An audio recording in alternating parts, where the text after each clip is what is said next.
retro toys and comics we adore. TV and movies, let's explore. Sunday Night Geekery, it's the place to be. With Marc D, with a C, let your nerd run free. Old school vibes and stories untold. Tune in, tune out, let the magic unfold. Hey everyone, welcome to Sunday Night Geekery, and we'll have the gang joining us soon. I'm sure the usual suspects will roll in, but hello everyone. Hope you're having a great Sunday night. Had a great weekend. I had a good time, and thank you for being here despite all the sports ball that's on. If you're a fan of the, I guess it's the Commanders and the Buccaneers, we know how that would go if it was the animal wacko picks. Our friend Rush Limbaugh, but well, we'll try to avoid as much sports ball as we can tonight. But let's say hello to everyone in the chat, which is awesome to see a big gang here already to start. And I'm only a couple minutes late, which isn't too bad, right? So appreciate everyone being here. So of course, Tim is here. Hail to Tim.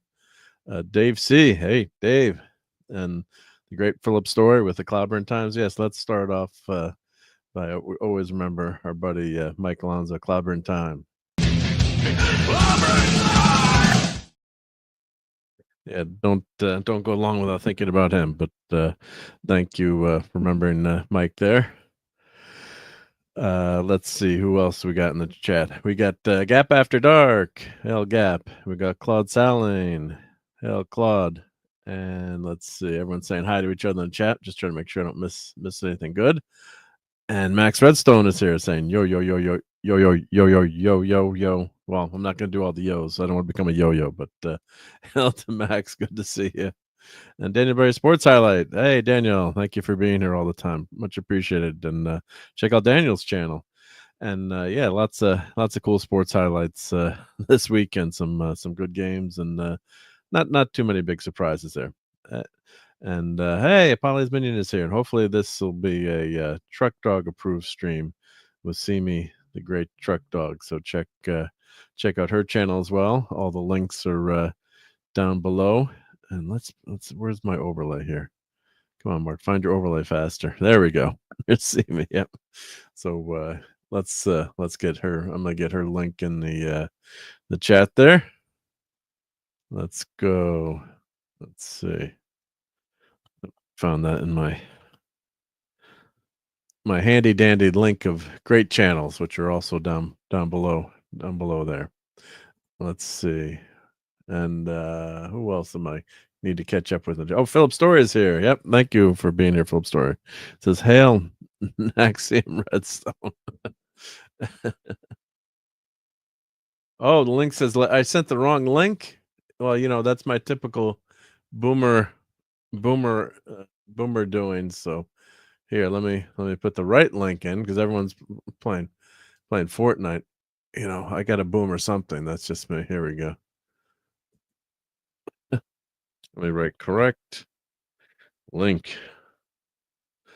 Gosh, you'd think I would. I've been doing this long enough. This is episode 158. Let's see. Which one did I say? Oh, and you can't delete a message. You can only delete it for yourself, not for everyone else. So, yep.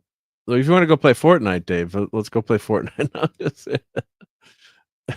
Yeah, glad that Philip can make it. Here, everyone. Here's the right link. What a boomer I am. Yep. Gee. All right, you can make fun of me now. Let's see. Let's get rid of this overlay here. They moved everything around on StreamYard, which is actually more organized. But yeah, it's how's it going? Hey, what's up, guys? Hello, everybody. So welcome to Dave C and JT Kirk. So now that they're in the house, we got to play. Well, let's see for JT, we got to play. We got to play this.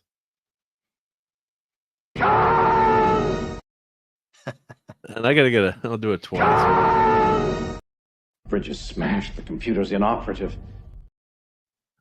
That's what my brain is like sometimes. That's why I do stuff like posting the wrong link and putting the wrong time down. Getting close to senior citizenship here. So hey, Mm. And a shout out to Geek and I, of course, for that great opening. So thank you to Geek and I. So JT, how's it going? How's the captain doing? I think he might be muted. I haven't heard him say anything. Yeah, no, that's what I was wanting to check. Yep. Well, I do have some really cool Starfleet command coasters that I printed. Since I got this new 3D printer, I've been playing with it. So I'm going to be doing a lot more 3D printing stuff. And was that JT? His communications are garbled there. Yes? No? Yes. Now we can hear you. Okay, great. We couldn't hear you before. Gosh darn StreamYards. Hopefully that wasn't my fault. I was talking to myself then for a good 2-3 minutes there. Actually, you should see a physician. You might want to be diagnosed for being crazy. No. Yeah. 2025 will be the year, right? Yeah. I get it under When control. Joe Dog's in the house. Yeah. Yeah. What's up? The Broncos sucked ass. What a disaster. The NFL has become gray.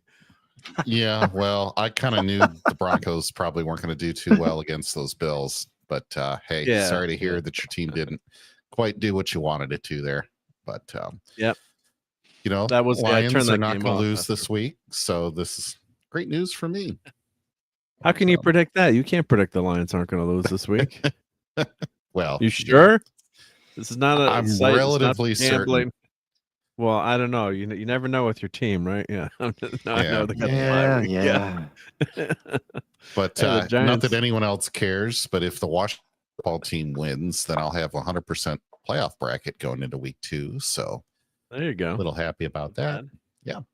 Well, that's a close game right now. Anyone could win that one. Sure. It's within 4 points. So, but sometimes you watch these games and we're not going to do much sports ball, but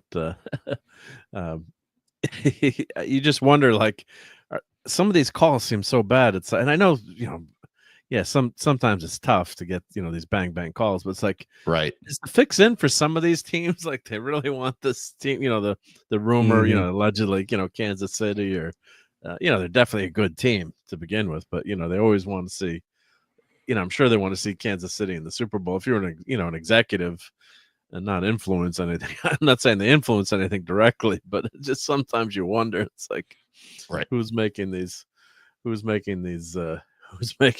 calls? So, well, I'm sure Jerry Jones wishes they would influence a little bit better for his team, but that's a joke at admin minor expense with the Cowboys there. So, yep.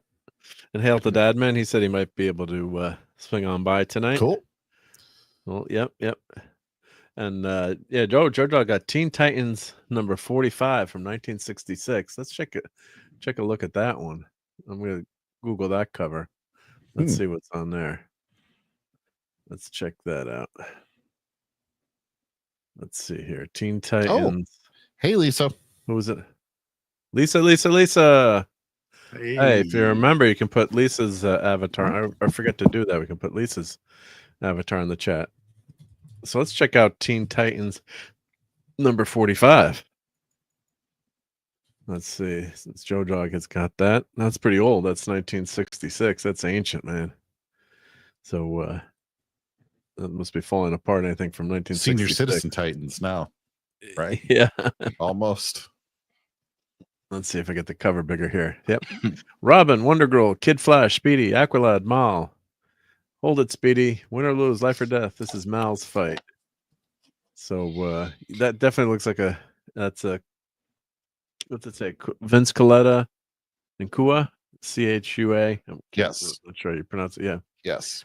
And 1945. Wow. Oh, number 45. Yep. That's a great classic cover. Wonder Girl. Yep. So let's see. What do they say happens? Yep. You can't say no to the Angel of Death, or can you? Yep. Julius Schwartz, editor. Yep. Yeah, good classic old comics. Yep. With Speedy with the red outfit and Wonder Girl. This can't be the whole. Oh, it's not the whole comic. Oh, it's just a few pages. Yep. Yeah. I was like, how does DC have that on there? Yep. So yes. Oh, this is DC read with free trial. Yep. So if you sign DC, you could get that. Yep. Well, that's a pretty cool way to read the comics, I have to say. Well, the other thing I got going on, I'm building. Got to get some more Doomsday machines out there to the friends and supporters. So it's a new very printer. nice. So I've got Julie Schwartz is missed. Yep, and Lisa likes likes Philip's avatar, of course, right? Yep, super good. But so I got to have my other printer is okay, but at work, but I had some problems with the screen. It wasn't working great, and so I got this new bamboo. And of course, you can see here you can do multiple colors. So let me show we'll get into the entertainment news and stuff, but this is pretty cool. So you've got 4 colors here. So you can tell the printer to switch between these 4. And if you buy another multi-color unit, which is pretty expensive, but it's like $300, I think. So it's not cheap to get another one, but you could have 8 colors in one print. Oh, wow. Which is just insane. So you can do 8, so I've been doing some, I got my resin printer working again. I switched. I had a lot of failures, so I switched the type of resin. I was using the water soluble resin, and I don't know if I kept trying all the settings, and most of the prints would fail. I had some successes, but anything with a lot of detail, just a lot of failures with it. So I said, let me try just regular resin, because you got to deal with rubbing alcohol or denature. What's the what do you use? It's rubbing alcohol basically that you've got to Isopropyl parts with isopropyl. Yeah. Thank you. Yeah, isopropyl. So you had to buy jugs of that, and it's flammable, so you got to be careful. God forbid. And that stuff was darn hard to find back 4 or 5 years ago too. Yeah. Now you can find it, thankfully. Yeah. But yeah, it was because everyone's using it for cleaning supplies. Oh yeah, and I was trying to clean a CPU off with all the CPU, the heat spreader, whatever mixture you have on there, and everybody's looking at me like I'm crazy back then. I'm like, no. Yeah, it won't damage the chip. Yeah, it won't damage the chip. So yeah, right. But so let's show. So this is kind of memorizing to watch this. I guess I got to get the sound effects. How does this print compare to the ones you've done on your older machine? It's well, I got to say the quality on this Bamboo Labs printer is amazing. Same. It's going to be basically the same. I can only do 256 millimeters on this. So what does that translate to? About what's that? It's 25. Well, just 256 millimeters to inches. Yeah, it's about 10 inches. Yep. So you can only go about 10 inches high, which isn't too bad. So this was like the medium size one. And what I could do is split the model in half, and then do join the 2 sections together. You can do a peg in the middle, which isn't that tough to do. Or what I'm thinking of doing is making one that has a LED light in it, so you could run. So you'd probably do that anyway, where you put magnets, you split it in half, put magnets so you can separate it. And you could do an LED with a battery, or you could run a LED with the line cord. So that's one of the projects I gotta in my not so much free time is thinking of doing. If you run a hole in it, and then it's not uber difficult, but you just split it and put a recess for magnets or some pegs, and you can go into the program and get change this model. But this model is it's a doomsday machine, so it's like a rough and crude thing, so it doesn't really matter, right? If something if it's a little bit rough or whatever, it's okay. So if you do need to make a hole in it, you could always use a constellation. Yeah, right. Yeah. So. Cut it in half. Yeah. So here, let me show you what I printed. I'm gonna switch my microphone over to the portable mic here, so I'm gonna sound a little bit different. Let's see if I switch to.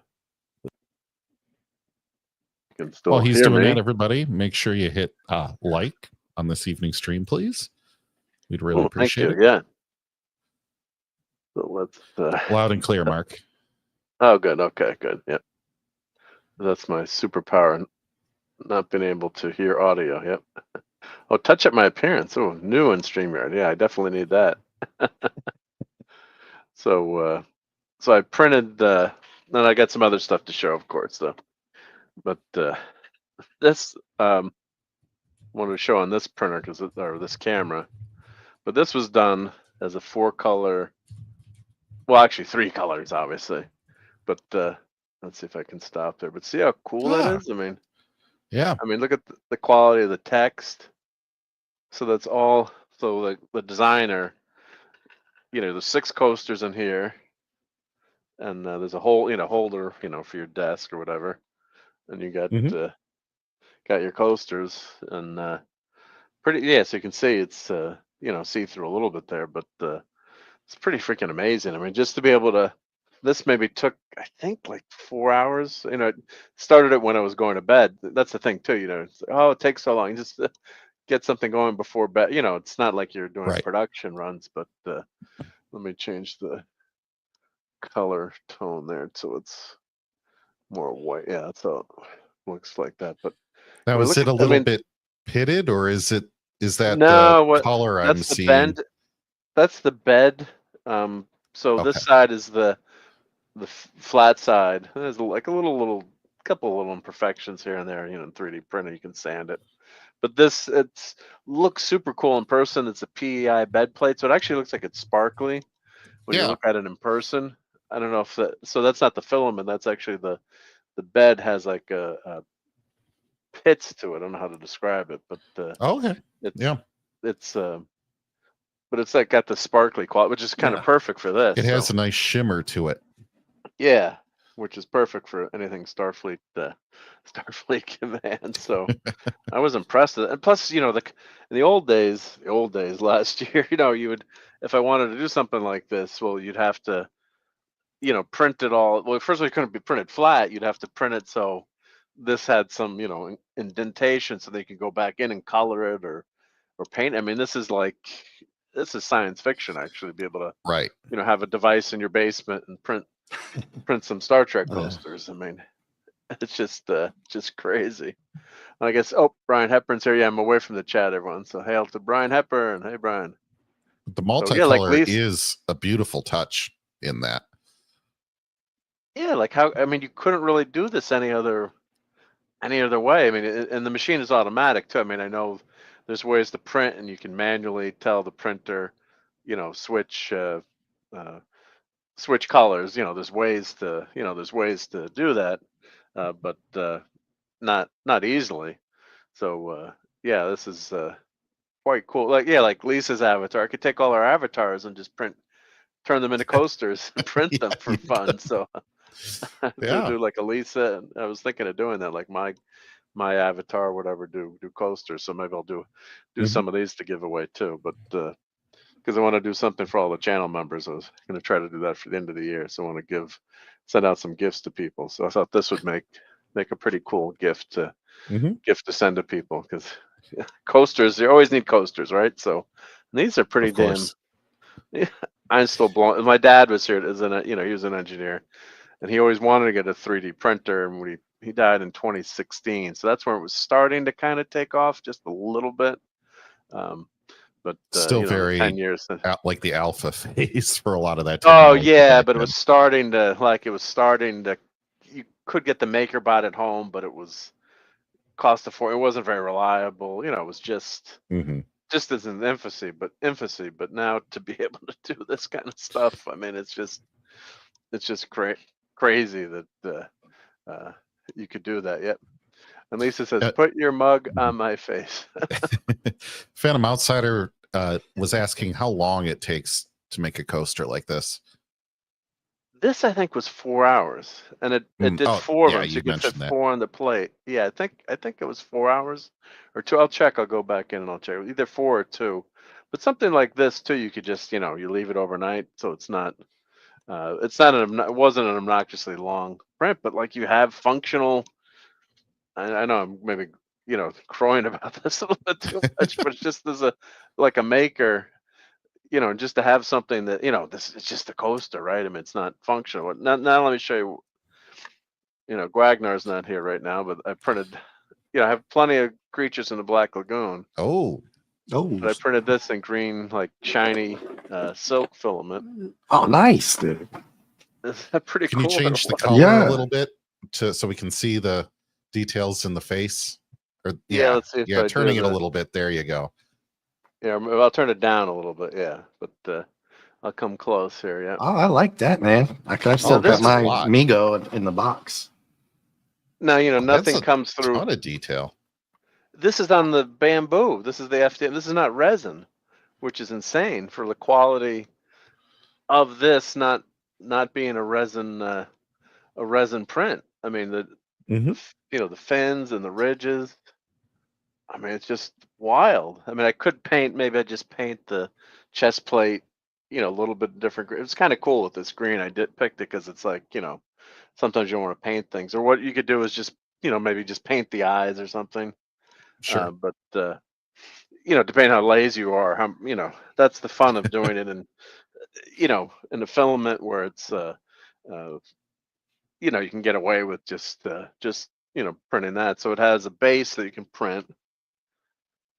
So this model, this is someone on Patreon that I subscribe to, and then each month they have models, and that's pretty wild. And they have Yeah. they have like a simple base, and then they also have a base that has fish in it. You can do like a fish tank, so it has resin. You could pour resin into it and have a resin, so it almost looks like the creature's like in the water, which is Oh, that's wild. nice. And then they have a version of it that's just a bust, so you could print just a bust too. But this is just the detail on this for a resin and for non-resin printer. I mean, resin printers have incredible detail, but it's just they're like, let me just try this, just because I have that green filament. And you really the detail doesn't come through through the screen, I'm sure, as much, but We still you get get a an fair idea. amount. You get an idea. Yeah. You get a fair amount. Yeah. I mean, look at all the little spines there. I'm like, how is this going to print? All the ridges and stuff are popping right out. I'm looking at my Yeah. Migo one now. It's not bad, man. That looks That's good. not bad, right? I mean, Yeah. I mean, if you're a painter, you could paint this. I'd be tempted to leave it almost kind of like just But having a different version of it in that color right Yeah. there. Yeah, well, that's why I did this one, because it's green, this cool green.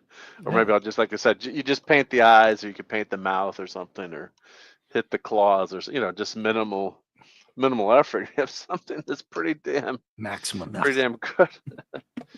And the peg doesn't fit in. I don't know why the peg's not the same.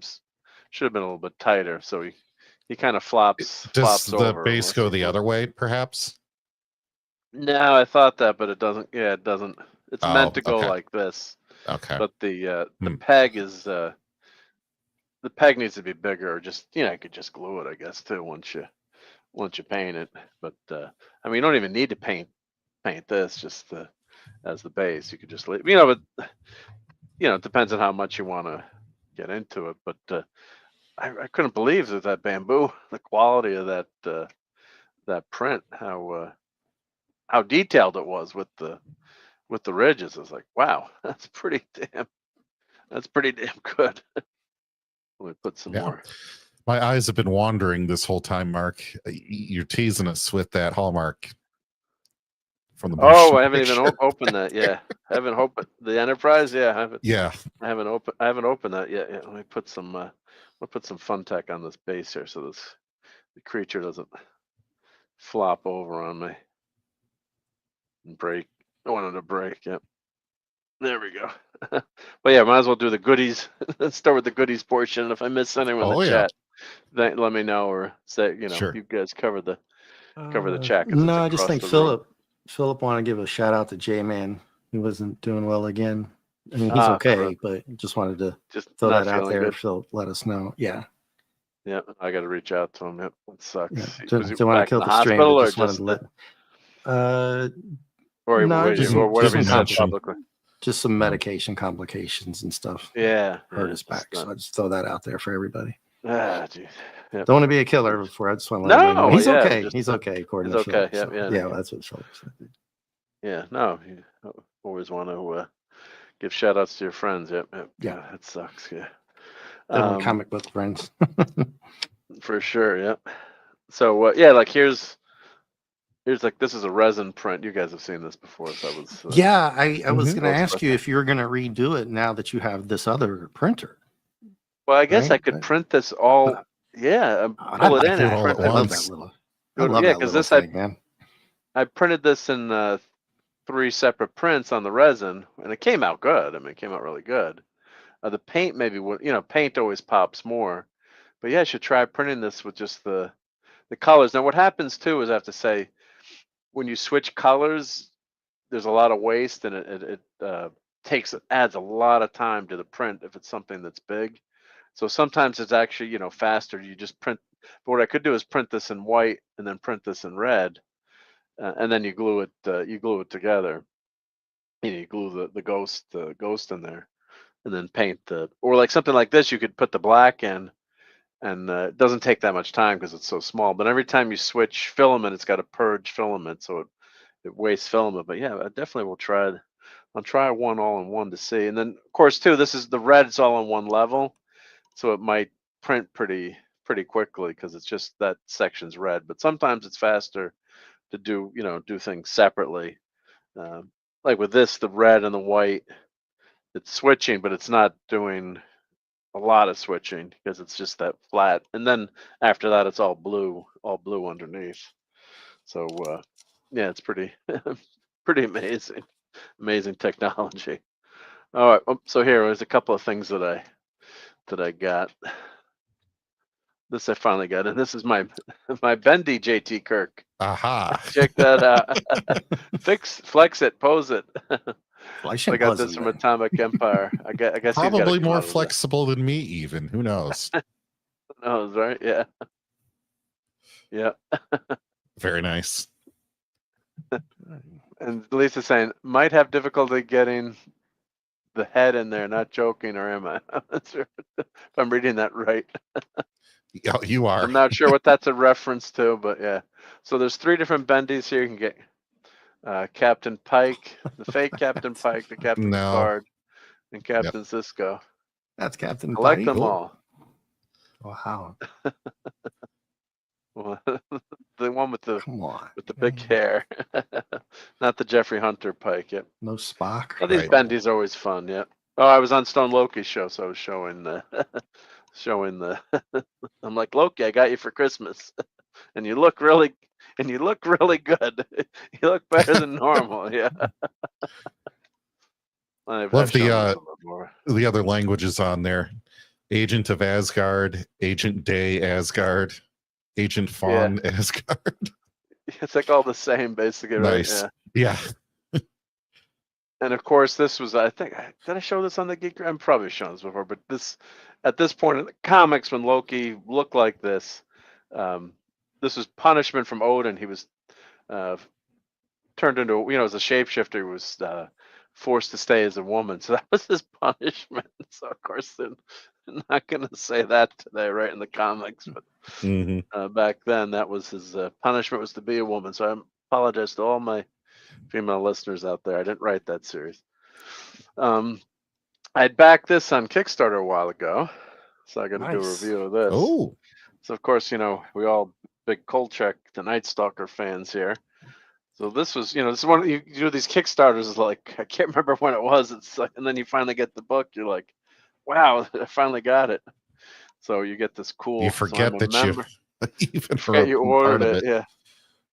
I'm a member in good standing with the Kolchak fan club, so don't mess with me. Sweet, dude. Novel by Jeff Rice, yep. Forward by David. What's that? I can't even read that. Is that an O or an M? Desmalchian. Yeah. Yeah. We'll go with that. We'll go with that, yeah. We'll go with that, yep. Subject. Janos Segrinsky, born in. Need to get some easier stuff to pronounce here. Kredske, Janos Romania. Scorzani, born in Cresti, Romania, a small village of about 30,000 people near the city of Cluj in 1900. Well, I think that's from the first Kolchak movie. Or was that the TV show? Well, they started as 2 movies, and then I think that was the first villain. Mhm. And I think I watched. yeah, I haven't watched that Method. since. Like, did you guys do that on Thursday night? Yeah, we did that on Thursday night. Yeah, Yeah, we yeah, never the never show, finished. and then That's I something. had It's watched the one of the movie things over to on get the. back to. Yeah, I watched the movie over on the late horror show, and then I think I watched the series, some of the series with you guys. Yes, they did 2 TV movies, and then like the movie of the week, what they used to do. They Mhm. don't do that anymore.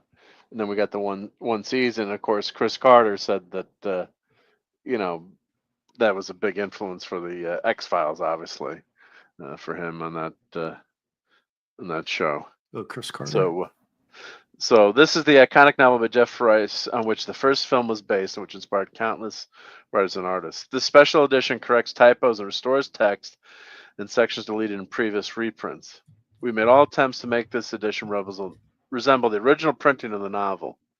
So this is really cool. So this is the first Kolchak story, and I've got some art thrown in here a little bit. So it's Uh-huh. actually actually that first novel, and a couple of there's some artwork on that. Well, I flipped it really It's fast. illustrated throughout then periodically. Oh yeah. Just a few illustrations here, Mhm. here and there, but enough to add some flavor to the book.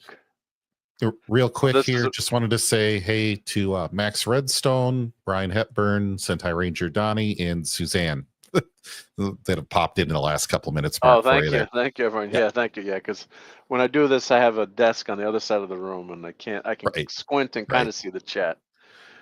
So yeah, so this is a the original novel, and I guess they're trying to make it look. Yeah, they're trying to made all attempts to make this edition resemble the original printing of the novel. Yeah, but there were a lot of typos in the first version. I read about that. Yep. So yep. So really cool to have this. Yep.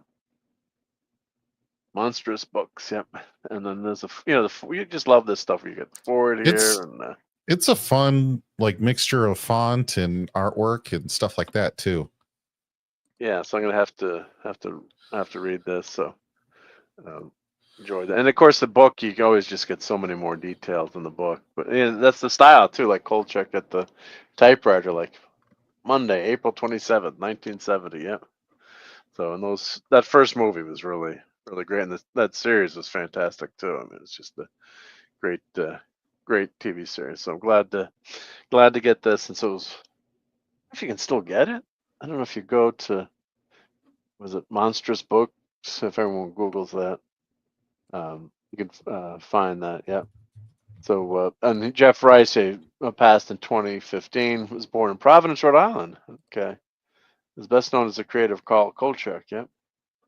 So now, after years of being out of print, Monsters Book presents this restored version of the book that launched one of the beloved and influential characters in TV history. So yeah, it was a nice job on that, guys, and shout out to them. And then yeah, some of these Kickstarters too, might not it might not happen, so it's always nice when you're not guaranteed. It's not like you're purchasing something. So, but I like the color. Look at the color, the blood red color there too, which is a nice touch. And you got this really cool pin. They were also selling PDFs of comics with it, and I didn't spend the money on that, but it's like trying to keep you're like, oh, I got to get the book at least. But check out how cool that pen is. That's a sweet pen and great artwork. So I don't know if anyone's a mod out there, they can Google that or maybe put the link in, but or I'll try to find it in a minute. But it was in the Kickstarter, so I don't know if it's still available. It does not appear that you can purchase what you have in your hand there. You can't purchase anymore. it, right? Yeah. No, they have other product. Other product. but Can you not get Can you get the? Well, can you throw the link in anyway, or sure. you're a I mod. can. Yeah. I got it, Here, I'll JT. put it in both spots. Yep. Yeah. Throw it in the. You got it, Yeah. JT. There Thanks. you are. I Yeah, got it just pulled so they up can, already. if anyone's watching this on the replay, or at least that's in there for them to know about. So, but I don't know if the PDFs that they're selling, I don't know if they're only available through the book, but they had comic book PDFs they had done maybe it was a previous Kickstarter, and they had, like, a super deluxe package. If you paid X amount, you got the PDFs with it. But I didn't opt for that. But that's I found a very Kickstarter cool. one named JT too. I'm gonna put that in. Okay, sure. Yep, throw those in for everyone. Thanks. Yep. And here, this is the segment, make fun of Mark's comic book purchase for the week. But actually, some of the covers were pretty decent this week. So this is Ultimate Spider-Man, all decked out for Christmas. But I think that cover's pretty damn good. So, and especially with or I guess he's giving out Kingpin dolls there. But all things relative, that's a pretty good cover, in terms of how things have been going lately. Here's Action Comics. Let me move this over so I can get further back. Oh, I hit into my mom had given me dancing Trumps for the Christmas tree. Banged into those. Nice. There's 3 of them actually. Actually, it looks like on the Yeah. Kickstarter, Mark, I misspoke. They say they have less than 30 copies of that hardcover left over on the Kickstarter. So So I can still get it. Okay. yes. That's doing really well. I mean, they've got over $100,000 raised already. Not bad. Yeah. Nice. Well, that's good to hear. Yeah. So this is Yeah, they Action crushed it. Comics. They crushed it. Yeah. Well, Kolchak's got a big, good fan base. I mean, tilt the Mhm. camera up to us. It's one of those things that has stuck around over the years, right? Never went People have away. always Yeah. it never died off. This one is well, it's okay cover. Superman looks good on the cover. It's not the great best faces, negatives on there. Oh, is that a question from Philip? Is a creature a 3D print? Oh yeah. No. Oh, ask away. Any questions? Always ask. Yeah. Now this is a 3D print. Yeah, which is pretty. It's kind of with the reflection there. It's glary, but it's he's after Kolchak. But that's a pretty damn good 3D print. Yeah, that's amazing.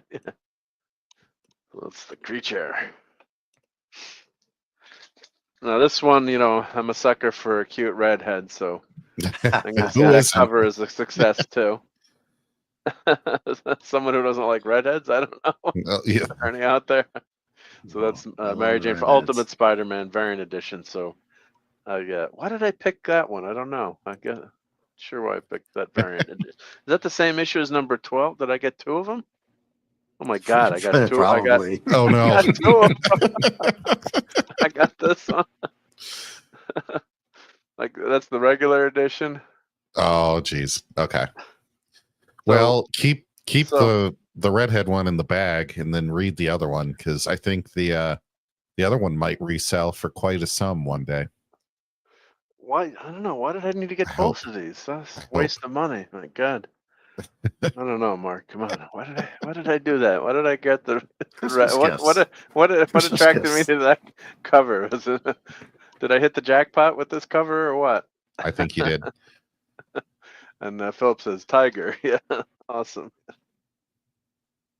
Some more Christmas themed covers here. So this is DC's Nightwing. That is a fun cover. Cartoony cover, but it's fun. Yep. So what is there anything in the back? I don't know if there's. What Sometimes they is double up that the covers. red shape wrapped as? I'm trying to set a Is bat. that a bat? I guess it's supposed to be a bat, right? Yep. That looks like a bat Sorry. symbol.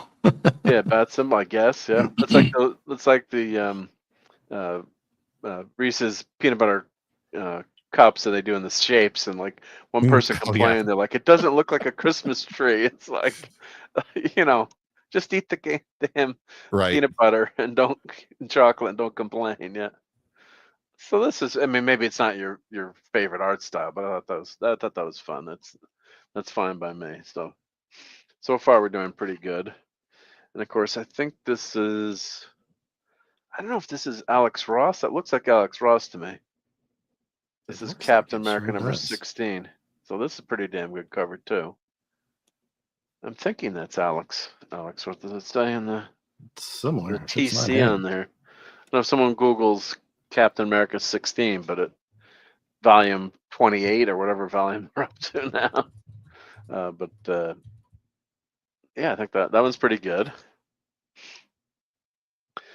Zone of the Damned action comic. So not Torrin Clark okay. was the cover Oh, artist on that last one. It's Sorry. not Alex Ross. Okay, thank you. No. Yep. So this one is that's why the TC is okay. I see the Yes. TCs Mhm. on the bottom, yeah, from Magnum PI. Man, this is not a bad cover. It's kind of a grabby cover, right? I mean, Zone of the Damned. You know, they don't have as much writing on the covers anymore. The Maddie's daddy popped in. Hey, Steve is here. Might be a little scary for Steve. kids walking by Yeah. looking at that. Now this Wouldn't is put it definitely near Alex the Ross. bottom shelf. What's going on with this one? It's supposed to be the reflection on Thor's helmet. His helmet is really, really shiny and polished. Oh, I didn't- okay. I see that I now. think That it's you I in thought said it was brand, like right? looking in for a minute. like he Yeah, was that's losing the his only mind and all the characters. Yeah. Right? Like you could see. See how he's into holding his head? hammer out? He's holding his hammer out against Mr. Got it. Hyde. Got So it. that's the reflection. It took me a while to get that. And then this is the reflected in. So I don't know what Vegas Thor thinks of this, but it's I know they could have done a better, like I can draw, but maybe to make it look like it. I don't know, how do you make it look more like a reflection? I don't know, maybe if the figures were distorted a little bit, but yeah, so that's that's Thor with his his helmet has been very Maybe polished. make Yeah. the front lower part of the helmet have a design or an inlay into it, so you know that it's actually a helmet at first glance. I don't Yeah. know, but I don't know if you already said hi to Maddie's daddy, but Steve just walked in and hailed a Lenrod. Hail, hail, hail. Great to see you guys. Yeah. And I'll play your intro in a second, Maddie's daddy. Yep. Now this is probably Steve's favorite cover. I know he loves this style of artwork, and I had to get this because this was just so bad and funny. I was like, oh my god. I mean, There's a really fun video game with this art style. Yeah. But probably not for a comic book. It's almost I mean, like it's Teen fun. Titans I mean, it's Go, fun. but not as good, right? Yeah. I mean, it's just a funny cut. I guess that's Nightwing there with the bathing suit on. They're going swimming too. I guess yeah, Batman. I mean, it's a crazy, nutty cover, but I guess that's supposed to be Robin dressed like Aquaman. He's got the.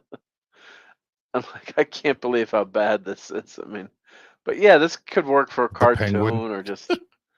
I mean, Bane, and yeah, it's just totally nuts. Croc. Who's the redhead in there? That's got to be Poison Poison Ivy. Ivy, right? Oh, Yeah, that's Poison Ivy. Two-Face. Who's next to Poison Ivy? Is that Catwoman? Supposed to be Catwoman, I guess. I don't I don't know. know who that is. Red cheeks. That's I have not no clue. Harlequin. Yeah, No. I think it was that Guess that'll Hush be a in the back. mystery. yeah, that's a Joker, Penguin, with his duck. Yeah, who's the pig? What's the pig, dude? I don't know who That and would have been Mummy. out of this TV series Gotham, right? Oh, Remember the okay. pig guy? Maybe, yeah. That's the only one thing I can figure. Maybe somebody in the chat Yeah. would know who that is. That's the only thing I can come up We'll with. just call him Yeah. Baconator for now. Baconator. Yeah. Yeah, Philip Story said the same thing. It's like they're trying to do a Teen Titans Go, but it's not Yeah. not as defined. Yeah. Yeah, I agree. So here. What's with is, the face on that? The eyes. Yeah, the face. Everything It's is good weird. except the What's- face. Yeah, I was Mr. gonna see, but Plinkett, Martin's what's not in wrong the with your house. face? that's But yeah, he's too smiley. He's too smiley. it's kind of. Too Fortnite-y. It's too Yeah. human looking. It's not Yeah. mask looking enough. But Right? You can't have the nose part. You gotta get rid of the nose part. Is that what it is? Yeah. The nose that would kind help. The of nose adds a human Hmm. aspect to it that Yeah, I shouldn't think be you're right there. Yeah. And the eyes look like they're with the shading here to make them look. You can see shading above the eyes to make it look like Supposed- eyeballs. So He's supposed to it be should like be just be a "Arr." mask. Yeah, and then slits it. He looks like a friendly Happy Iron Man, which is probably what the artist was going for, I guess. Yeah, so Brian Hepburn got it, Professor Pig, and that's Professor what I was Pig, trying to thank you, remember Brian. from the Gotham series. Yeah, but Mark, do you remember that character from the comics? Yeah, I remember from Kind Gotham. of Yeah, way yeah. back. I used to No, watch. the old school comics. He's a later bad guy, right? He wasn't around for a long time, right? I can't remember now, but was that Yeah. just the comics only, or was he in Gotham the TV show? That's the only way I know him is from the Gotham TV show. The TV show, right? Yeah. Yeah, I don't know if he was in the comics. I don't. Not that Looks good. Clobby would know. Maybe Glad Nick. no, yeah. Clobby would. Yeah. But yeah, this is a great old school Iron Man, except for the. That's funny you guys mentioned that because that was the first thing that That's immediately what Yeah. I went to was like Grab the your hands look face. good, the muscles look good, but that face, I was like, whoa, right? Yeah, It went right to the eyes. yeah. They're like staring right at you, kind of like. Yeah. "Ugh." Now, of course, everyone loves Scotty Young, right? So Nick Weiser likes Scotty. yeah, I like Scotty Young because I got the Spider-Man. The good thing about the Marvel comics is you don't have to pay extra. If you do want something extra for switch the variant, DC charges $1 more for their variants because they're in cardboard stock. So with these, if you just grab this one as your main issue, and a lot of times the original cover's Garbaggio anyway. So Scotty Young is just hysterical. So there's Spider-Man caught by the Vulture, obviously, and then being fed to the baby vultures, right? Yep. So what number is this? This is 64 of Amazing Spider. Yeah, they're gonna reboot soon, I'm sure, right? Again? They're gonna get again. Yeah, I think they're up to volume 6 on Amazing or 5. I think 6 would be the next one, right? 5, 4. I'm 5, trying to remember what 6, they're up to. Yeah, they've had like 5 or 6. 6 volumes of Amazing Spider-Man so far. But here's the I'm just not liking these recent detective covers there. Who's That's the terrible sidekick? art. Oh, it's The bad guy. It looks like a that's baby Damien, scarecrow. and that's Scarecrow. okay. That is Scarecrow. Okay. I was right. Scarecrow. The baby Scarecrow. Damien, yeah. It's like a Baby teen Scarecrow. Scarecrow. Yeah. So, but not terrible, but not great by any new modern standards. So, No. but I think there were some pretty good cuts. So this is medium. You know, Scotty Young. You know, a lot of love him or hate him. That's probably not his best, but it's Scotty Young. This is decent except for the face. I mean, this is hysterical and it's funny. So I Maybe it can't has a kinda good fault that. story. Who knows? Yeah. So, Yeah. right. I'm trying to be Thor. nice. Trying to be nice. Alex, Emo yeah, Crow, it's a totally. Brian. It's Emo just Crow. craziness covered. Yeah. This is kind of blah. It's passable. I mean, it's not. You know, it's mediocre. This is a pretty good version of Cap. I like it. This is Christmas goodness. This is, you know, I actually fun. like that one maybe almost as that's like the top one right there. The top Scotty one? Young. Yeah. Oh, that one's number 2. Oh, you like This this is the better clear, than the Scotty Young? No, about the same. I mean, I like About them the same, both. okay, I yeah. like them this both. is the yeah. clear winner. The clear right winner. here. This one hit the jackpot. Yeah. Well, I like And, the spider. I didn't even notice it at first. Right there. Yeah. Yeah. Why didn't you Yeah, notice that's the spider? nice. Where were you looking? Huh? Where At were her you green looking? eyes. Not to At those notice the spider. beautiful green eyes she has. Yeah. Because you know This I is a love a great girl with cover, green too. eyes, Mark. Yeah. Right? This is pretty good. Yep. That's what I'm looking for. Is really if you got a girl Yeah. with green eyes. And this one's just okay. It's okay. Come on, Superman's Chad. all right. Back but, me up on that. Yeah. So not a bad haul. And let's see. We'll go back to the 3D printing. You guys remember Micro Machines, right? Oh yes. Oh yes. So I'd lost some of the bases, or the bases had fallen. So I'll grab a couple of the originals. So a guy came up with a print on Bamboo Labs, and this is where the dual cover comes in pretty handy. So he made these bases, and you got the Delta. So for your Micro I Machines. had that one. Oh yeah. So I have printed like 6 and you know, you print the peg on there. Enterprise is kind of tilted there, but the nacelles on those micro machines on that 1701 never. always a mess. Yeah. Yeah. Yeah, it was always a Oh, the mess. small but one I have is this one. I don't even know what it is. Which one this is? But just an example of a 3D print, how cool you Yeah. can get. So I have like 8 of them on the wall there, and I had, they kept falling out of the base. I gotta maybe glue that into there, but they kept falling out of the base, so the bases break. And I think if I might remix it so the base isn't so big, or the base is just a little bit smaller, so but it's not bad though. It's Mhm. kind of overpowers the ship a little bit, but it's still pretty nice job. But just silly stupid things like this that you can print. And with the 2-color, you get the black and the black and the yellow. Yeah, and then you'd have to paint that before, or Could you get you'd never more get. like a gold color instead of the bright yellow? Yeah, you The could get a gold. Gold Yeah, might you be could a get a little more gold. subdued and let the Yeah, ship you could get a gold. Yeah, pop a little but more. Yeah. that was the yellow that I had, so I just I Oh, printed sure. them. But no, that's a good point. Yeah, you can just change it, and yeah, because the delta should be a little bit more like gold, golden color, but it's not. I had all my micro machines are falling off the stands, and they never stayed in those original stands. You guys notice No. that, or No, they never did. they never did? So this actually is thin enough where it stays in the stand, so it looks Oh, yeah, this one looks pretty always good. falls Yep. off. And the last unboxing item.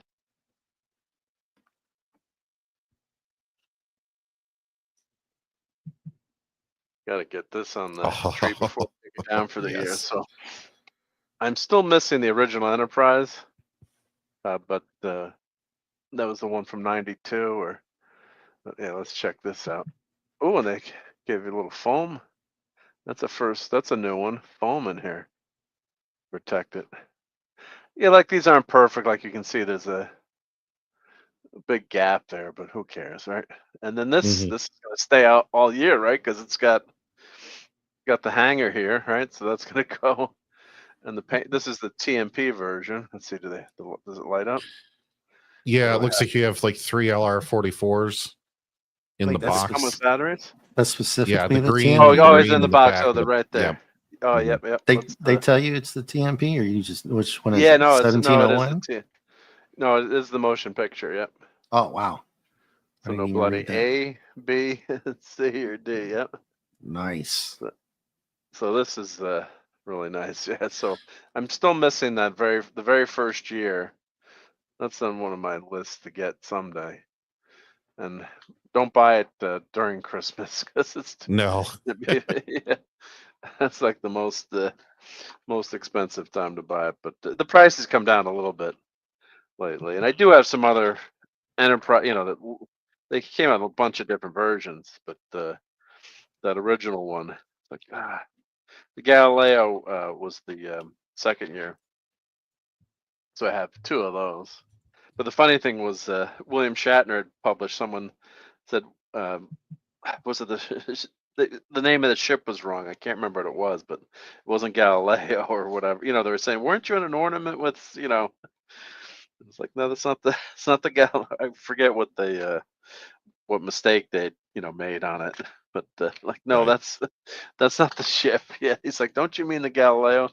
So he's always got a great sense of humor. So he's like, nope, not it. Yep. So let's get. Of course, I guess in the old days, didn't they used to put the batteries in there, and then you had that little tab that you pulled out. So now these are real small, itty bitty batteries. They're smaller than LR44s. What are they there? Get these out here so they don't fall on the floor. I think they are. Oh, what battery is this? It is an LR41. Oh gosh. I was so wrong. No, but it's the LR44 in a diet. It's like I like Right. the LR44s better because I have more of those. And Yes. these are tough to get out of the package. God. Being a dad with little kids, like exactly what every battery is from like just a moment's glance. Right? I feel like you're just always changing them. Yep. So let's see if I can see how long it takes to get all the just to get the batteries out. Now let's get them in the right way. What's plus and minus? Let's see here. Scotty, which way does this go? Okay. Captain, we need more power. Delicate operation here. These enterprise batteries, and I do like it. You know, when they were the old days, they were powered by the Christmas tree lights. So there's pros and cons to that. So the pros are the power's on all the time. The con was then you had to attach the darn thing to the power supply. Plus, then you have typically you had a lead on it. Here, let's turn this light way down. You had a lead on it. Better work. Ooh. Oh, Nice. nice. When they got the All right. pylons. You have 3 lit points. That's actually pretty good. I like that front. I like that front. Yeah. Not bad, right? It adds a little blue hue to the neck. Yeah. No blue neck. No blue neck, yeah. Don't get Raquel mad at us. Yeah. Oh, I remember that night. That was fun that night. Wow. That went on for a long time. Long time. It still is. It's still a recurring thing. Yeah. That's nice. Yeah, it is. So the nice thing about this then is you can hang this sucker up and enjoy it all. Yeah, it's a Christmas ornament, but it's a pretty darn nice little enterprise model that lights up, and it's a nice paint job. Good quality there. Yep. I mean, it's not perfect. Little gaps here and there. Let me tighten that up a little bit. But yeah, from a distance, yeah. I gotta get that. Let's do the opening. Which way did they go for? Yeah. So yeah, so that was so Hallmark has everything 50% off except this one. I was waiting to the end of the. I bought a bunch of ornaments, so why don't we run? Let's head to Hallmark real quick, and we'll look at what happened here. Oh, I think the Washington football team just won, maybe. Oh, Let's see. Oh, spoiler alert! If you're a football fan, I apologize. Yeah. They did indeed. On that last second field goal. Yeah. 23-20. How much time was left? Was there no time left, or was there? It's the final. Yeah. Oh, that's final. Yep. So they're moving on. All right. Well, it's been a while since Washington had a good football team. So. Yep. So what's better, Mary Jane or the Enterprise?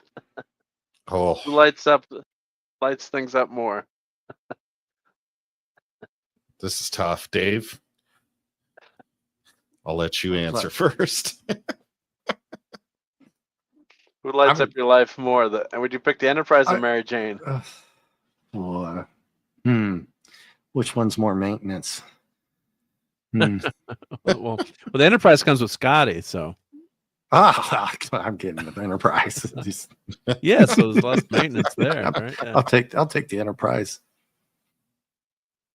Enterprise, yep. Yeah. Lisa says the Enterprise, but she's biased. Yeah. I don't know, man. I'm a kind of a sucker for the redheads, dude. Oh, and hail to and green eyes. Hey, Low Spec. Oh, and yeah, I know Low Spec was there, and you guys were there for my computer build stream. I did get the new power supply, and spoiler for just you guys, I did hook it up and it's working. So I was going to do a gaming. No, I got to do a quick part 3, but yeah, so it was the power supply, but thankfully that bang didn't just take anything out with it. Yeah. You need to make a short out of that. Yeah, I did. I did start making the short, and I got to finish here. Let's get a better view there. So what is that? It's tough. If it was round the cells, no contest. Well, I don't know. She's got those alien queen hands going on there. Yeah, those hands are kind of scary. Yeah. Yeah. Let's see if I've got my queen sitting here. I've got her here somewhere. And then, Philip says, my wife got me a bird of prey from her favorite antique mall. None of our light stands were compatible. None of our light stands were compatible. Was it, is it one of the Hallmark ones, or is it a one of the Playmates, or the one I have is Playmate? Did Diamond Select ever do the bird of prey again? I can't remember. But you can actually 3D print stands now too, which are nice. Yep. Because those stands always broke. Yep. Let's see. And Philip says MJ would light up the real Enterprise. Yep. On Maddie's Daddy's in the house, so let me play his intro.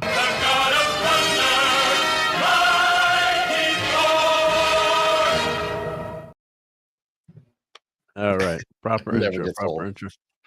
Yeah.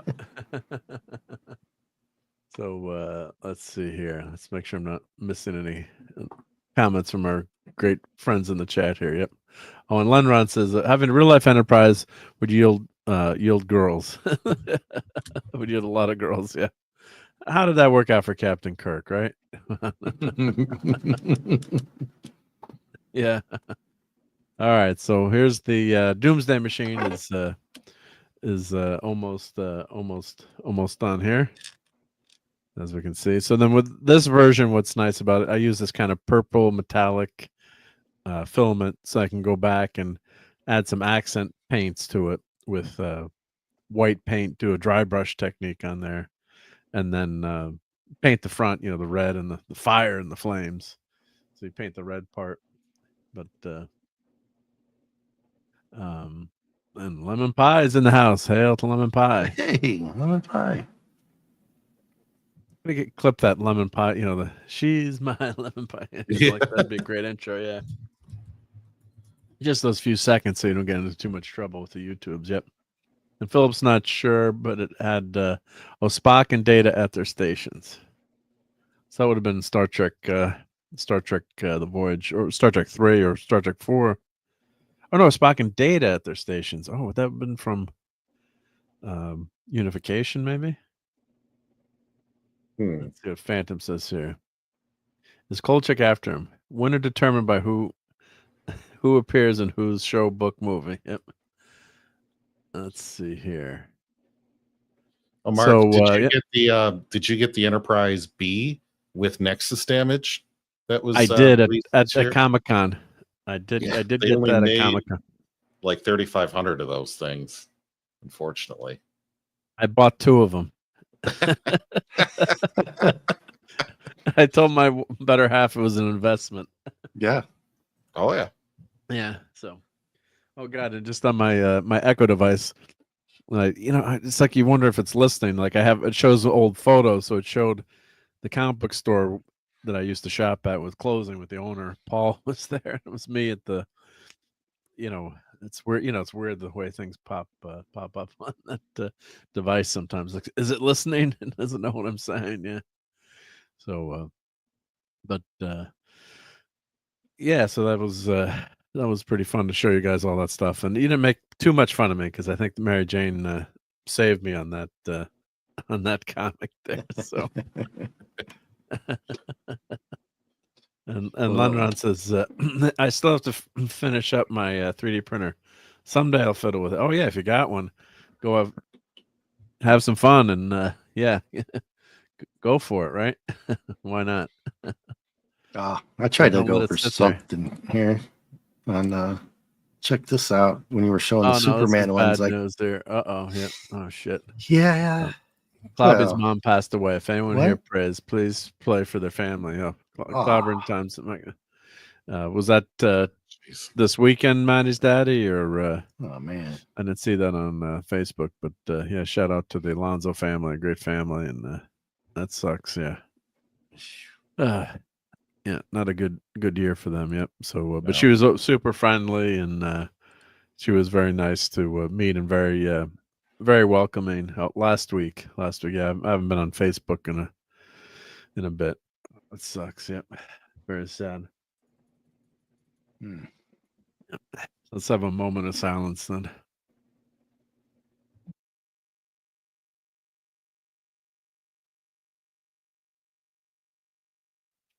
Yeah, it's it's tough. Yeah, that's tough. That's very tough. Yeah.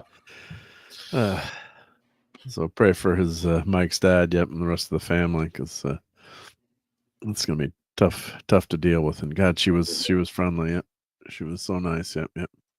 And she did. Yeah, Steve said. Yep, she got to see how well loved her son was. That was for sure. Yeah. So yeah, he made an impression wherever we went, and everyone wanted to hang out with Mike because he was such a fun guy and a caring guy. So and I'm sure he got a lot of that from his mom, seeing how friendly and welcoming she was. So that stinks. Yeah. Sylvia Alonso. Yep. R.I.P. Yep. So, well, you are getting near the end here on this current Doomsday machine, aren't you? Yeah, it's going to be able to unleash havoc pretty soon on the universe. Yep, that's for sure. Yep, it's getting yeah. So it's got it says 15%. So finish time 23:50. So 35 minutes left. So actually more than you'd think actually from that tip there, but yeah, it's still going. Yep, which is good. Yep. So the other things we wanted to talk about tonight, of course, if the chat wants any questions or anything to talk about.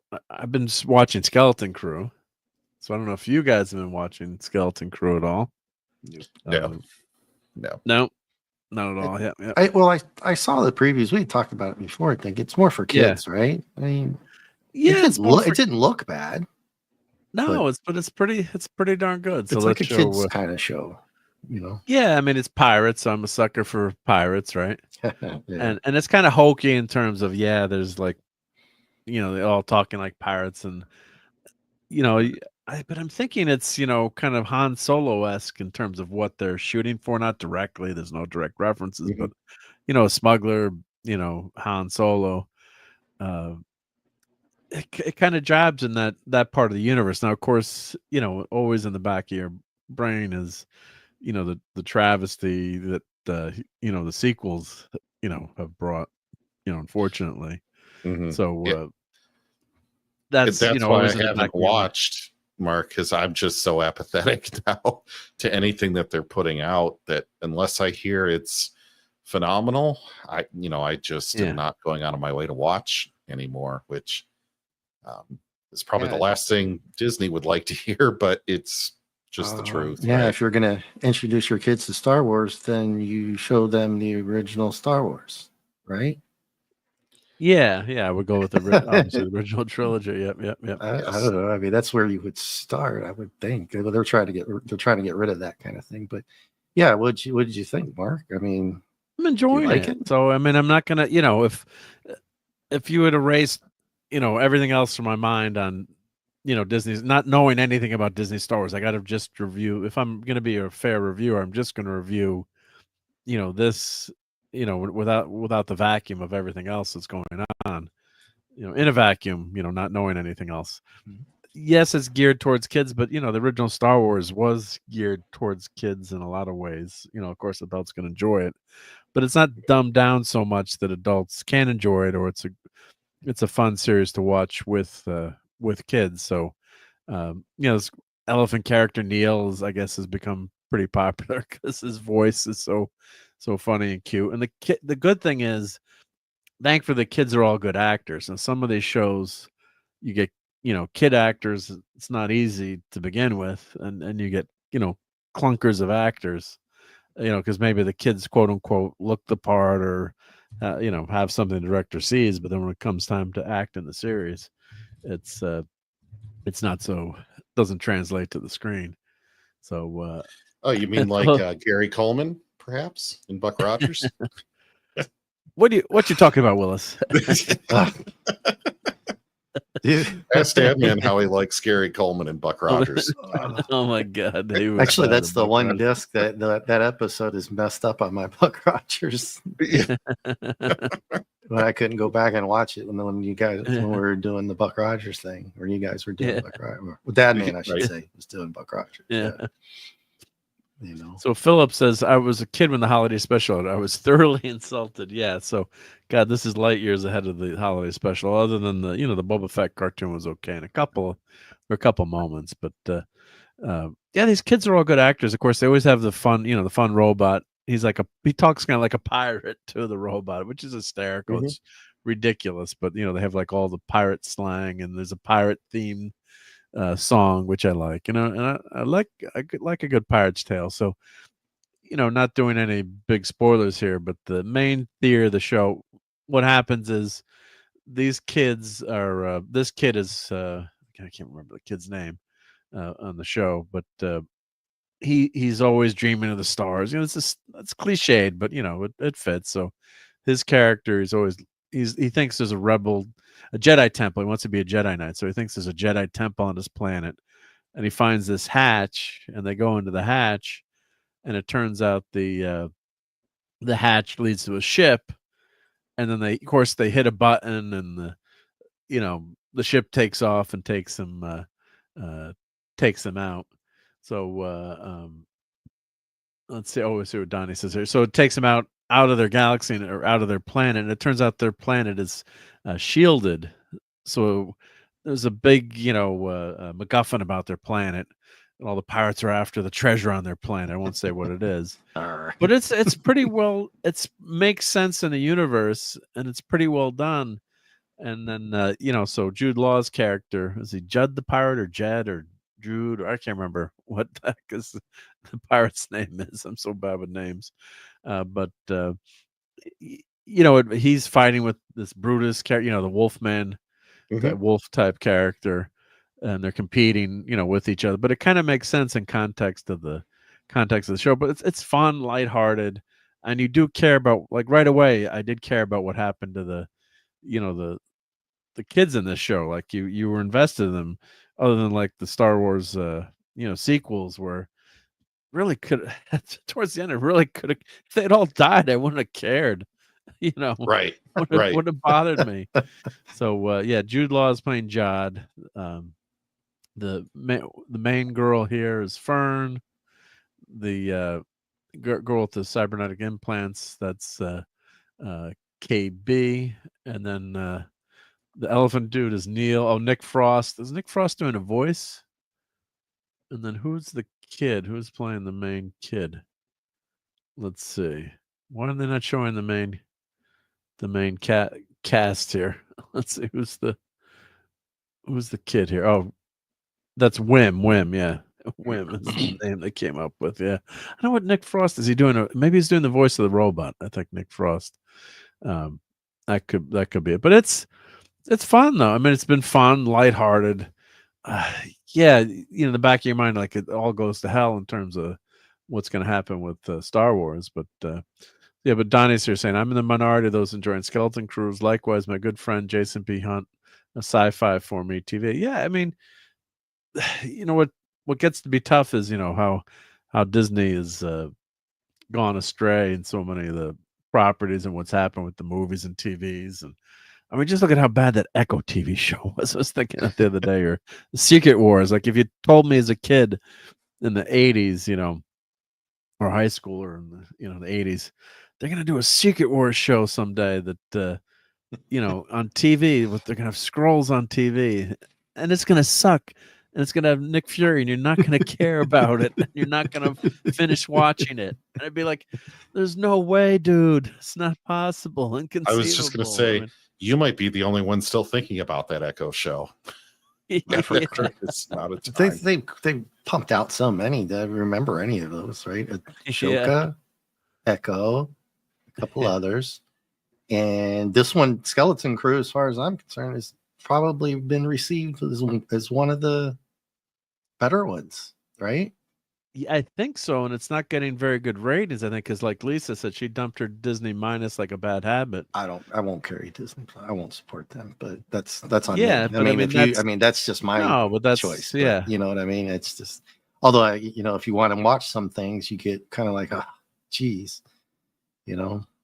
Well, that's the thing too. I mean, I'm on the YouTubes here. I'm a YouTuber, just like Mexican Iron Man. So some of this stuff, yeah, if you're going to talk about it, you got to watch it, right? I mean, you can't Well, just yeah, trash it. you don't have a choice. If I had a YouTube Yeah. channel that just did all that, I would have to have, I had to have all those channels.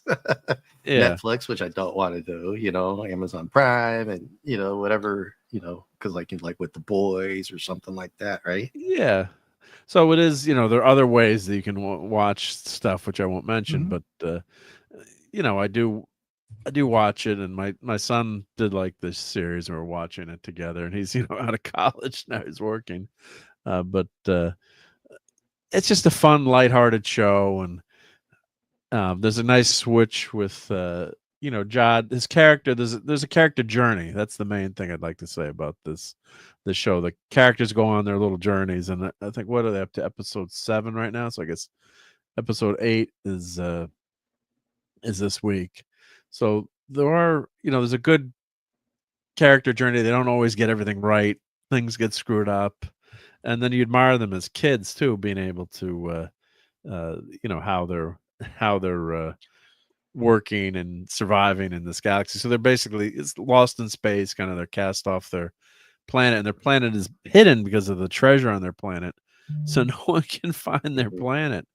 So it is pretty well done, the way they get back, to their planet and their journey, and the pirates they meet up with. And it's some of it maybe is a little, cutesy or not believable, but it's fun. It's a fun ride. And Nick Frost does that. That's what I thought. SM33. He's voice of the robot. So how does the kid interaction work? Is it like a Stranger Things kind of vibe when you're watching not this? exactly a Stranger Things kind of vibe, other than you happen to have kids in the show, and there's a mystery they're investigating. Jude Law's character does take a turn that is not entirely unsurprising, and it's surprising, but then when you reflect back, you're like, oh, that kind of makes sense. So that's what I like about, in terms of the character journey. He's out there for the money and the treasure, not unlike Han Solo. There's a lot of similarities to him as Han Solo. And there's a scene where, all right, this is a spoiler, I'll only talk about for 10 seconds. 3, 2, 1, 0.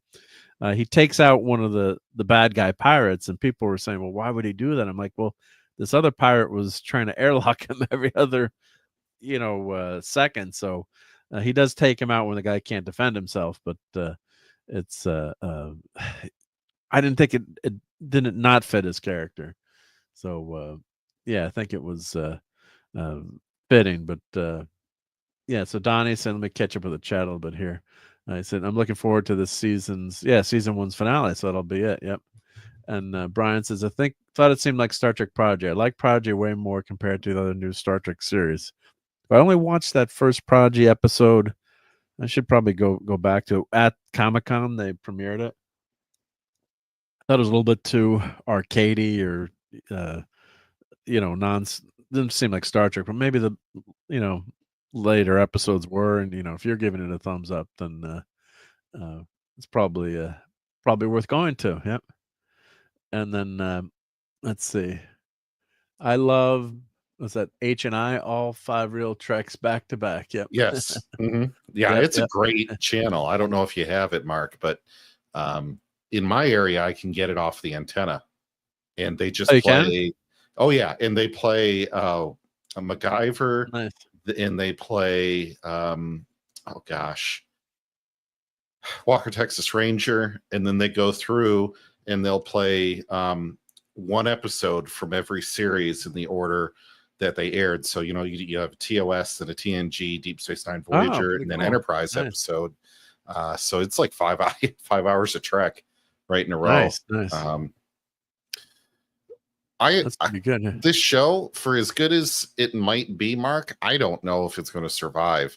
And I say that because they only cut 8 episodes.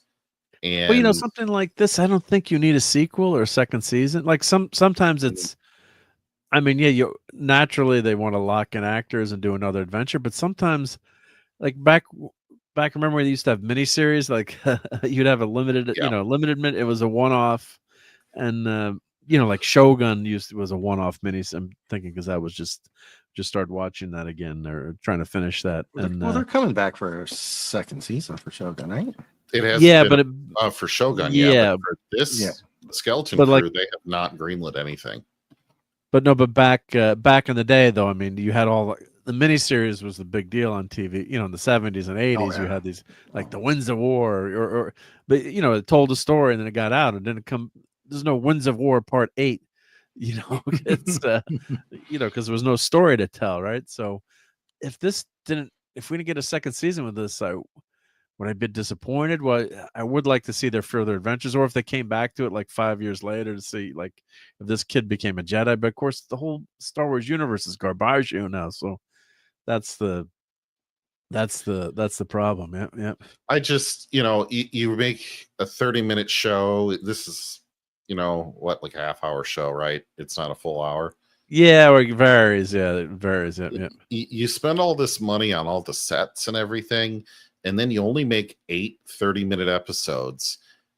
If you want to appeal to kids, you make more than 8 episodes, and you come back a year later with more. You don't wait 2 or 3 years because the kid is on to something else by that time. And that, to me, is just a huge problem with a lot of the way that Disney does things on this. Is like Mandalorian 8-episode seasons. That's kind of stuck around before they messed with it for other reasons. But Obi-Wan 6, The Acolyte 8, Ahsoka 8, Boba Fett 7. It doesn't see. It seems more like a miniseries, not a TV show. And I don't know if kids are really like, I want to watch a miniseries. They want to. Well, no, everything today is episode. Everything today is geared towards multiple. They want to do multiple seasons. Where I think some of the other shows we'll talk about tonight, they're just so stretched out. So I'm watching. Went back to watching Sweet Tooth, the hybrid kid story, the deer kid story on Netflix. But they have 8 episodes, but like we're watching like each episode. I think I could have broken this episode down into 15 minutes or 10 minutes. Or there's so much useless exposition of the characters, and then the characters so well too. By the time you've been through, the 8 hours of the first season, then 6 hours of the second season, it's like just get on with the story. So this moves. Something happens in each episode. There's good stuff happening in terms of moving the plot forward, and it's not it's just not dead exposition there. So it's good writing on this show. So that's why I think it, and the acting, Jude Law's, he's a great actor and he does a great job in promoting not promoting and making this character come to life. So and then Secret Invasion did not exist. How about Secret Wars? Wasn't Secret Wars in the 80s? I laid that trap for you, Phantom. I just wanted to say What was Secret Wars? Was that even Deadpool? Was that a whole 81, 82? I'm trying to remember. Yep. Everyone subbed to Retro Nerd Girl. She was doing she did Empire Strikes Back this week, and then she's doing Return of the Jedi. I can maybe ask to invite myself on that show if I'm around next Saturday? What am I doing next Saturday? Let's see. We've got Saturday. Oh, I might be able to do that on Saturday. We got to, not saying I will be, but I've got to ask her. She's sometimes will invite me on to that her movie watch shows. They are doing Return of the Jedi, so I got to get into one of those Star Wars shows, maybe. But I'll check with her. Yep. But everyone's subbed to Retro Nerd Girl. Great channel, obviously. Let me try to catch up to the chat here. Let's see. How does it rate with the Ewok Adventures? Well, Ewoks are very tasty. Yeah. We're thinking of our buddy Clobberin times. Yeah. Yes. I didn't watch much of the Ewoks. That show was geared towards. Wasn't that show geared towards extremely little kids? That Ewok show. It was. I remember watching it as a kid. I remember nothing about it other than I was like, "Hey, these are those creatures from Return of the Jedi. What are we doing here?" And that was about it. Right. And Phillips says Superman, Batman, and Wonder Woman Saturday and Sunday mornings. Yep. Yeah, there are a ton of free streaming services, but yeah, it's amazing how much, if you look at Tubi and some of these streaming places, and YouTube too. Don't forget YouTube. There's a lot of free stuff on YouTube now. Some of it, I'm like, how is this on YouTube? Or but they do have free YouTube movies. So, or they do. It's in the public domain. They have but, some. They do have some. Always remember, don't just let your kids sit in front of it. Even the kids mode, you'll have very inappropriate cartoons that are masquerading as the real thing. So, unfortunately, I gotta watch. Always make sure you know what your supervise kids watching. Yep. Oh, 80s, the Fall Guys and the unit. Oh, the Fall. I love the Fall Guy, and of course, huge shout out to everyone suffering in California. One of my favorite TV shows of all time was Emergency. Watching that with my grandpa, and of course, if Gage and DeSoto were still on the job, there'd be no fires in California. But no, God bless everyone out there, and what a freaking travesty and a disaster. So I don't even think you can realize the full extent of it. And it's still going on, unfortunately, too. It's still, some of it is still not contained, which is horrific. Was it six days in right now? At least. It's going on a week. So a lot of people affected out there, rich, poor, everyone's equally affected. And Mark Hamill's house burned down, and of course many famous people, Denise Crosby, and of course a lot of regular people, quote unquote regular people. But some people were talking about the James Woods' house. That was karma burning down, and I mean, whatever you think. Then it didn't. But I think it didn't. It didn't. Yeah, but whatever you think of someone's politics, I mean, you should never go into that area of wishing harm on someone. Or I was not saying anyone that I've seen have done that, but people going after James Wood. Conversely, I don't go after anyone. Now, of course, as I think I mentioned on the late night Fortnite, like, okay, well, if Charlie Manson's house burned down, okay, that's different. But yeah, just because that's what part of the problem is, people can't get along anymore. There's so much of this derangement going around. So hopefully that's gonna calm down. But that's my 1 minute political rant for the semi-political rant for the night on that end. But God bless the people in California. I just can't imagine how horrible that is to lose everything and just always talk about quote unquote having all these collectibles and fun, but Clobberin Times told me about Marc C, the great Marc C, who passed away. Who when Clobberin Times would do that Monday night show, was Monday Night Marc C comics, and I just knew him just a little bit. I just started listening in and interacted with him just not that many times. I think my last Twitter message to him was he'd mentioned he was going to the hospital, and he's saying he had to get divorced from his kidneys or some medical procedure. I'm like, well, I hope your divorce is painless. And unfortunately, it turned out he had cancer, tragically. So F cancer, but he had lost all his comics with the flood down in New Orleans. So I'm sure Maddie's daddy's in the house, but a lot of people down that way lost all their comics. And he said Mike remembers Marc C with a wheelbarrow of all his comics just going to the dumpster, because you can't once it gets wet like that, that's yep, right, that's it. No, that's done. You can't save it. So old vinyl too, old 8 tracks. So there's a lot of that stuff just gets destroyed. Any water will get it gone. Like my cassette tape collection actually went underwater but then I was able to save it with that was in the early 90s before CDs took over. Mhm. And it was in my parents' basement. Like, why did you get my tapes out of the basement? There wasn't a lot of stuff in the basement, but like that's where I'd work out and had my weight set. And damn, they went. I soaked them in water, and most of them still play. Now, of course, now it's not the big loss because you then ended up buying CDs and stuff too. Right. But Right. it was just the idea of it. I remember walking home to my parents' house and then seeing the road blocked off because it was flooded. And like, holy shit, this is like a disaster that you see on TV, except it's happened to us.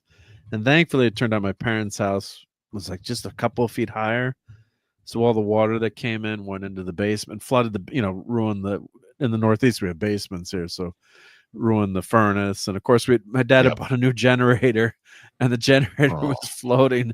I'm laughing now, but it was like floating in the basement. It's like, oh, maybe I should have gotten that out first, because the one thing I needed. And I remember we had we had VHS tapes, and like finally, like a month later, I got back to. I finally ran on an extension cord from a generator, and the guy's like, "I'm sorry, but we only had 2 weeks of late fees." I'm like, "Look, dude," I'm like, "You see how I'm dressed?" I'm like, "I just got an extension cord to the VCR." It's like, if you charge me any late fees on these, I ain't paying for it. We still don't have power. He's like, "Oh, I'm sorry. All right. Maybe I wasn't that abrasive, but it's like, we still don't have power." So it was, minor in the grand scheme of things in terms of, you have a house without, well, it did suck in December, a house without, heat. Oh The yeah, fire- because the the fireplace, fan on yeah. your furnace won't turn on. Yeah. Plus, Yeah. you had to get everything re-inspected and have it took quite a few months before we had heat again, and that was just with the basement going. And actually, what had happened too was the electrical panel caught fire because that was in the basement. So we had to. Thank God, my dad had Halon fire extinguishers that my buddy Rob was selling out of college. He took this job selling fire extinguishers, so I had a bunch of them. And Halon probably was the only thing that would have put that fire out because it was in the basement. He pulled the radiator cover off and he just stuck the fire extinguisher and just sprayed straight down. Like he couldn't go in the basement because the basement was arcing, but just the arc over. They didn't turn the power off. Now they have better warnings and they turn the power off if they think it's going to flood or it is flooding. Or now our power is on the first floor. We could, plug it. But, the house is 100 years old. You put the power in the basement. So, stuff isn't grounded properly and all the rest in a house that old. Yeah. So it could have burned. So thankfully, which are, I think Halon's illegal to buy now in the fire extinguishers. Is. Yeah. Yeah. For the general public anyway. It definitely is. So it would have been better for the environment if our house had burned down, as I always say. Yeah. So I still have a few Halon fire extinguishers. I don't know if they're still good. Yep. The fandom says, "Come on, Marc D. The 80s were a few years ago." Yes, they were. Damn it. Only a few years ago. Yep. Just But yeah, my dad lost a massive vinyl collection in the early 90s. We had just moved up from Florida up north here and staying in a rental home, and the basement flooded, and oh man, just did he know that the basement had a chance at flooding? Or not that I'm trying to lay blame, but like, was it a crazy shock, or was it, because sometimes you move places too and you're like, oh, the basement will never flood here, and then I wasn't that old. I was in elementary school at the time, so I don't really remember that. I just remember, we basically only had one box that didn't get wet. Just all the vinyl had warped, and it was like, no. That sucks. Yeah, a lot of memories there. And that was original vinyl too. It wasn't, like the reissues, reprint, reissue. Yeah, that you can get now. It was sad. Stinks. Yeah.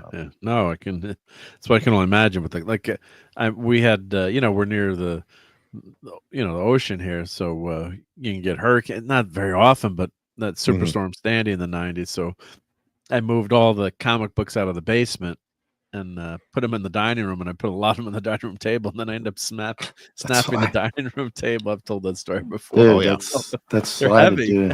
Yeah, Well, all my stuff. Gosh, 2014, Detroit had a 1,000-year flood, and there's like they call them like submerged highways, where the highway is like down below ground level.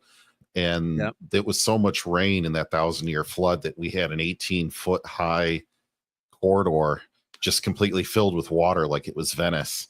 And it probably affected like 1 million homes, and you just see everybody's basements, just everything at the curb. And it's just sad, because people's photos were in there, but Your also a photos lot are of the physical worst, yeah. media and the rest. A real tragedy. Yeah, no, it's just I mean, just losing, losing your stuff. I mean, your pets, God forbid your pets are Mhm. lost, and you can't like they're showing a guy on TV, his house was destroyed, but they found his dog in the neighborhood. Oh, So okay. That's good. which is which is a great, you can't replace Mhm. a life, but you can you've got your pets or your family, I mean, or your pictures. That's the worst too, losing all your photos. So that's tough. Yeah, it's and they're beautiful, they are beautiful areas, but it's just you've got that fire danger there, earthquake. Mhm. Yeah. So and Phantom says, amazing thing about Fall Guys wasn't the pitch that got the show greenlit, but the theme sung by Lee Majors. The executives go, let's air this. So I love the Fall Guy, and Rob was mentioning, emergency chips, 240 Robert were my favorite, his favorite choice. I love, emergency and chips. Oh, and I got to meet Ponch and John, if you guys remember Yes. seeing that I those remember that. pictures. Yep.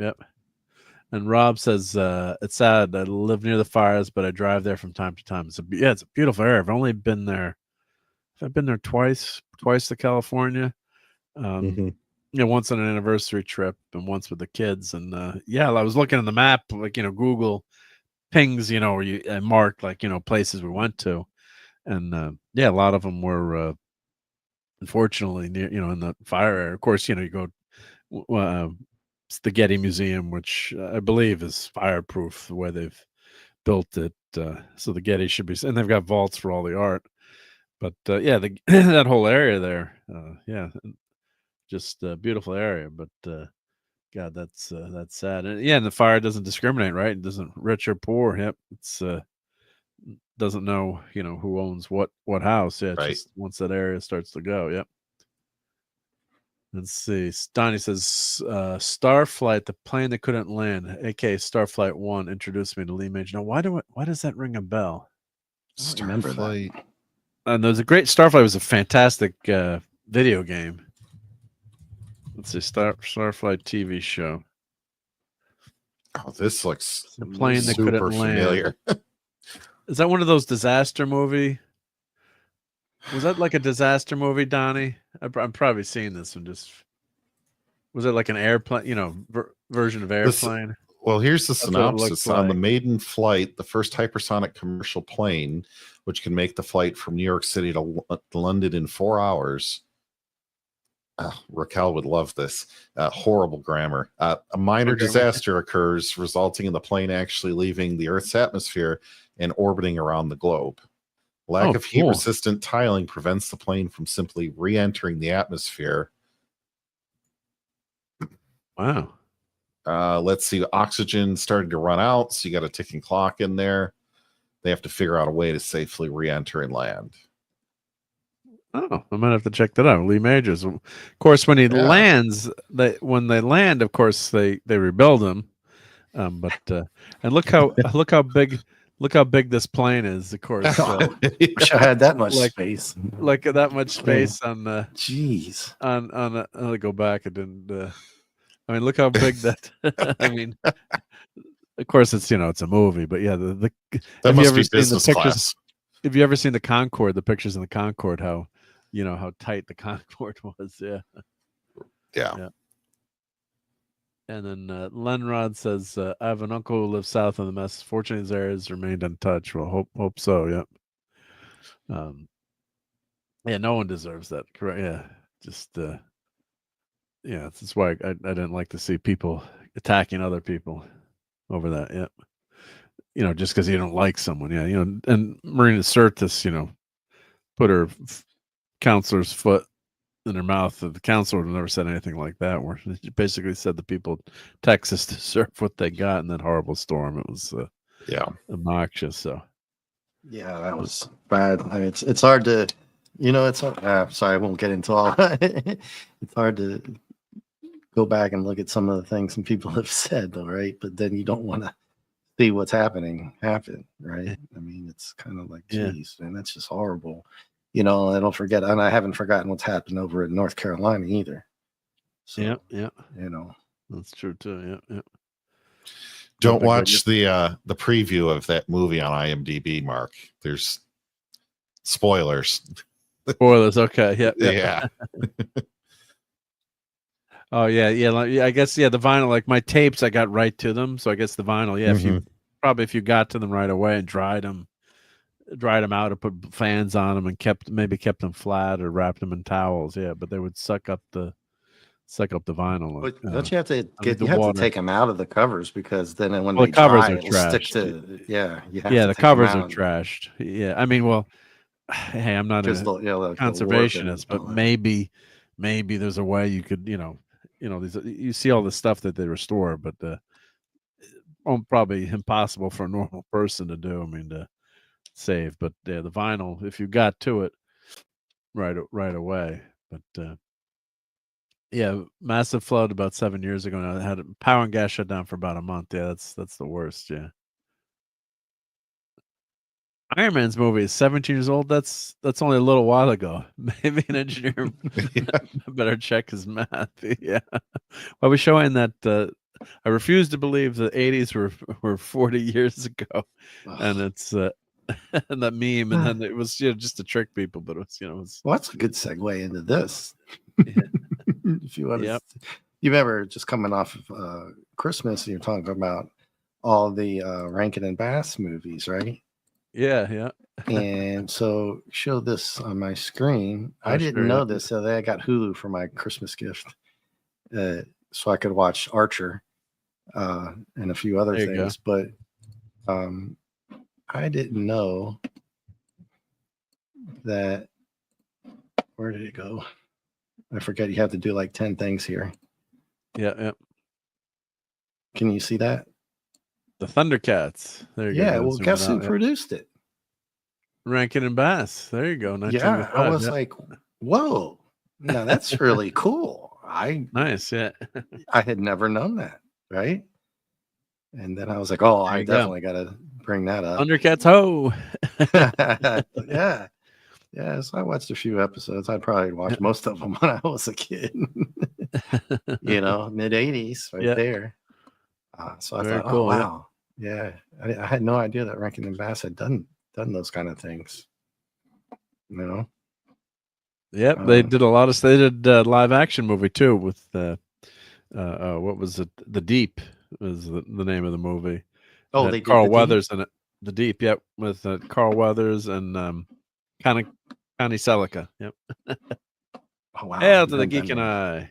Everyone sub to the Geek and I. And he said, "We're binging The Odd Couple. I was 3 when it was on. It's still better than most sitcoms today. That's for sure. Yeah, sitcoms are.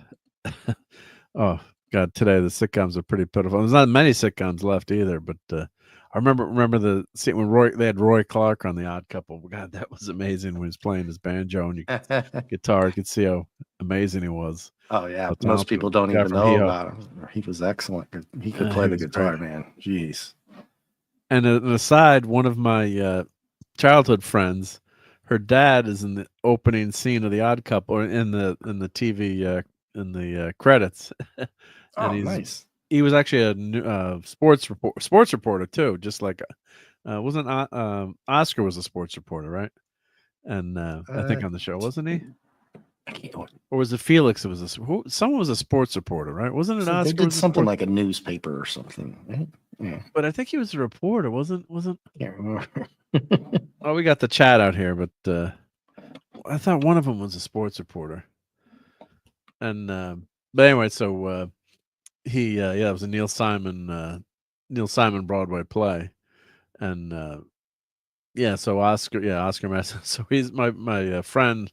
Like, that's my dad there with his hat. When they, just one of the scenes in New York City, which makes sense. They would just film, film in the street there. It's like, you can't recognize his face exactly. She's like, that's like my dad's hat. She's like, and I know that's where, like, the street he would walk on to work or whatever. And I can, back. Well, maybe if they had it in 4K now, maybe you could, zoom in and see. Yeah. But So, Oh, So Felix you're- is a photographer. Okay, Felix is a photographer. Thank you, guys. Yep. Oscar was the sports writer. That's what I thought. Oscar was a sports writer. Yeah. So, she's like, that's my. I wonder if they've had it in 4K. I should tell Claudia. Like, we can definitely see if it's your dad or not. Yep. So, so let's see here. Yep. Yeah. Everyone's telling us what. Yeah, but yeah, those are so great shows. So this, we'll get off the Skeleton Crew now, but it was it's been fun to watch so far. It's been enjoyable. So if I had amnesia for all the other Garbaggio Star Wars that was out there, I would have said, yeah, this is geared towards kids, but it's fun, and there's nothing egregious where you're watching something you want to throw stuff at the TV. Like, how stupid was that? Because I've been watching a segue into Sweet Tooth. I know this is an old show, but Sweet Tooth TV. Let's see, just so it comes up with the images here. So it's based on another property based on a comic book. I don't know if anyone's been watching this one. The third and final season dropped over the summer. In Netflix, you start watching shows, and my wife and I will pick shows to watch, and binge watch them and catch up on them. And then we haven't finished watching this. So you've got a world that, it's one of those dystopian futures where kids all of a sudden, and of course it's not a spoiler knowing, seeing these pictures, or it's pretty obvious, their kids are being born as hybrids all of a sudden. What? And there's a virus that's killing everyone on the planet. So they don't know if that's the two are related, but there's a group of people that are out to capture all the kids, and they're like the last men, and they don't like the hybrids, and they're after them. And the first season was pretty good. It was it starts off with the kid is out on his lawn with his you think it's his dad, and I'm not going to go into spoilers, but you find out more of the kid's background. But what happens is dad passes away from the virus, so he's basically on his own. And this big, huge ex-football player, obviously 10 years after the world is a mess, he's encounters him, and he's helping him on his journey. He's trying to find his mom and what happened, and trying to find any survivors. So, the acting is good, but watching the second season, the first season had more, exposition and, what's happening, the kid growing up. And it's interesting. You got these people that they're the animal army are protecting the hybrids. But the second season, you like the characters. There's some enjoyable things, but it's so darn drawn out. I mean, it's just hey, Oliver, how's it going? It's just so drawn out, so long, where you've got like episodes are like, you could have had 5 minutes. Like, this episode could have been 5 minutes in terms of what actually happened versus character interactions. And it's not always just I'm not picking on the kids here, just in terms of their acting, like stuff with the grown-ups and what's happening. So this is, a scene from that's what the art looked like in the comics. So they make the kid's more, human looking, or, more palatable on the eyes versus that. Sure. But versus the comic. But have you guys watched any of this at all, or know anything, JT or Dave? Another one? Nope. Nope. Nope. It did sound interesting, though, the way that you were talking about, the hybrids and all that type of stuff, and kind of a dark mystery portion to it. I can see why you would get interested and start watching it. Totally. But Yeah, it got good reviews, and yes, this is Mad Max with Antlers, USA Today, a must-read new book, Jeff Johns. So yeah, it's interesting. It's been interesting in terms of the story progression has been good, but it's just so darn drawn out. Like this 8 hours, well now it's been I've watched I think 6 hours of the second season. It's come on, it's just but of course they have the time to do it, so that's the problem where you versus a movie where you've got limited time to tell your story. You can't have this character exposition and these talking in hallways uh for a half hour, and dragging things out of the plot. So I guess Robert Downey Jr. is involved with this show. That's interesting. Does he own the? Let's see. Does he own? How does Robert Downey Jr. involved in this? Does he bought the rights to the show? Well, He's teaming with Netflix to adapt DC's Vertigo Sweet Tooth. He was set to produce the series in Hulu, but didn't pan out. All right, so he's a producer on the show, and Will Forte. He's the quote unquote the dad in the first season. He was really good in it. Yep. So he's producing it. Yep. So, but Robert, you need to, if you hired me as an advisor, you need to cut down on the exposition there. Yeah, is he still in line to be Doom, or are they gonna? Yeah, he's still in line to be Doom, but I don't know if it's him as the actual Doctor Doom. Like, is he the real Doctor Doom, or is he like? That's how he revealed it. He revealed it as pulling off the mask. Yeah, no, but I mean, is he? Yeah, but what version of Doom is he going to be though? Is he going to be like a Doom from Earth 49? Who's that's what I mean. Nah, they'll probably actually or the Fortnite Doom. Yeah, an origin story like on Fortnite. Yeah, completely unstoppable. Yeah. So that's what I'm. That's what I'm just wondering out about because I don't know. He's catching a little. Doom is not. A lot of people are kind of like, it sounded great at first, but I don't know. Never thought it sounded good. Well, only a few. We didn't. I didn't. You didn't. I don't think anybody that watches, maybe one or two, were like, we'll see. But I just can't. Sometimes you just don't want to see certain people do certain roles. It's just. Doom is not meant to be a snarky guy. I mean, yes, he's extremely arrogant, but not in a snarky comedic way. His humor would be like a dry humor. So I just wonder if too much of Tony Stark would bleed through like into Doom. An evil type of humor too, right? You just always have to have that air of, because we all know what's going to happen, but for the most part, right? But I don't know. I just can't. Well, he's not. But Dr. Doom doesn't think he's a bad guy. Yeah, so that's it's some narcissism going on there, right? And I'm trying like one guy sat down with me and told me a story about from my work. JT knows this, and the guy literally, and I was sitting in the office, and he's talking to me about all the people that he knew, and he knew a lot of people in the area that we're at, and he says, and that's why people love me. So I was thinking that kind of character would be Dr. Doom, where you tell other people how many people love you, right? You have that kind of attitude, because he was full of himself, right? Yeah, Dr. Doom. I mean, so yeah. So I don't know what what he's going to bring to this. We got to see what happens here. Where if he's too much of Robert Downey Jr., with his personality as Iron Man, it's just not Iron Man for me. That's the only. Lenrod in the chat's got it summed up. Let's see what Lenrod says in here. Yeah.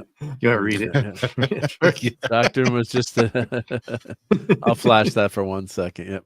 I lost all my advertisers. We're good. No, it's late night. Yeah, we're good. Yeah, that's all right. Yeah, yeah, he is. Yeah, no, that's. So it just can't. It's not that Downey's typecast. Look at Tropic Thunder. I mean, good God, he can pull a role off like that and do Iron Man. But I just think it's overkill to do it. And I'm not even as big as a Fantastic Four like you or Clobby and a lot of people in chat are, right?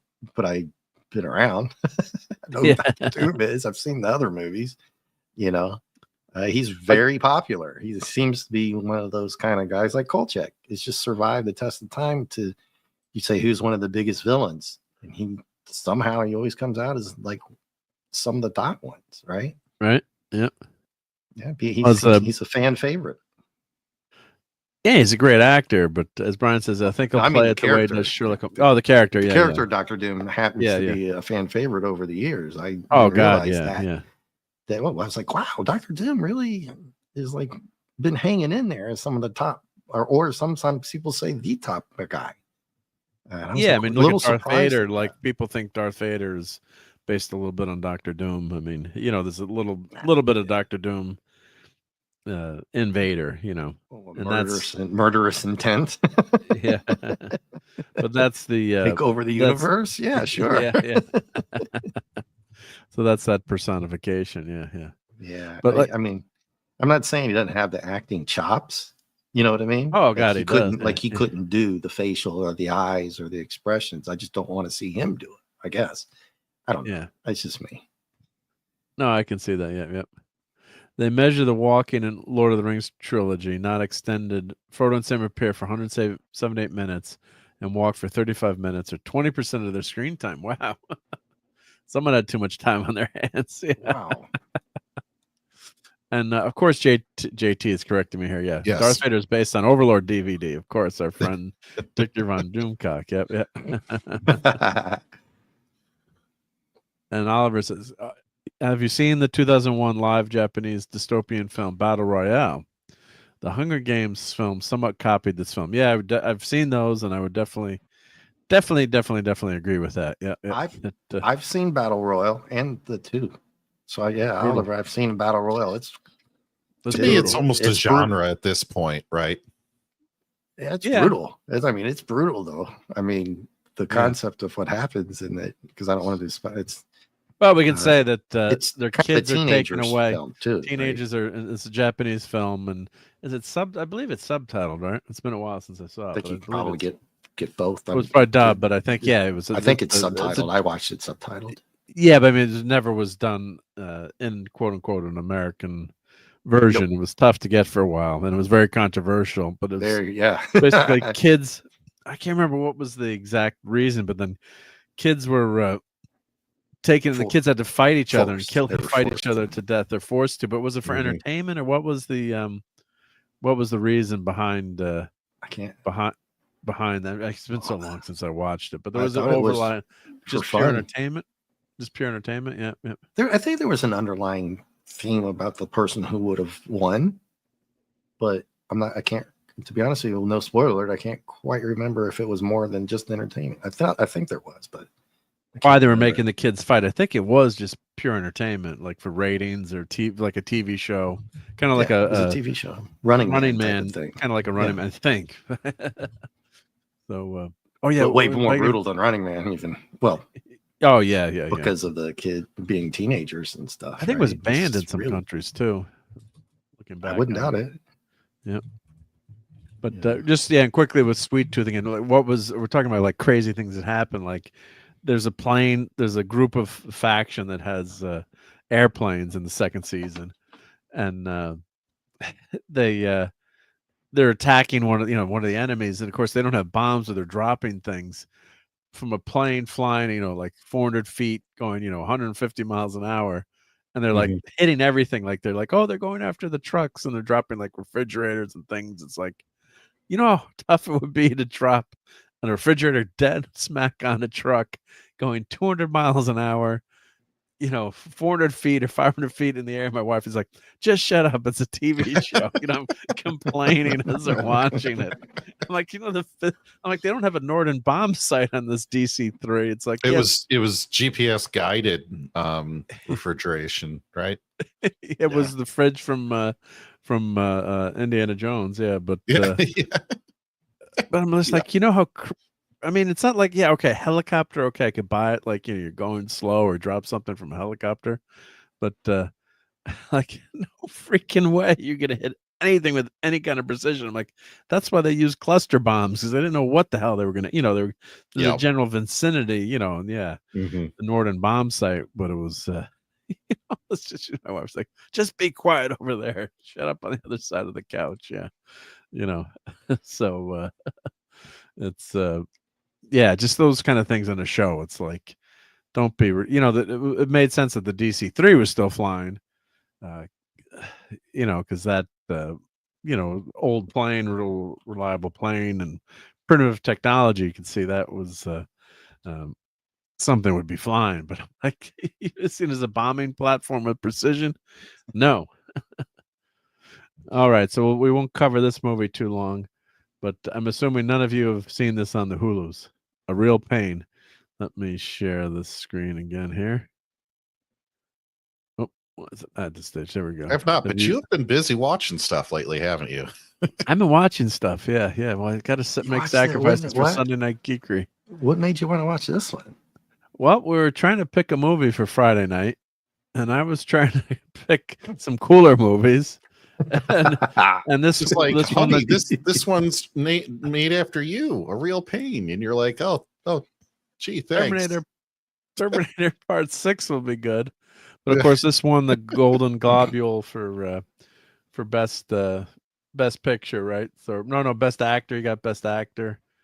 But I was trying like, let's watch Solomon Kane or the Saturday Night Live movie, or let's watch something with Stallone, or but I got overruled, and I'm like, okay, well, it might be okay. But the synopsis on this movie is, I'm gonna give it a thumbs down, even though it's got some merit to it.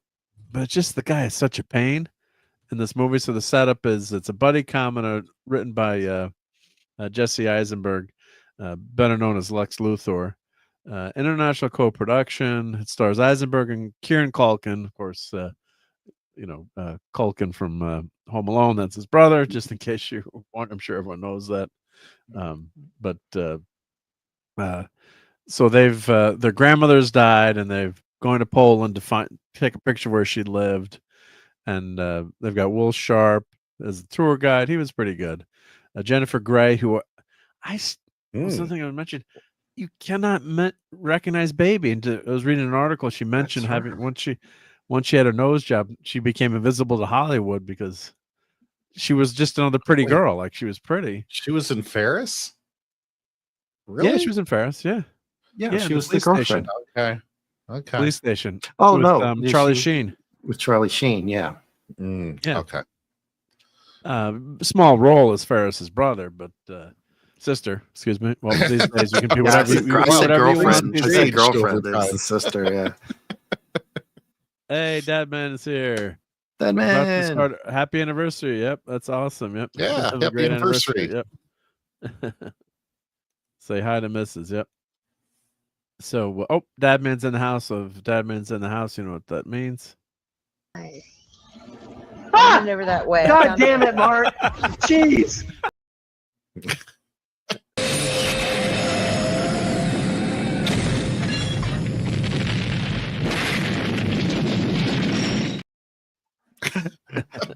Let's get the trifecta. Where'd they go? Right there. Oh, screw you. Nice. Yeah. Yeah, Lisa, no one puts Baby in a corner unless they get a nose job. But Mr. and Mrs. Dadman have a great great anniversary. Yep. But yeah, she wrote about it, and then you can't. I'm not saying she's just not pretty, but you just don't recognize her. And she wrote an article. Right. It's like, yeah, I shouldn't. And both her parents had nose jobs, and her mom kept pushing her to have a nose job. And quote unquote, she's prettier, but you just don't recognize. Like, it's like, that's her voice, but you just don't recognize her. Yep. They put Baby's old nose in a closet and forgot about it. So, and then Lisa says, "Happy anniversary, Dadman and Mrs." Yep. A good sport, that's for sure. Yep. Good friends, the Dadmans. Yep. The Dadman clan. Yep. So anyway, this is a buddy travel movie.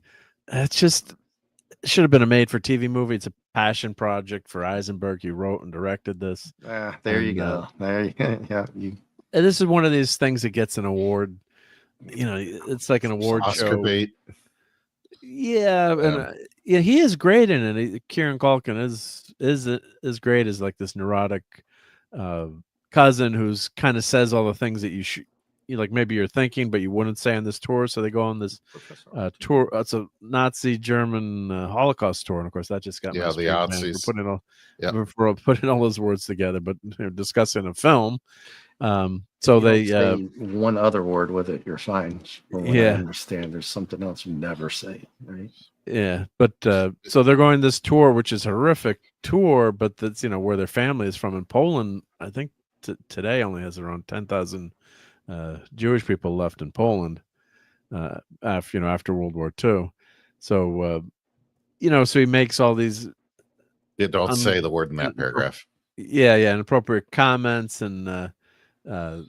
There's some spoilers. I shouldn't, show the article, but just the pictures. But it's you have to be in the mood to see this kind of movie, I guess, and as a reflection on what happened in Europe and reconciling that. And Eisenberg talks about it in the article how, and that's part of the movie is they're going on this tour, but they survive. Survivor's guilt and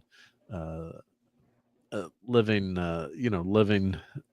through this, the relatives that lived through this horror, and a few of them that made it, and they're living the quote unquote good life. Hey, Professor R2, great to see you. Happy Sunday night. So, in that part, it's a serious movie in terms of where it's hitting and what it's discussing, but Kieran Culkin is great in it, and there's some good moments, but it's kind of like this is it's on Hulu now for free, right? So if you have Hulu. But you got to be in the. Nope. Probably no. You probably. I'm not gonna sit around because it's like a six-pack and watch this. No. It's like a hard-hitting movie. It's not like there's some great lines in there. For that kind of content, I had watched finished off The Strain because I had read the book a long time ago, and it fell off toward the end. But that whole thing with the one main character had survived the Holocaust and stuff like that, right? And then of course they tied it into sci-fi. So, but originally they have flashbacks and stuff like that with that main character. So yeah, I would for that kind of content to watch it for that. I wouldn't watch this one, because there's so many movies. This ain't no planes, trains, and automobiles. As hard hitting as planes and trains is at the end. There's a lot of great comedy.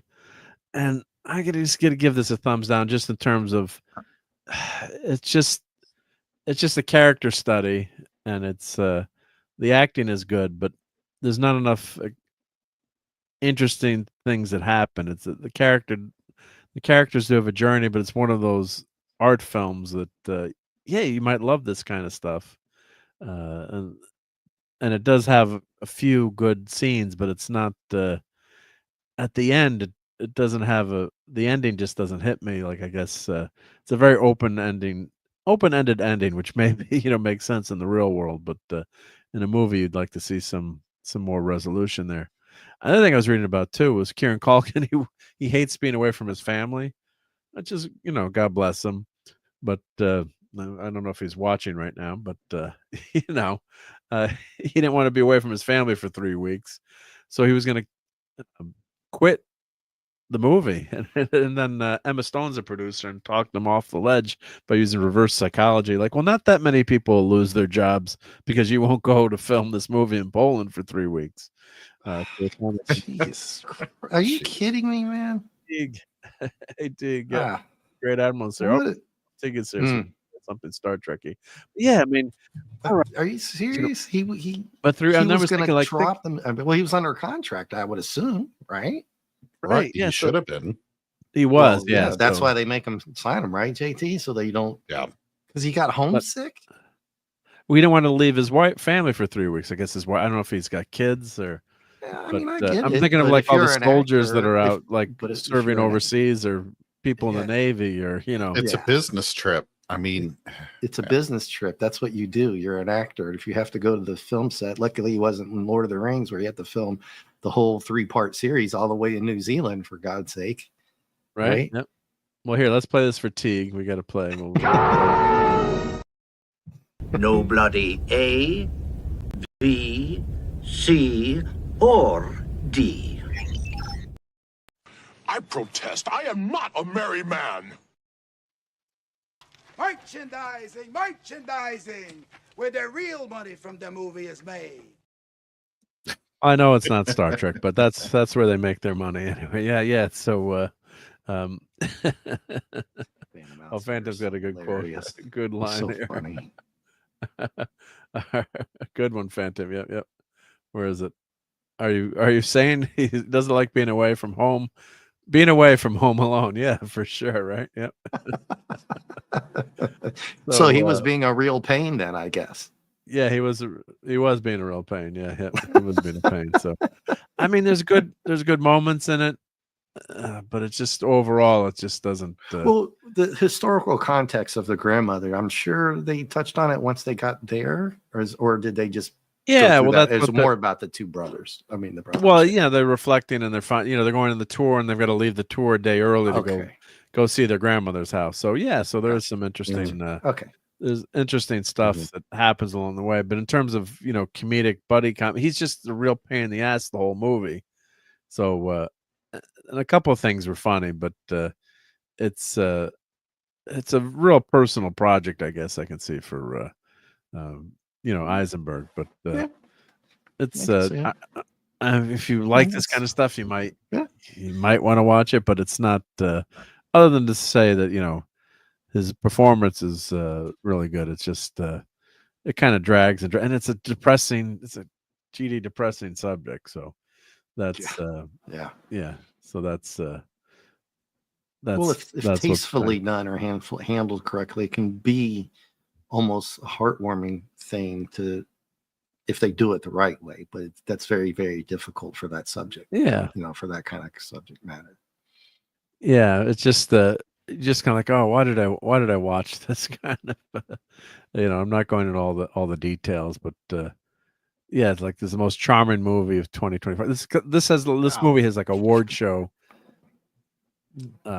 written all over it. It's just like it's made for like award shows basically. So, but this would have been like an after school special, and now for a very special episode of that kind of thing versus making a movie. Of course, I think this was in such limited distribution. It was just it's made for the streaming audience. So I just, this scene was probably the best scene, was the dinner, one of the dinner scenes towards the end of the movie.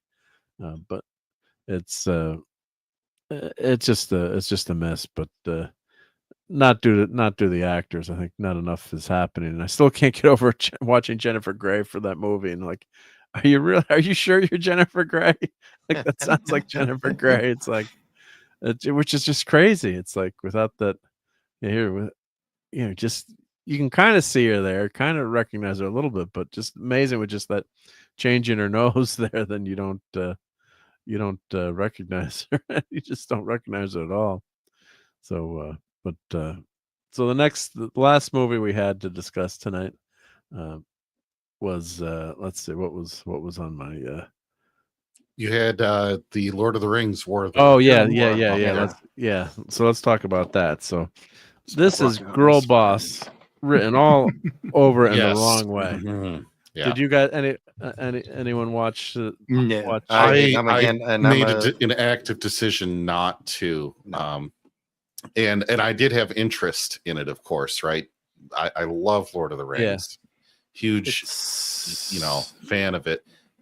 Dave, Lord of the sorry, Rings, I didn't mean to cut you off on that. Oh no, that's all right. Sorry, chomping at the bit a little, because Lord of the Rings, with being my age, most people know that it's the first set of books that I remember reading outside of educational, so school. I still have it. I forgot to bust them. I still have them wrapped up in plastic. I've kept them since I was like 10, 11 years old or whatever. 8, 9, 10. I can't even remember. Yeah. So I've had them for 40 some years. And, I brought out my Gandalf, Yeah. And before I left Virginia, you might remember, Mark, I had the huge Sauron and the Balrog one with the whip. and Okay. but they were huge, and Yeah. just, I sold them and actually got my money back plus, because anything old school Lord of the Rings, Hobbit, you can sell that no problem if you want to. Yeah, no problem. Right? Yeah. I kind of wish I didn't now, because I'm like, yeah. I really like that Balrog statue. But yeah, I sent you guys that one on X of that new one coming out, that lit up one and stuff. But that really massive one with Gandalf on the bridge. I don't know if you remember that. I sent you that. Is that about a week or I'm two? trying to remember now. Yep. I can find it on X. Yep. Find it. Yep. But, I think I bookmarked it. But yeah. So what's oh, let me catch up here. Yep. Let's So see. first of all, tactical stream elements, warp core. Oh, something happened with stream. Yeah, stream elements can always be a pain. Yep. Let's see. Did she trick him? Let's see. I'm not sure what that's in reference to. If we're talking about this movie or the last movie. Yep. And Lisa says, "Sorry, you're having a rough one, Admiral T." Yep. Well, cheer up, Admiral T. Yep. Hopefully, we'll give you a few laughs here tonight. Yep. I know this. Now, what I'm gonna. I can't believe I'm coming out against a cute redhead in this movie, but I think it was. You're right. It was Girl Boss. Come on, like so girl boss at the end, and in the wrong way, not like the original Lord of the Rings trilogy as it's written, where it's a shock, and they make her this badass war. I'll cut to the chase. She's childhood friends with this character Wolf. And they play sword fighting as kids, and of course they're using real swords. So she's obviously the better sword fighter at age 8 or whatever. Of course. Yeah, which is okay as like a girl, because a girl and a guy are going to be much more evenly matched at like age 8 or 9. But of course she's the better sword fighter, like you said, she's got to be the better one. And she's hits him in the face and scars him, so he's got this scar that's on his face. Now the voice acting was really good. No, that's Emma Stone's daughter, Gaia Wise.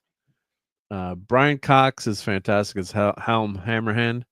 So he's he's great as Helm. Let's see who else. I think that's the only voice actors you'd know, but he does a great job as Helm.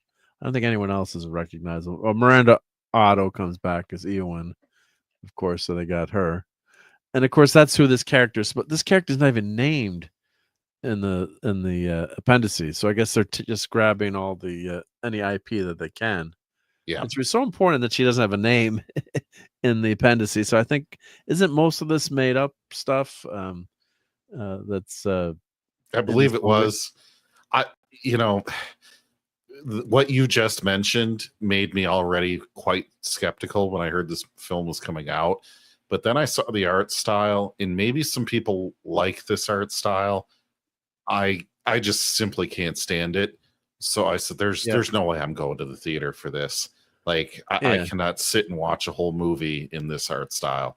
And I don't know why they chose to make it like this. Were they trying to appeal to like an anime or a manga audience? Let me just read this quote message from Philip. It says, "I've thoroughly enjoyed my first time joining the chat here. I'll be sure to finish the rest in the replay. Night all. Thanks for a really fun time. And be sure to keep banging the rocks together." Well, let's bang some rocks together. Thank you. That's a really fun comment. And have a great night, Philip. But yeah, sometimes, it's tough depending on the time zones, and we're on late here. But let's play some clobbering times. It's clobbering time! Bang those rocks together. But thank you for that. Have a good night. Thank you. Glad you're enjoying us chatting here and hanging out with friends and having fun. And thank you so much. Yep. And see you next week. Yep. And R2 say it's fake anime made by a Western studio. I'm not a big anime fan. Just like you said, just the style never really grabbed me, but it does kind of work you get used to it by the end of the movie if you're not an anime fan. I don't know. Yeah.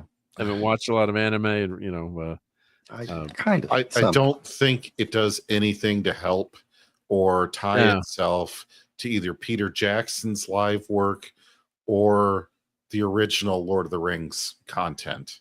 Yeah. Which And Ralph was out of England. Like, I just Yeah. especially her eyes throw me off. Yeah. I could go all day, and I know nobody wants to hear it. That's not even the most, I hear you, but if the story had been better, then you would have got, then you could have, then those are kind of not trying to downgrade what you said, in terms of a nitpick versus style over substance. So it does take me out of the story a little bit, but then you kind of get used to watching it after a while. And she's a redhead. So you gotta love the redheads. Yes. Oh, I married one, so as did I. So I understand, Mark. I understand.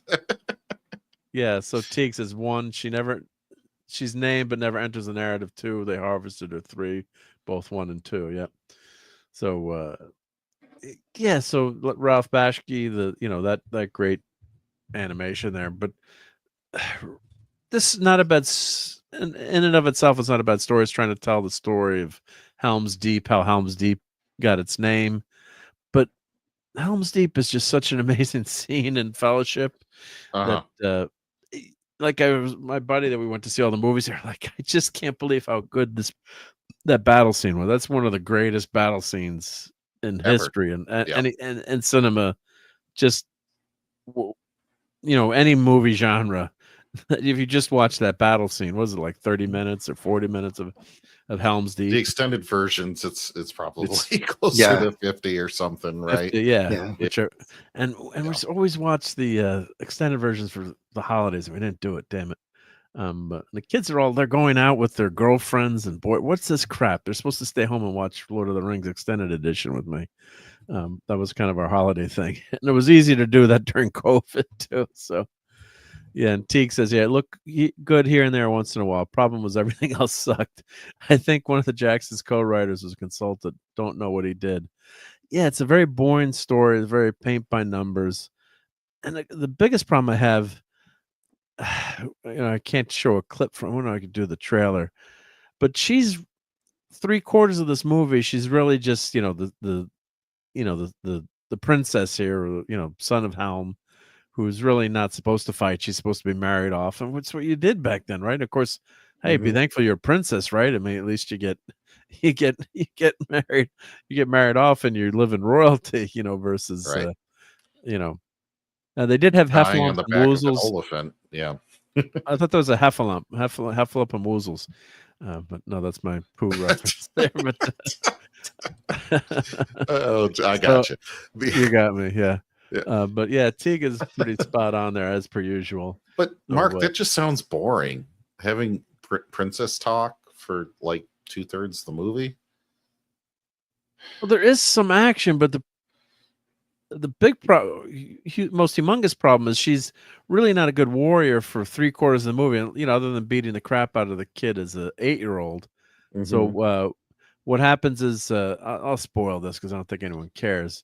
So well, the box office kind of reveals that. So Helm, one of the kings, she's let's see, her character, Wolf. All right, let me start from scratch. So the king is going to marry her off to another kingdom of rivals that'll make their kingdom much more powerful. I'm just never heard of that before. Never heard of that before, but that's okay. Yeah. But then Wolf, the kid that she fought and scarred, the father wants the daughter to marry Wolf, and I could see where Wolf would be mad because she's a cute redhead, despite maybe the anime style, and the father, there's always this challenge. They've always got the right of parley or whatever. So the father gets into a fight. The king is allowed. They're square off. It's a fist fight. And he one punches him, aka Batman, knocked out Gardner. One Punch Man. That's some anime for you. Did you get a sound bubble off of that, like pow or bang? And he kills Wolf's dad. So of course Wolf, vows his revenge, and the king really should have killed him at that point there, but he doesn't. And so the whole movie is about Wolf gathering forces, and what's his plan to take over the kingdom. And she at one point, offers her hand in marriage, basically to save her dad or save her kingdom, and then he turns her down again. I'm like, I don't think the guy would turn her down at this point, because she kind of says it like, she doesn't give up, go so as willingly. She's like, well, if it'll save my kingdom, I'll marry you or whatever. And then so I'm like, come on, the guy's not going to say no to that either. So her costume is pretty good there, and that outfit was pretty well done. But the problem, then she's not that good of a fighter for part of the movie, and then all of a sudden, the Helm's Deep, they're trying to build a bridge, and they're stuck in Helm's Deep, and of course it's not named Helm's Deep at this point. And she goes on a bridge in the scene here, and then she's kicking ass, and she becomes like this superhero fighter. And it's just patently ridiculous that a woman would be able to fight a man using a broadsword like this, one-on-one combat, and the guy that's all he does is train. It's like, it ain't happening. I mean, there's the One Punch. List of Wonder Woman, Lord of the Ring offers gets longer. That right? looks terrible, by the way. Yeah, in my opinion, it looks terrible. Wait, that fist is whose fist is that? That's her fist. What? No, this is that's duel. the father This is the killing. duel. Killing the okay. other. I thought I got a That's little Helm, confused. All right. Sorry, yeah. Sorry, yeah. Okay. So, yeah. So I like Rings of Power. I watched the first 3 episodes and turned it off. Yep. Yeah, it was pulled from theaters after 2 weeks. So it's on digital. Yeah. I was going to mention it came out global box office at just under 20 million gross, and the budget was 30 million just to make the film. So no promo. I mean, what you think? Maybe 60 million. So they only made a third of their money back on this thing before it went digital. And yeah. No, it was a big. It's a big mess. I mean, it's just. So I think the movie could have worked a little bit better, if it hadn't gone all girl boss. Because when Eowyn, that's a surprise, and she's on the battlefield, and she's not slicing and dicing people. She's protecting the battlefield, and then she's that's I'm not a son of man. It's like it's a surprise that she deals that killing blow to Sauron, at the end of the Lord of the Rings there. So it's not like she's with help from which one, Merry or Pippin? Help me out. I just watched this thing on the other day. I think it was wasn't it Pippin? I can't remember either. Maybe stabbed him in the calf. Yeah. Yes. No. So it's like it. I'm not gonna say it's like a trap, but it falls into place. So, without success with Rohirrim, well, there's no sex in it. The Lord of the Rings franchise is officially at a crossroad. Yeah. But I mean, there's. Sorry. She cracks me. And I don't think it helped that it was a prequel either. Fortnite. Right? Because The Lord of the Rings was at the end of the Third Age, and even The Hobbit was at the end of the Third Age. And this is supposed to predate both of those. Well, we already know what happens on all of it, and you're not really telling a story that anyone's dying to know about because she's so inconsequential. She's not even named in any of the writing, right? So what do you? I mean, you're setting yourself already up to not really succeed just doing that much, and they didn't. I just think they really didn't take that into account. JT, I kind of wish I would watched it now just for tonight, but I didn't have any desire to. How are you gonna? I don't understand what their goal is here. Just to make it animated, I guess, and then go. I mean, animated. Let's flip through. I'll flip through this. Sorry, I was just going to telling people just showing this. Yep. But and Admiral Teague said it was the Witch King. You are right. You are right. Thank you. Yep. You are correct. He had the cool helmet though, didn't he? Oh, very cool. Yep. The thing that I just don't understand, and maybe somebody else can help me with this, is even in Peter Jackson's Return of the King, they had the daughter of the King of Rohan end up saving him. Spoiler on Return of the King, which was never in the books. Was never in the book Return of the King. They changed that scene to try to give a more feminist, empowering moment into that.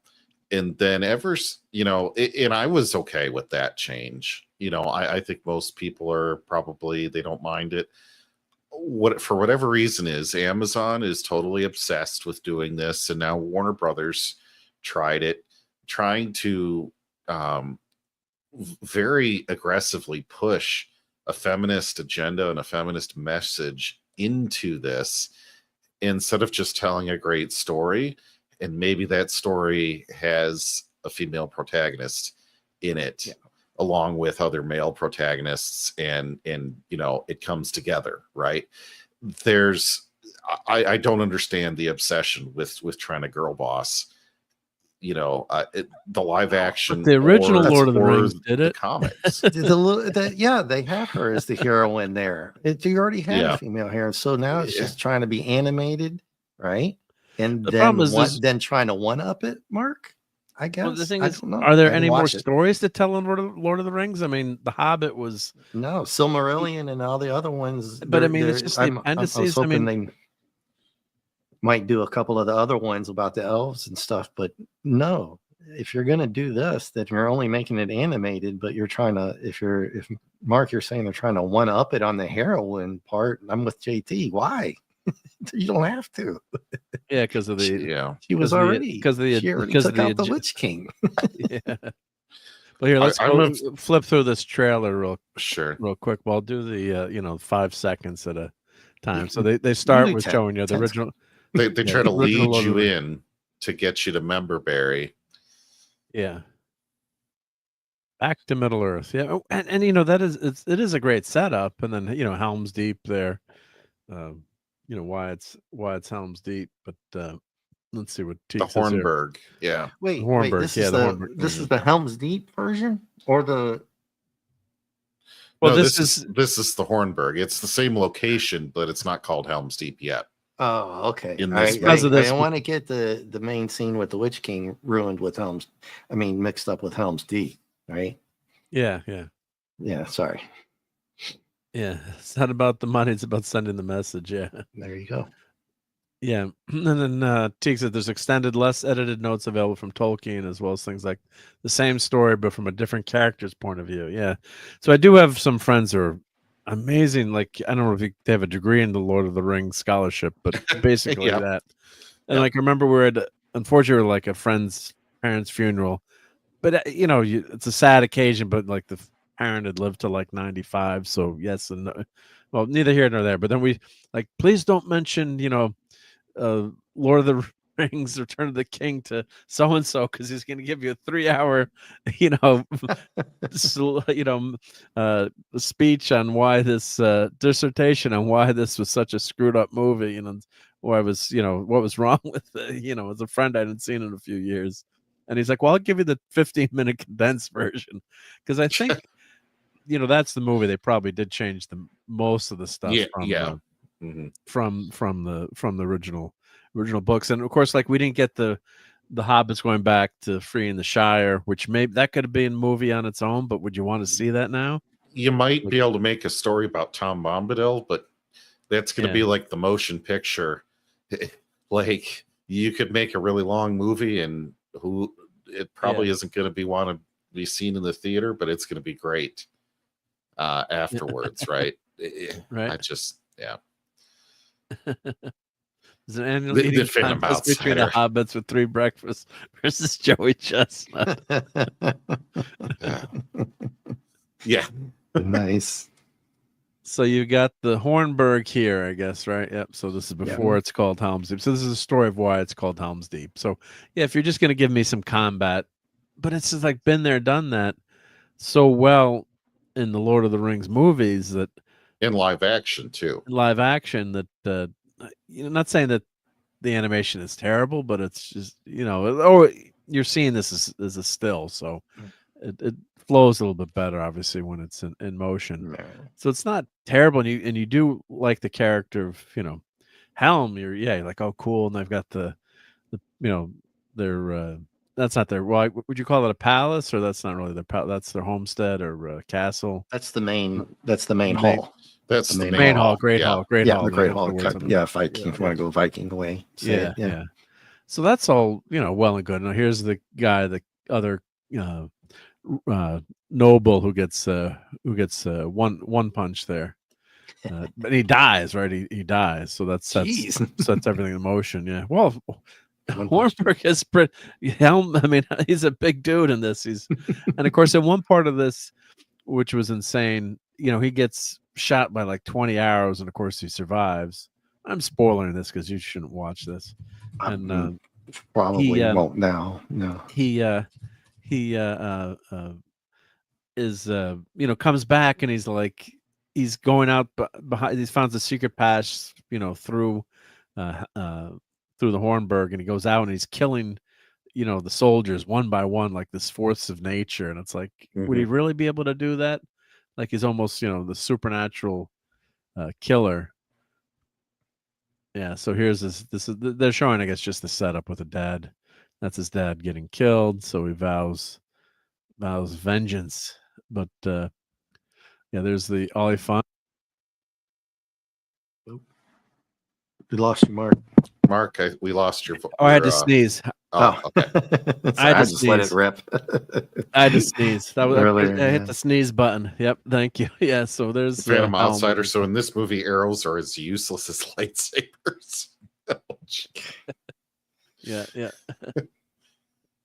Yeah, how do you cast Tom Bombadil? Right? Yeah, that's pretty. I always thought the shapeshifter character in the Hobbit that they put in could have been a type of one-off. He changes into the big wolf that scares off the orcs on the wargs. You remember that when they make it to the house? Yeah, and I remember talking to my friend in the movie, like, "Where's Tom Bombadil?" They skipped Tom Bombadil, but they were like, when they got to the prancing pony. Yes, they were like, we're like, this is really good, like, Oh yeah, yeah. So and the ring wraiths and all that. Oh god, the ring wraiths! Holy shit! Oh, I gotta go watch it now, but I gotta get to bed before I gotta go to work tomorrow. I've got the extended versions. I'm not watching that tonight. I got three of all three of them extended. I gotta buy them on 4K again now. I have that. It is phenomenal. The extended 4K. Oh yeah, extended 4K. Yeah, because I don't have I bought them all. I think I bought them on Blu-ray. Did I buy them Blu-ray? I think I bought the Bluray 4K. Hey, Davina's here. It was time. How's it going? I had the theatrical DVDs, and I'm like, no. In 2024, we got to upgrade this. Well, I do have. I'm looking at. I did buy the original DVDs that had the statues in them. So I've got Gollum. I'm looking at Gollum on my shelf, and I grabbed Gollum. I'll show him on the screen here. Hold on, I'm gonna get up and grab him. I've got the Gandalf, right? Or I already showed it, right? Yeah. We got him. And hail to Mars Monkey Max. Oh, it's a mead raid, man. Thanks for coming by, everybody. Mars, Davina, who else? Tim Hayes, Masgrave, Jonathan Conroy. Chat's just rolling through now, man. Yeah. Thanks for coming by. He steps got out 100. 1 second there. 120 people watching, man. Oh, really? No shit. Yep. Nice. Very nice. Yeah, Mark went to go grab yeah, he needs to disappear. Got to show off the folks. He's just grabbing some things to show. Mark, let me go grab my R1 sword. 126 people just. We got 120. That's awesome. 130. 129 now. Well, here we I'll be go. right Let's back. Let's go full screen here. So let's show. These were the. Let me switch my mic here, and thank you for the mead raid. So here is when you had those original. You got these cool statues with those. I don't know if they were extended edition. We got some in the chat will help me out here. But John says we were promised free beer. I do not have free beer. Sorry, but hey, Nick Weiser's here. Awesome. Yep. And Mark's here. Where am I? What happened? I'm awake. Just resting my eyes. Yep. Give the chat toxicity. Yep. So hail to Mars Monkey Max. Yep. Yeah. So I have these great, great statues, and this is back when they did. I mean, yeah. Once in a while, we still get some cool DVDs, but with some cool items in them, but not as cool as this. So these are off of my bookshelf, and let's get Mary Jane out of there. Oh, I was going to say, Oh, you you could like put her right in the middle. put Mary Jane back back here. Yep, everyone likes Oh, yeah, MJ. there we go. There How's we go. that? Yep.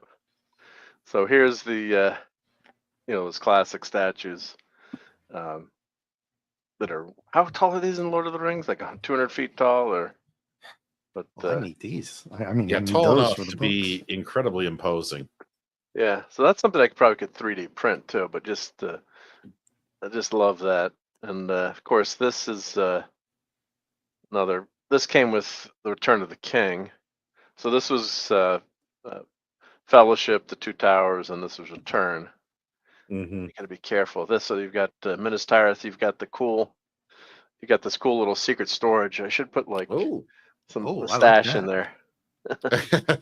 Of So here we the go. stash Put of the what, precious. Mark? You put the precious Stash in of there. what? The precious. Yeah.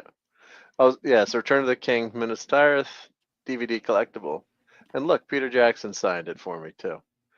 So Very cool. look, these great collectibles. Yes, I don't know how. I think there's a gazillion of these. I think, but I just love having these on my shelf. And yeah, now I got to buy them again.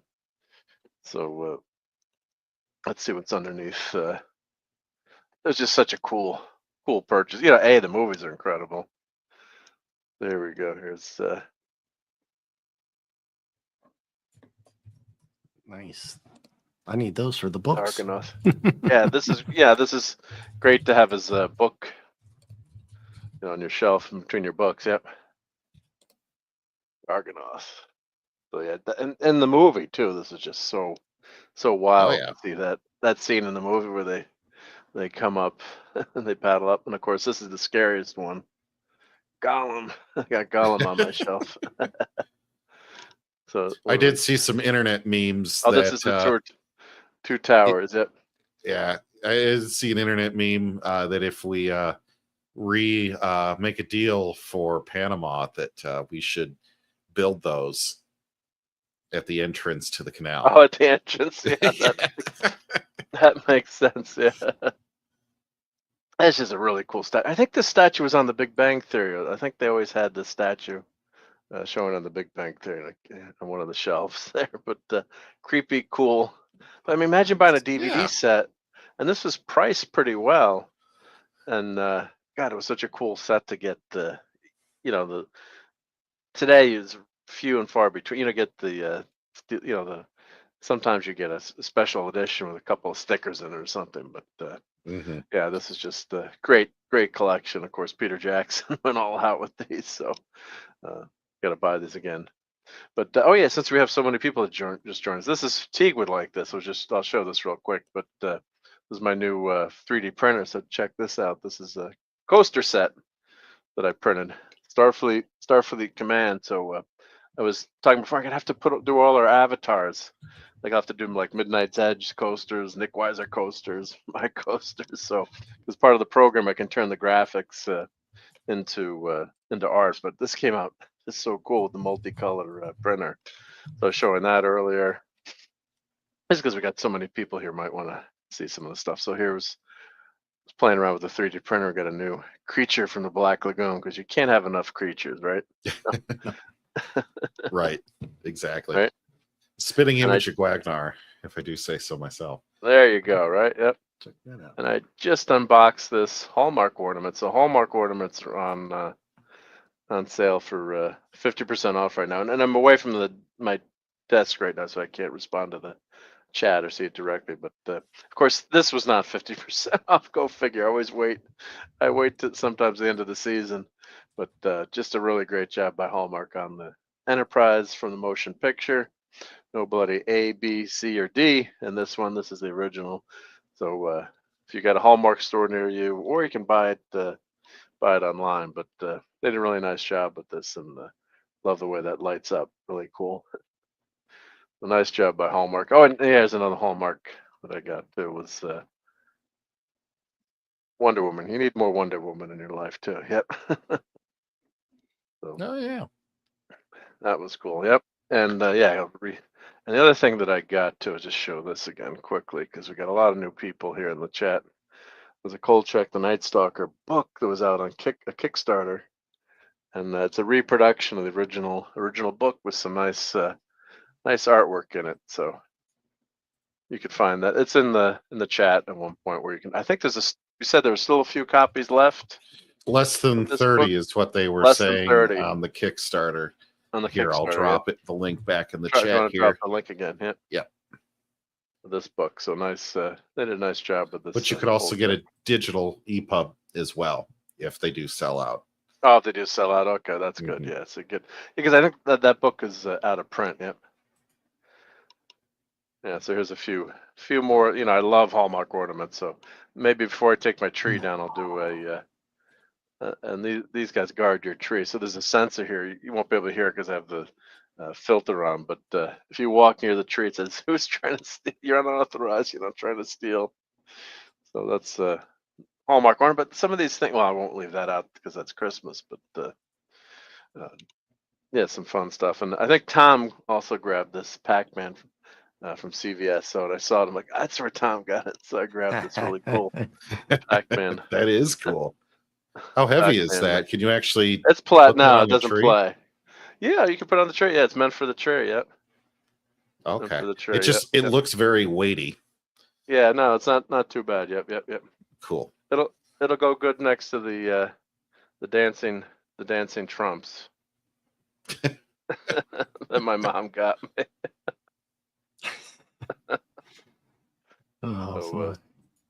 Those are fun. Yep. And then yeah, like here's Joker. I like that Joker. That's pretty cool. Yeah. That was a Christmas gift. Santa put that in my stocking. Yep. Yeah. Talking bus with illustrated book. Oh, I have to unbox it. Yeah, I think he speaks. Yep. So there's some of the fun things. I just wanted to catch up for anyone who was joining us on the raid, and anyone who already saw these. Thank you. But yeah, and then there's a Bendy Kirk, right? Because why not? You gotta have. I don't have enough Star Trek memorabilia, so always gotta add to it. I thought those would be fun to show. So thanks everyone. Yep. Let me get back to my regular.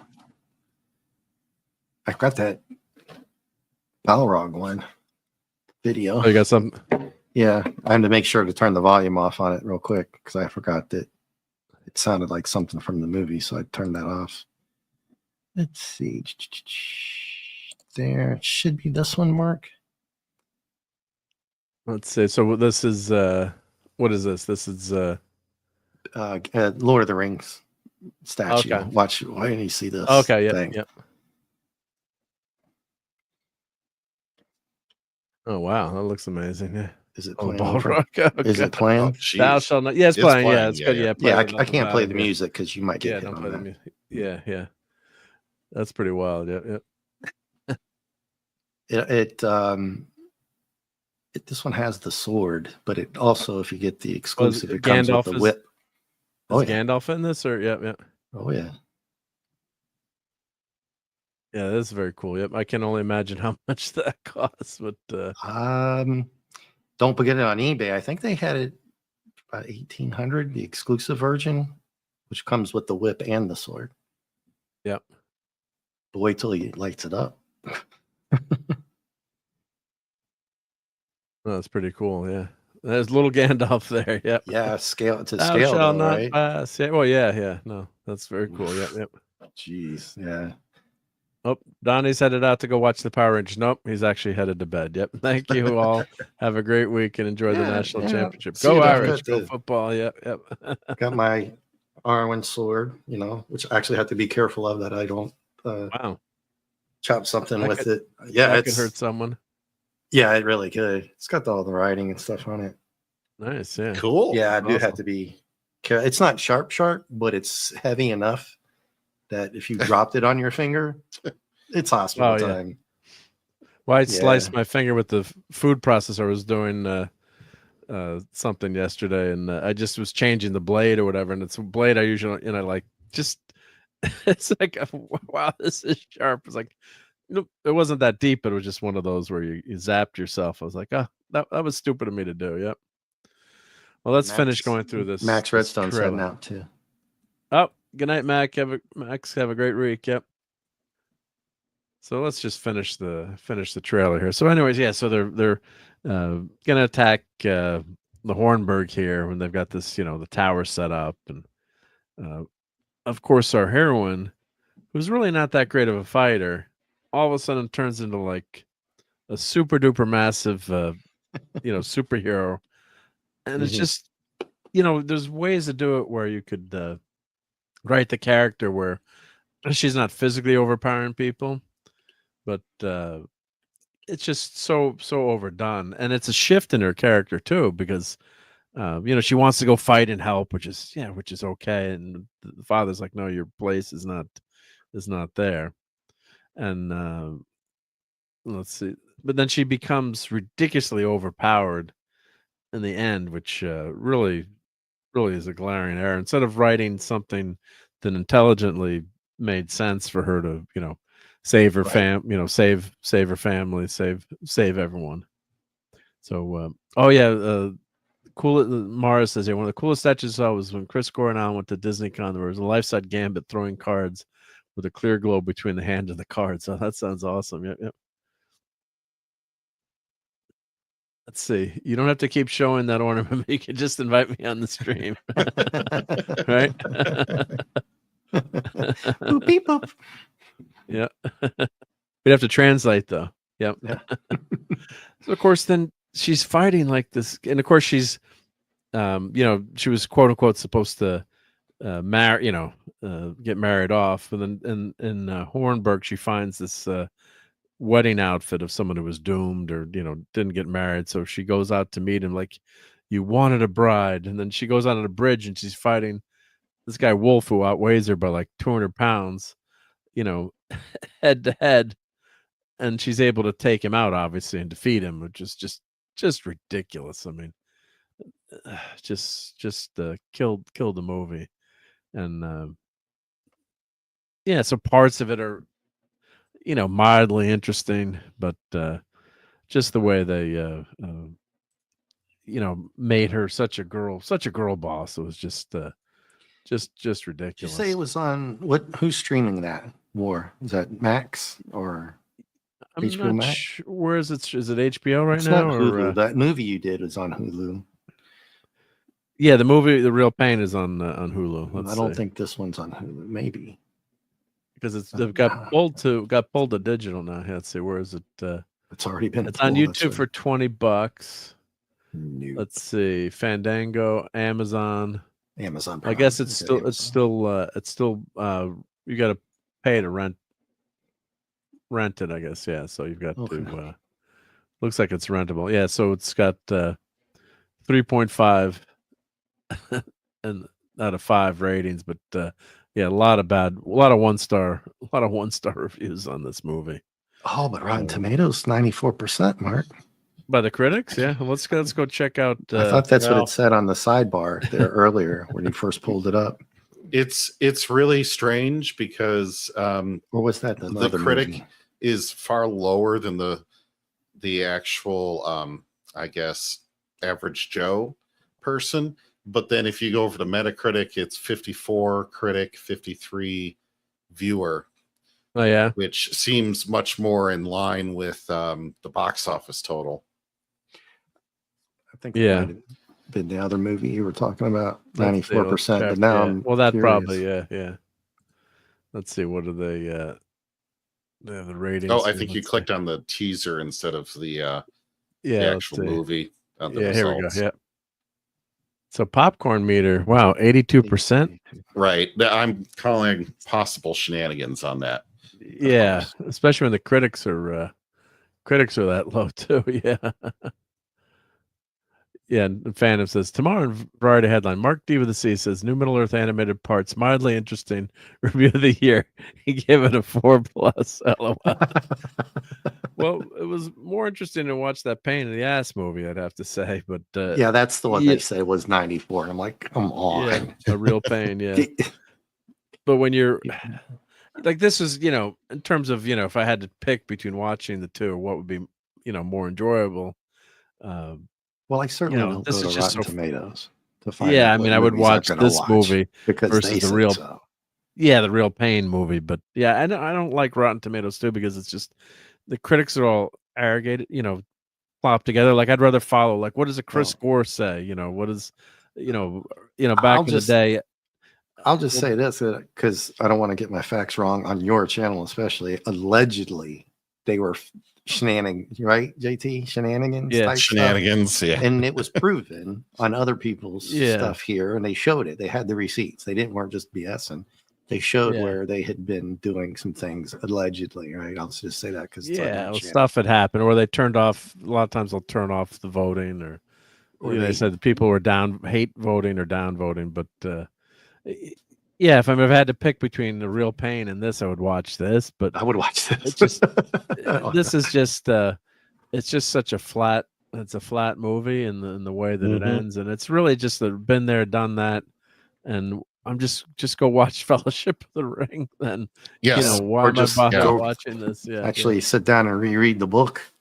The books when Right. I was Yeah. a kid would be Right. more enjoyable, I Yeah. think, right?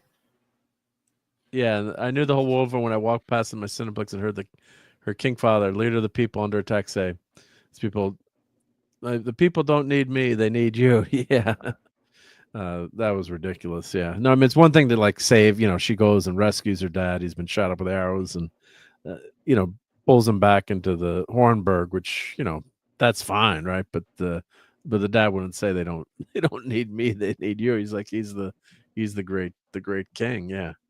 So there were paid positive reviews on Rotten Tomatoes, and I don't like Was Rotten. that As I was saying, was that what? I don't Oh like yeah, I hate them. I don't watch. I don't go what. to. The only reason I even mention is because we're on the stream talking about it, right? Because I think the other one movie had gotten the 94, so I was curious to see what this had gotten. I just don't like. I like following critics. Back in the day before we had so many shill critics. Roger Ebert, love him or hate him, you Like knew where he was Siskel and coming Ebert, from.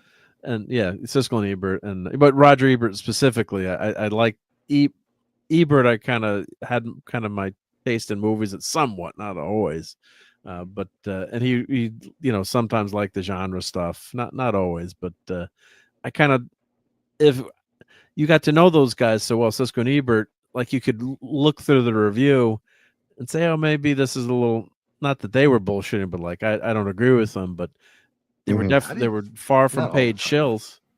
Yeah, I didn't agree with them all the time, but you were understand. fair. But you got to know their personality, so you're like, well, he would never like that movie anyway, so I'm still going to go see it, if that makes sense. So Yeah, exactly. I really like following a critic that you kind of understood or got to know really well, and then if you went to see a movie, you'd kind of agree with their point of view. And this Rotten Tomatoes just all aggregated, so it's like, yeah, but who are the critics that are doing this? It's 131 reviews, so that's the problem I have with Rotten Tomatoes. Yeah, if I wouldn't even be talking about it if we weren't doing, you would never bring it up just to make fun of them, I guess, would be the only reason. Well, it's just like everyone gets to vote, but I have my own peculiar sense of taste in movies. So when you're mashing all the critics together, I want a critic that I follow or appreciate or can understand or knows not a shill. Of course, like Right. the biggest mistake they said for Ebert, they said, you say, well, I panned the music in Dustin Hoffman's famous movie The Graduate. It's like, maybe that was probably the biggest call I had, where it said the music wasn't so good in The Graduate. Yeah, pull up the Eternals. One of your favorites of all time. Just for context. Oh, okay. Well, yeah, just out of Eternals? curiosity, just for the show. Yeah, the Eternals. Eternals. I think it actually got bad. I think they changed it later. Yeah. So they don't even have. This is a documentary. Yeah. This is Oh, different. Oh no, this is that's not. I was at the point. I was like, that's like, what's going on? Why is it not showing up? They spell Eternals Is it wrong? Just Eternals? it might be just Eternals. There it is. What? That's the trailer. You had There it get a is. movie Go down. with You Angelina almost had Jolie it. and Selma Hayek. Yeah. 2017. There you go. There it is. Yeah. Yeah. It's 77, which was There's no way that movie it was was so- way high. Yeah. Yeah. Yeah, That and was only so 47 awful. bad. That doesn't even make sense, right? Yeah. No, that was the bads were way up there. Yeah, no, that was that was yeah, Mars says, yeah, I don't like it when companies are susceptible to companies paying for optics. And yeah, I mean, Exactly. companies are, that movie did save lives. That's true, Professor Archer. I should mention that. Yeah, whenever you talk about the Eternals, you should mention that. And that's why it's had 6 sequels there, and that's why the toys are still available at the CVS I go to. They still have the toys. Yeah. Jeez. They tried to give them to Ollie's, and Ollie said no. Ollie you said have to no. hold on to them. Yeah. Yeah, we don't want them. Burn them for fuel, maybe. And look at the dailies. How many live action movies are in the top 5 or 6? So let's check. Again, every So week. this weekend, we've got Den of Thieves 2. Mufasa's coming on strong, I guess, even though it's down 43%. But total gross 188 million, so not bad. Sonic is still winning. Sonic's still winning overall, but Mufasa took the week. I don't know which. Oh, and they're both out 4 weeks too, so that's interesting. So Mufasa could get the really the little kid crowd, I guess, versus Sonic. Maybe skews a little bit older. Nosferatu 6 million, and that's not going to make a ton of money, but everyone loves that movie. That's a great movie. Let's see, Mona 2. So you're seeing all animated, right? Wicked, in the States made $500 million, so a big success. Yep. Complete Unknown, that's the Bob Dylan movie. 500 million. 50 million, which isn't bad. So I might go see that in the theaters. That might be good to see. Complete Unknown. Baby Girl, Game Changer, The Last Showgirl with Pam Anderson, which is she might get a surprise Oscar nod. She's getting a lot of great reviews for that movie. Yep. Why don't we do a comparison of dystopian films between Battle Royale versus The Hunger Games? Oh yeah, I think the Battle Royale did a lot better. But yeah, that's a good idea to do that. Yep. We can talk about that for a minute. Yep. Oh, Sonic 3 is at 4 weeks, but only 3 international. Okay, that's why. A Gladiator 2, man, that thing it's falling off a cliff. Yeah. I mean, granted, it's almost done, but 170. Yeah. I don't know if that one's going to make its money back. Well, look at Craven. Is Gladiator streaming now? Or is yeah, Craven's a disaster. Is Gladiator 2 it is streaming on it HBO? Is. You know what? You can watch it. It is, right? Yeah. Mm-hmm. So, but Craven the Hunter, what a horrendous movie to watch. That if you were here for that when I reviewed that one, that was no, I missed that one. That week. Oh God. Well, that was torture. Well, then you're not wrong, Mark. It hasn't even made 25 million. Are you kidding me? In this is the States. Yeah, let me go to Total international gross. now. Yeah, let's go worldwide. Right. Yep. No, that's fine. Yeah, but let's go just to compare. Yeah, but we got to go to 2024 because Den of Thieves is the #1 movie. Yep.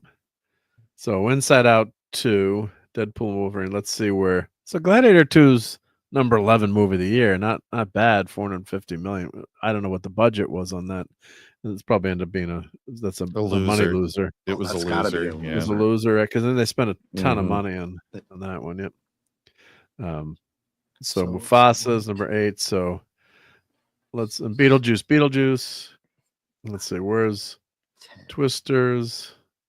Joker, $200 million, but it still beat out Ghostbusters. Of course, Ghostbusters didn't spend that huge amount of money. People Bob Marley forgot movie about was great. Furiosa. Yeah, that was not good. Yeah. Oh, hey, John Z subscribed. Thank you so much for subscribing. Yeah, since we got so many new people here, if you all clobber that like button, that would be much appreciated too. Thank you so much. Yep. Yeah, but again, the top 10 or scroll back up, Mark. We brought this up a couple weeks ago. That if you look at the top 10, look at the types of movies they are. All it's all animated, sequels cartoons, or animated sci-fi or sequels, nothing original except what Den of Thieves is now. Well, that's not even current. That hasn't even broke this yet. Yeah. Right. Well, you don't get last year. anything. Yeah. Well, this is last year. Yeah. Oh, so you're counting it as a 25. Well, because Den of there's no, Thieves. it's just because there's only a few weeks. So if you look at the 2025 worldwide, you can't. So the top 10, no live action movie except Wolverine and Deadpool, which is a comic movie. And Got Steven, Dune, but it's a sci-fi. Yeah. But you see what I'm saying, right? Yeah, no, it's all genre. There's no off movie that's not a sci-fi comic book based or anything except Dune. And that's a sci-fi, right? Yeah. And Steven says, I've Wicked, only that's seen animated. one film from the list, and I'm guessing that's going to be Deadpool and Wolverine. Steven, let me know. But, I've seen 4, but 3 of those are kids' movies. You've seen the fourth one? I haven't seen the fourth one yet. No, I've seen, yeah. Hey, Stephen Mack's here too. Hey. Hell, the Stephen Mack. Yep. So, I've seen. Well, I haven't seen any of the kids' movies. My kids are all grown up now. So I like Despicable Me 4. People weren't so hot on it. I actually enjoyed it. Moana 2. It made money. It wasn't nearly as great as the original. Inside Out 2 was pretty decent. And which other one was on that list? Kung Fu Panda 4 I did not like. I don't know why they needed to go past 3, but they did. Wow. But the video was really good with with Jack Black and the Madonna song. Yeah. Hey, you talk about the original. If you look at 10, I'm sorry to keep harping on it, but I didn't do it, right? Look at 10 through 15. A sequel. Well, yeah, sequel. Every single one of them sequels, and it's been that way for years. Cartoon. Comic, animated, Beetlejuice, Bad Boys and Apes, then Sonic, which is a cartoon. There's nothing without original. comics Or it's a and comic book from here. Yeah, without comics and animated stuff, what would the movie industry be like the last 20 years? Yeah, and I don't know if you could even say Wicked's it's an original first time movie, but it's a Broadway play, and it's based off of the Wizard of Oz. books, Yeah, it's not an original. It wasn't written by the author, but it's not original. It's based off of that. Yep. It's crazy, Wild isn't Robot it? didn't make. Yep. The nerds and geeks without in the movie industry would be.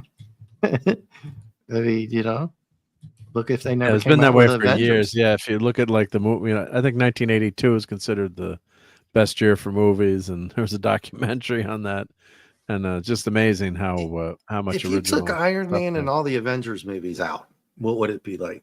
Right, in the Spider-Man ones, it's just incredible to think about that. Really. Yeah. So Madam Web made $100 million. I guess that's a Sydney Sweeney effect, maybe. And let's see, Challengers and Zendaya movie. She just got engaged to Spider-Man. Don't ask me. Okay, I just wanted to see. Craven the Hunter, $60 million. Yeah, worldwide. Yeah, $60 million total. That's so bad.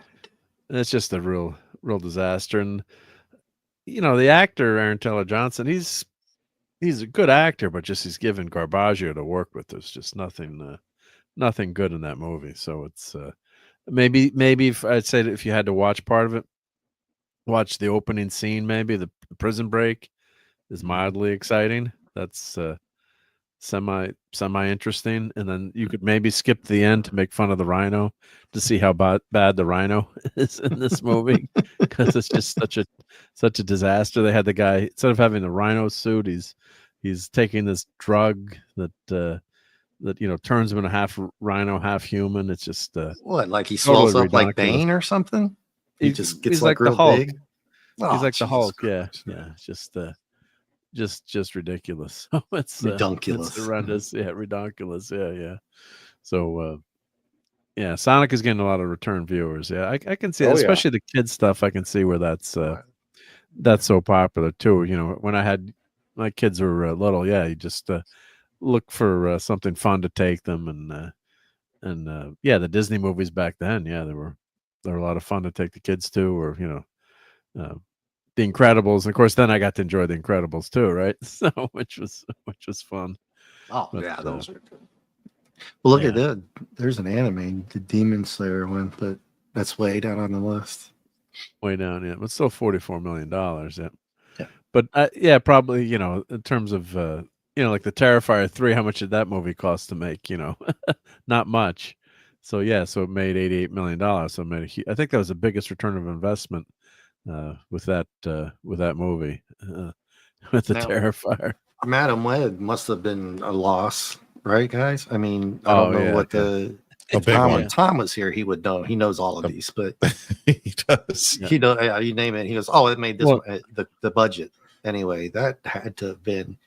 But I know Mark and God forgive me, when this first came out, I don't know if Clobby was still with us. Please forgive me on when this was released.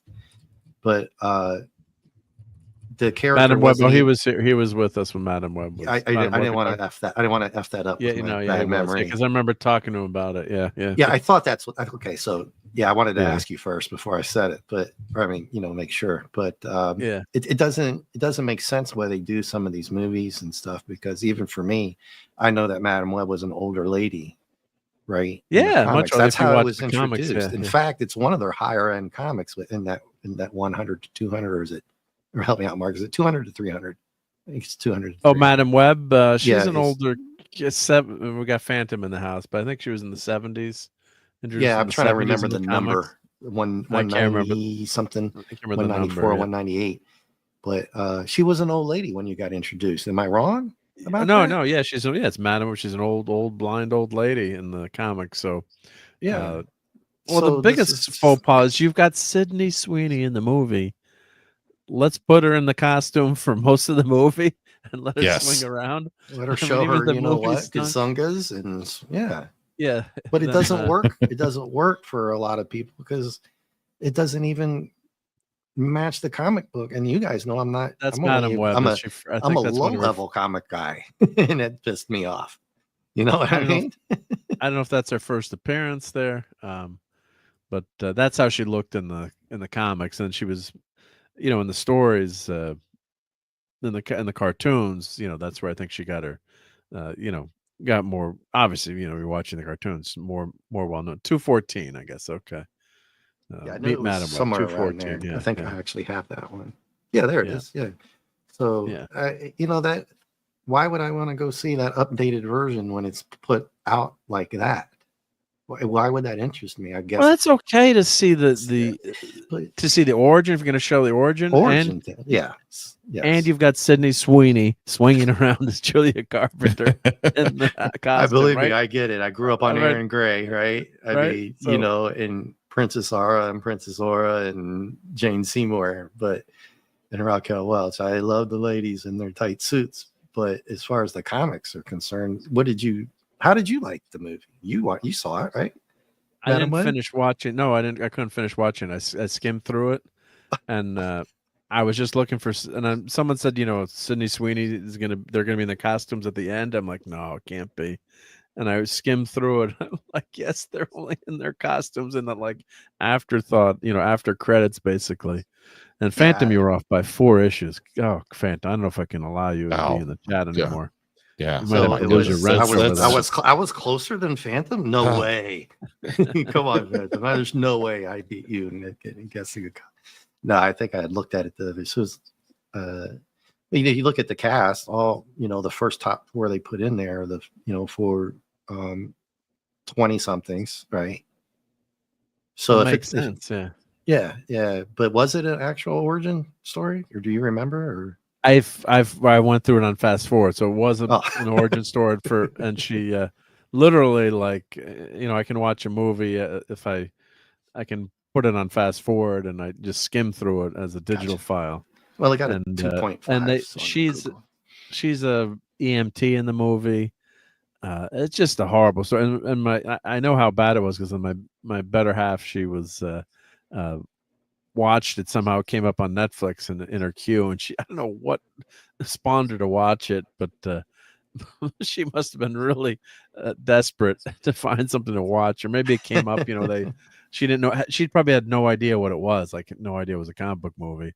Yeah. And she's like, I watched this Madam Web thing, and then I realized it was a comic book movie. And then she's like, it was so unbelievably horrible. Like, it was so bad. She was laughing at it. And part of the worst thing is, this Ezekiel Sims character. This is and we talked about those clobbering times. That's one of the things I despise most about Spider-Man was that whole Ezekiel storyline. And what they did was they made Spider-Man, his powers, he was a totem, and it wasn't really the radioactive spider. It was, all these spider gods. And, I remember you guys talking about this dude because I don't know him. I'm not even that much into. I remember the character a long time ago, but not like you guys. Yeah, so he was. It was just like, just this horrific thing with like these spider gods and trying to redo basically Spider-Man's origin. And this costume is incredibly lame. It's just horrific. And they're trying to wait. This is how Spider-Man's Ezekiel costume? dressed in the comics. So this was if I just do Ezekiel Sims. And they were coming to kill Spider-Man. There was this this totem that was coming to kill Spider-Man. It was just I could not stand this run in Spider-Man. I despised it. I just the clone, as bad as the Clone Saga was in Spider-Man, if you're a comic book reader and had read that, just this whole Ezekiel character, I just totally despised it. And that this whole storyline that they went through with Spider-Man not being an accident and having this whole line of gods and they let Straczynski go way stupid with Spider-Man. So it was a real travesty. Yeah.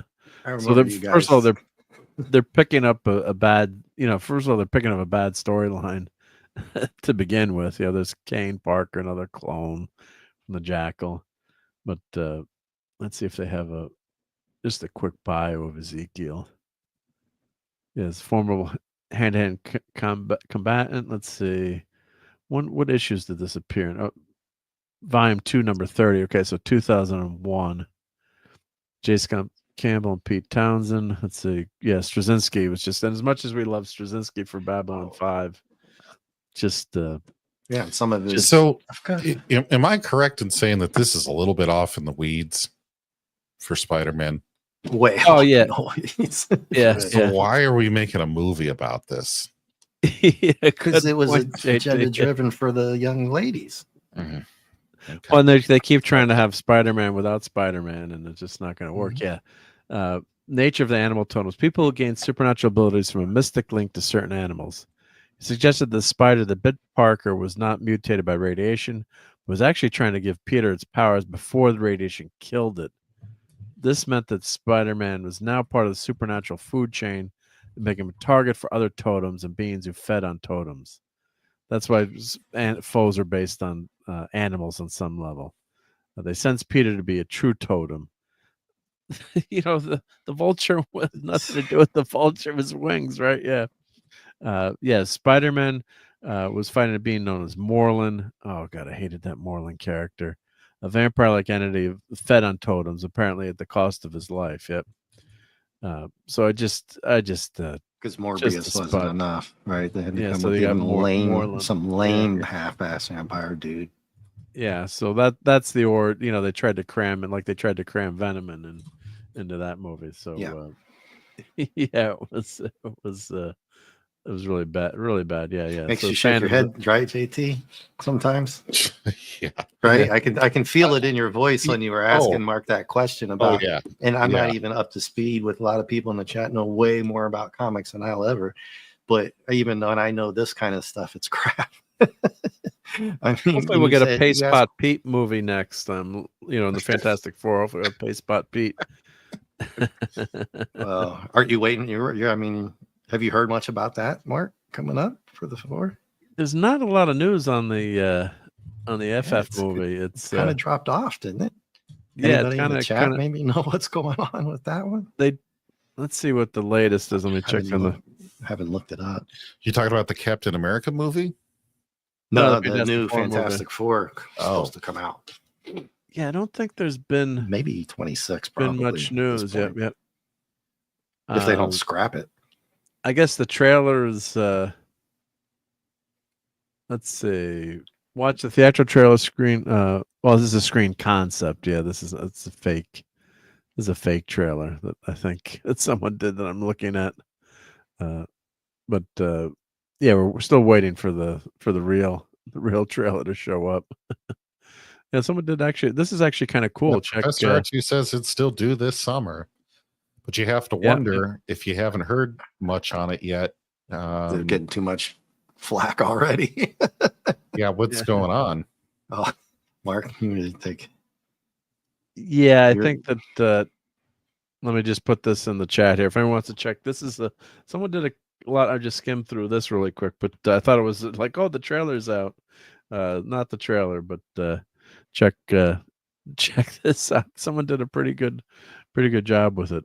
I'm just worried about the what they do with the you gotta have a good villain in that movie. So let's see what happens and what they do. And well, that's the one Downey is supposed to be Dr. Doom in, right? Dr. Doom, right? So but what kind of Dr. Doom is he going to be? What's the origin like?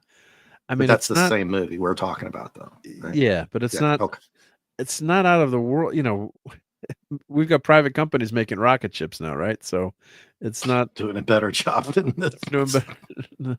So it'll be interesting to see what happens with how they handle the villain. The movie needs a really great villain to be successful. So that's the problem. So yeah, Phantom says Sony cannot get FF characters. Wait for Razorback, Willow West Peanut with Tarantula and Kangaroo. Yeah. Now I have Razorback's first appearance. And I think it was Peter Parker, Spectacular Spider-Man number 13. I'm gonna guess. Let's say Peter Parker, the Spectacular Spider-Man. Let's see, 13. Let's see, was it 13? Yes, I win the no prize. So this is the first appearance of Razorback.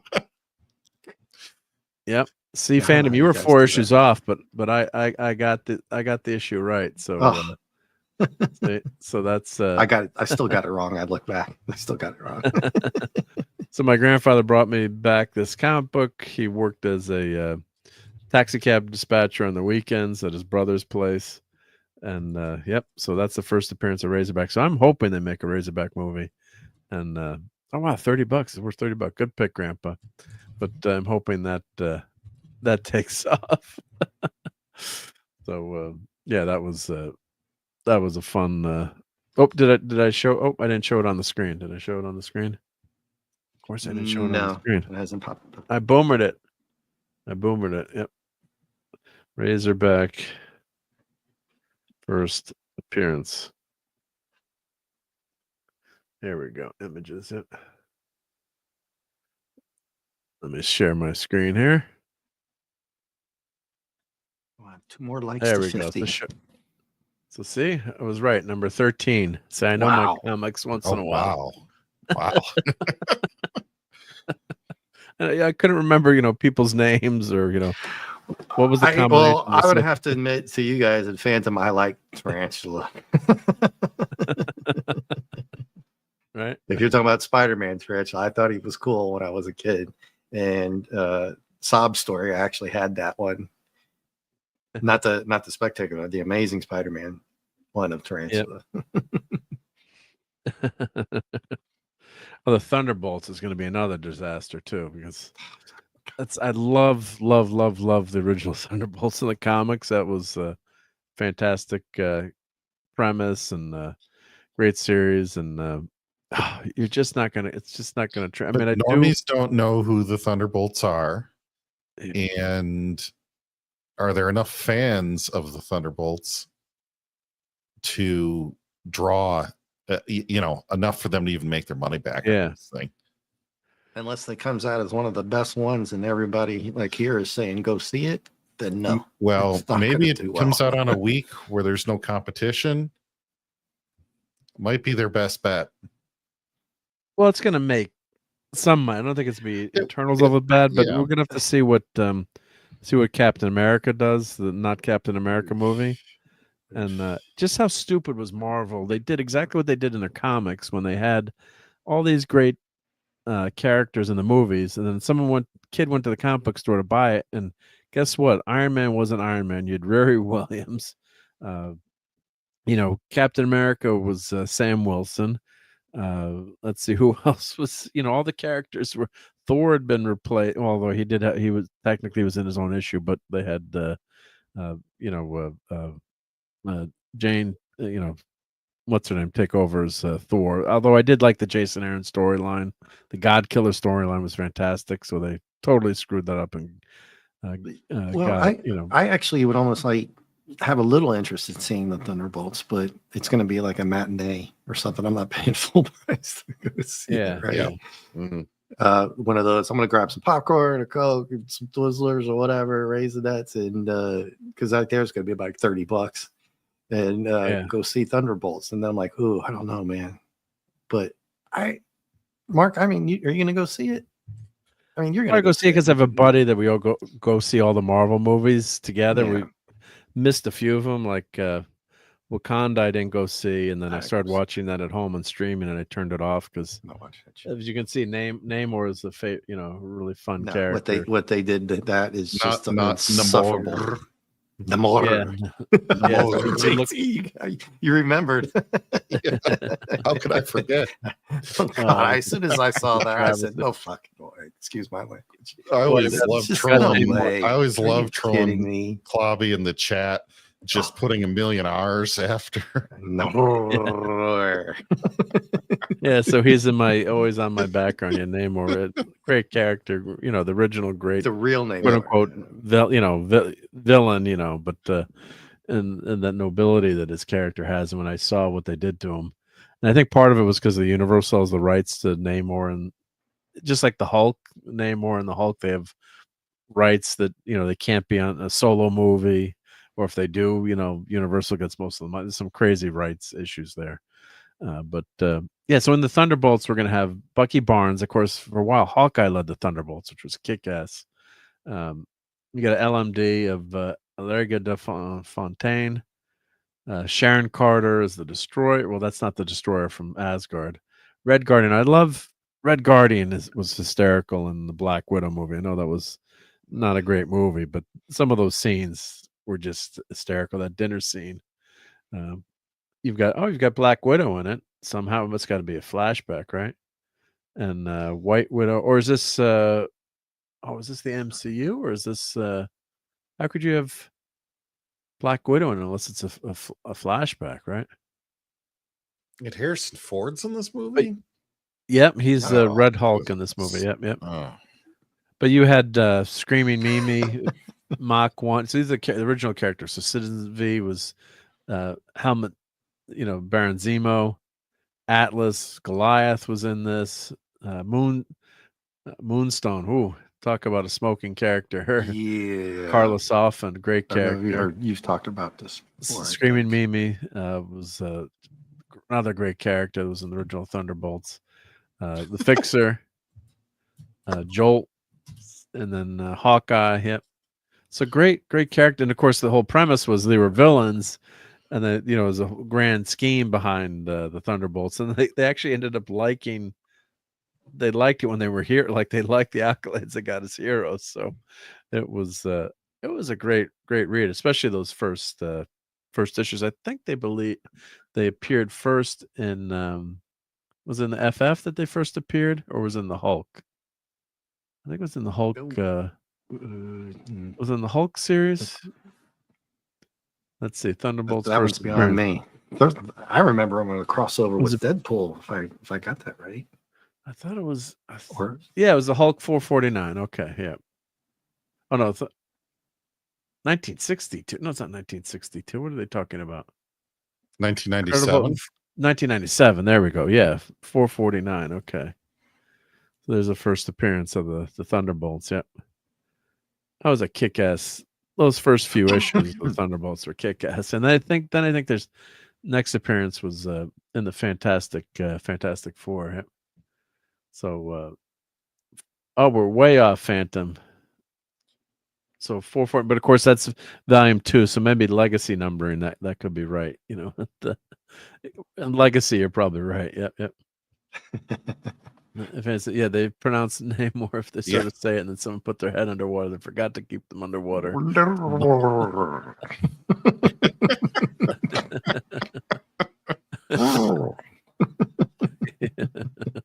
Oliver, we're the Thunderbolts. Bucky, we can't call ourselves that name. So I'm not, I love that movie in the comics, but love that the comic story, but translating it to a movie, I just don't think it's gonna. It's not gonna. Just don't have a lot of faith these days. I'm not. You keep saying Thunderbolts, and I think Thunderbirds, and I think that might actually be go. Oh yeah, now that I might go better see. movie. Yeah, I would go see it. If they made it the like budget really would be far lower, just far lower. Oh, I would go see that just for fun. Captain Scarlet and the Mr. Ons. Holy cow! That would be amazing. I mean, I just think it's gonna just marvelous has gone so far. The Taskmaster is not the Taskmaster, and he's in Thunderbolt that we see. That's the bad guy, right? Yeah, that's the bad guy. Let me get it. Oh, okay. So I was going to say, well, but I think she becomes a good guy in it. Yeah. So the team of villains. So of course they can't do it the right way. And why did they kill off Captain? Well, they didn't kill off Captain America. How stupid was that to, have Sam Wilson be Cap? And he was just never good in Cap in the comics. You love the character as a sidekick, but it's just the Falcon was awesome back in the old school comics, right? With that old school the wings, it was great. Red wings, that suit, man. He was ripped and kicked ass. No, it was great buddies together. Yeah, the Falcon was awesome.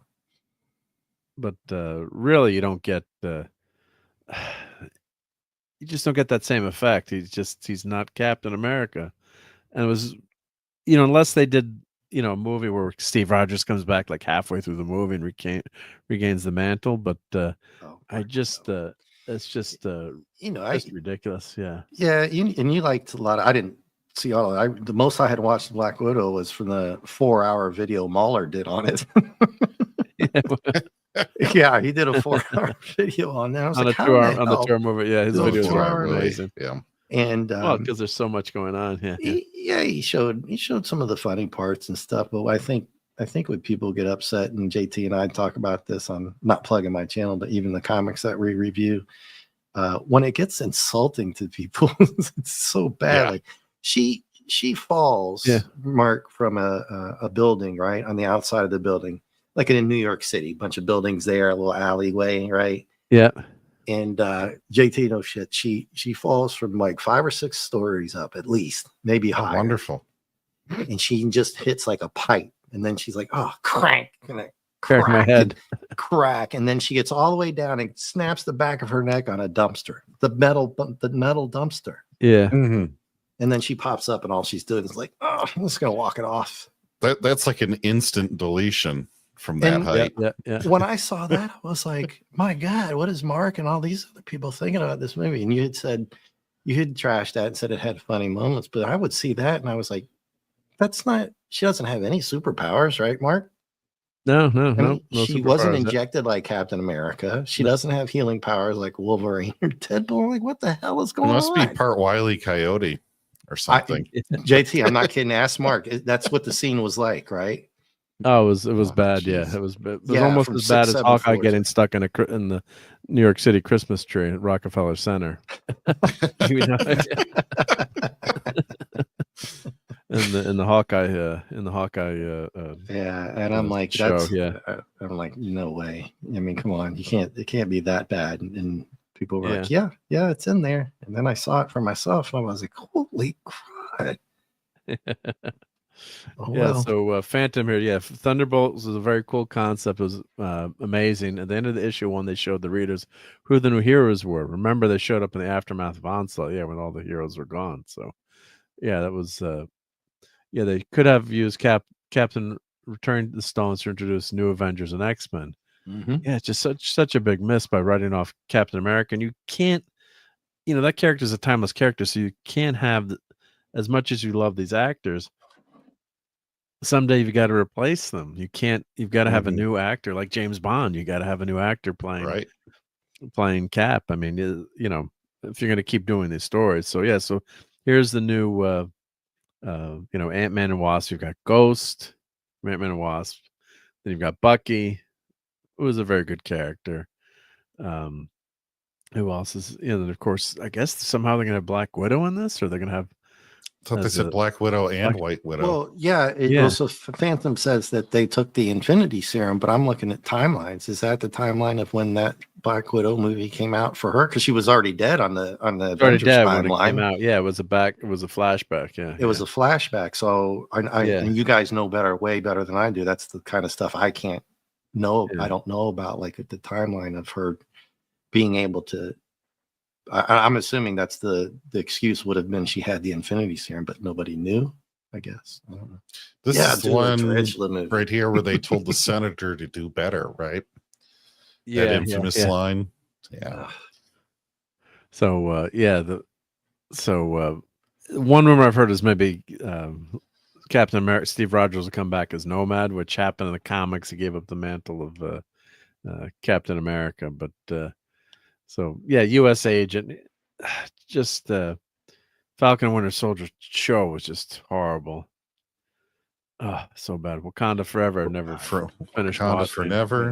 And of course, now the other big news is they're going to recast T'Challa, which they always should have done. They should have said, well, in deference to Chadwick Boseman, the series is on hold, and we're not sure what we're going to do. But right now, we're not going to use his character for the time. But say something like that. And Black Panther had disappeared in the comics at one point, and sure, he did take over. So they could have just done that comic book route and kind of left it more open of what's what's going to happen. But in terms of being able to bring him back, and of course, he came back in the comics. At one point, Black Panther, the mantle was taken over by a cop in New York City, which was kind of a crazy storyline for for like 8 issues, I think, or 12 issues way back in the 90s. You could have done that, but not. The rumor is now they're going to recast, and of course you've got these great characters, and you've got to tell these stories, especially if you're going to bring the Fantastic Four in. Who are they going to recast the character with? That's a tough choice, and Chadwick Boseman was just such a phenomenal actor in that role. But Elon Musk, maybe Elon Musk there. But tragically, F cancer, again, and and he was such a I didn't even really like the Black Panther the first time. I went back and watched it, and I started to really like it again the second time. But he really took it like a decent human being. He didn't really throw it out there to get sympathy votes. You know what I mean? Oh no one knew. Yeah. So he went to go visit people and still do what he could. It was pretty awesome from him. But there's just so many stories to tell with Black Panther that I was not a fan of that. And hail to Andrew Jill is here. Hey Jill. R2, yeah, that's Musk. Yeah. R2 wants to see. Can you scroll back and show that for us? Yeah. Yeah, Elon Musk is Black Panther. Oh God. I mean, he is from Africa. Now. Yep. He's a South African. Yep. Yeah, that is Elon Musk is to chill. He is. Yeah, he is an African American. It is true. Yeah. So it's horrible what happened to Chadwick Boseman tragically passing way too soon from cancer, and a great actor. But especially with the FF, that's where his origin was through an FF. Was it FF 54 Phantom for trading? What are you trying to guess this one? It was a fourth. Yeah, that's him, Phantom. He's first appearance of Black Panther was FF 54, I think. I think. I think you're right. Was It might be 54 or 58. Was it 54? Let's see. Dun, dun, dun. No, it wasn't. Oh, damn it. 30? It It would have been wasn't. 34. That's Was too it low. 56? No, it was in the 50s. Was it 50? What issue was it? 53? Brian says 52. Oh, it was 52. It was earlier. I was off by He says 2 it. issues. I'll pull it up. Yeah, it was 52. Yep. Yeah, it was 52. Come on, Mark, get with it. Get rid of your there's the cover. Yeah, you're talking about the great Jack Kirby on the cover with him flying down. Yep. Swooping down. Yeah. Yeah. So I was off by 2, Drag Nabbits. But Damn, still can't so yep. But Oh, all right. Well, is your 3D print done?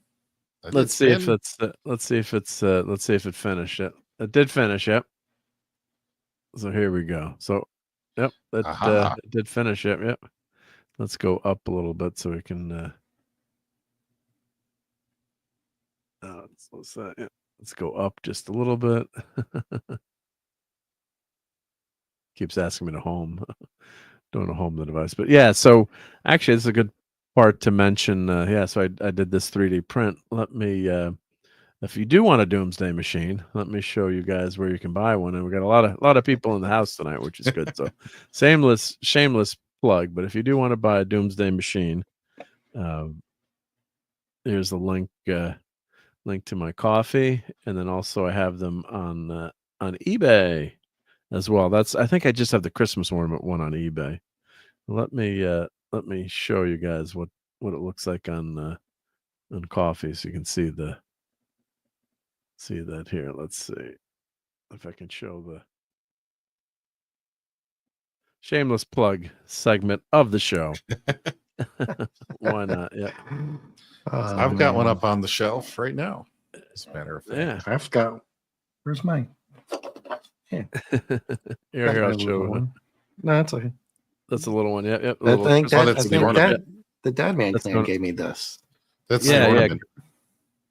That's the ornament. Yep. That's the ornament one. Yeah.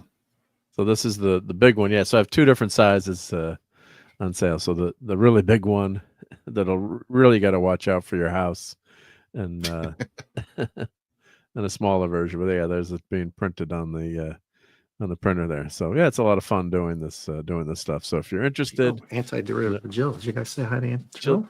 Oh yeah, I said hi to Jill. Yep. Thank you, Jill. Yep. So I did a nice. Everyone likes the paint job I did on those. Yeah, and of course it always looks better in person. I'm gonna say too when you do that. So thank you, Jill. You gotta really be careful not to position it next to your Eagle Moss ships, because they could be within the blast radius. So they could get eaten. Yeah.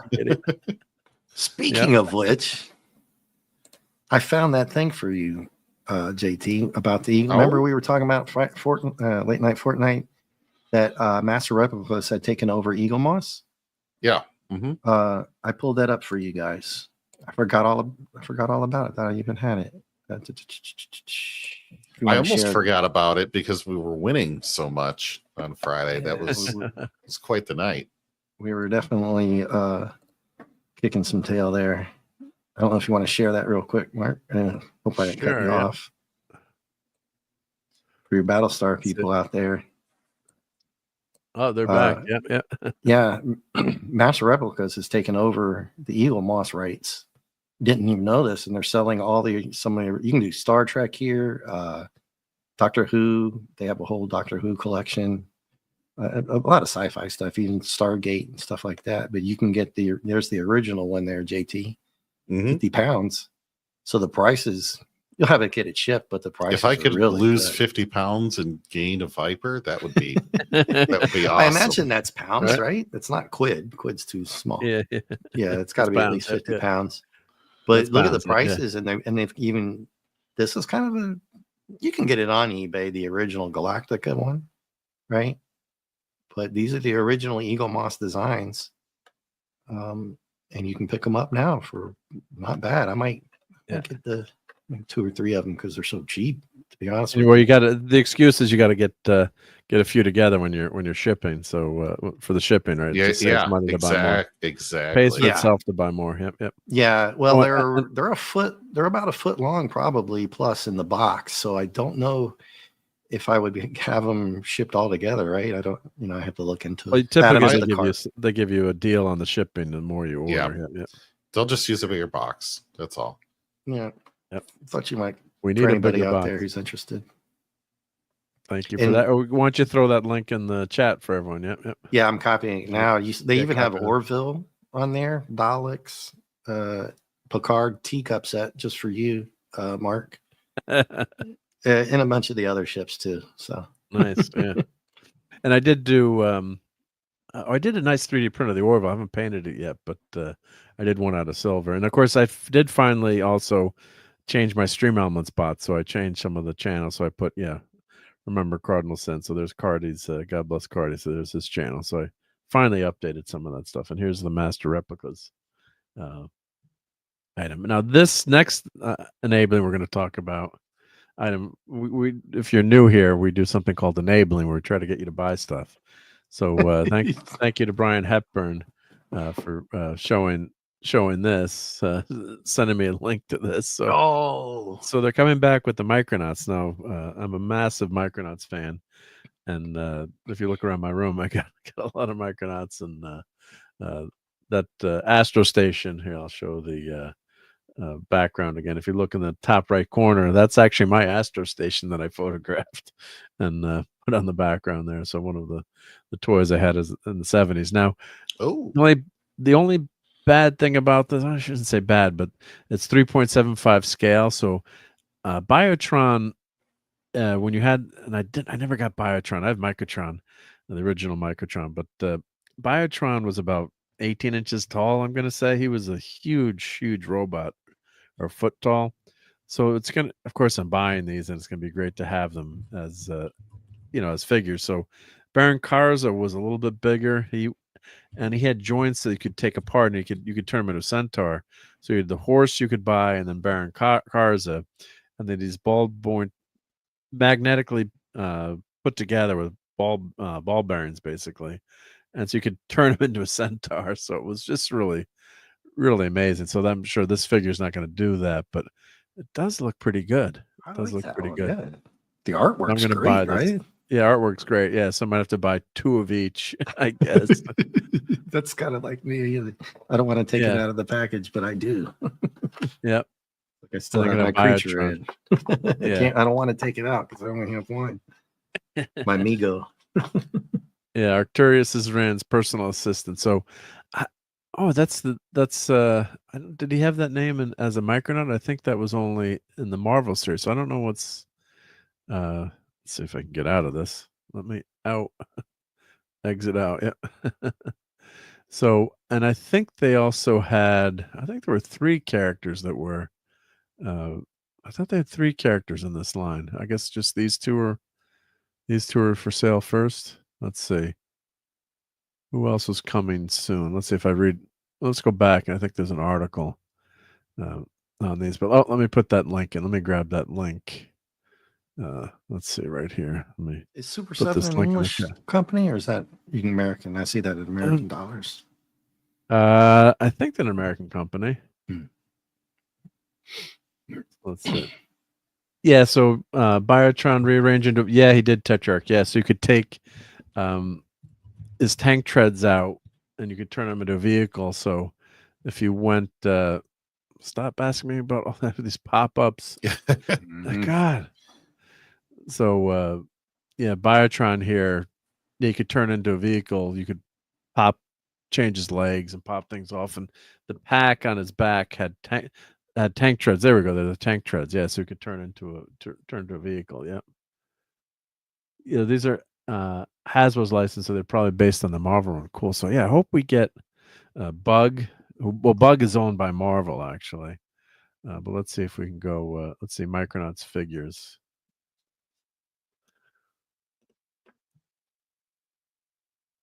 There we go. So let's do images here.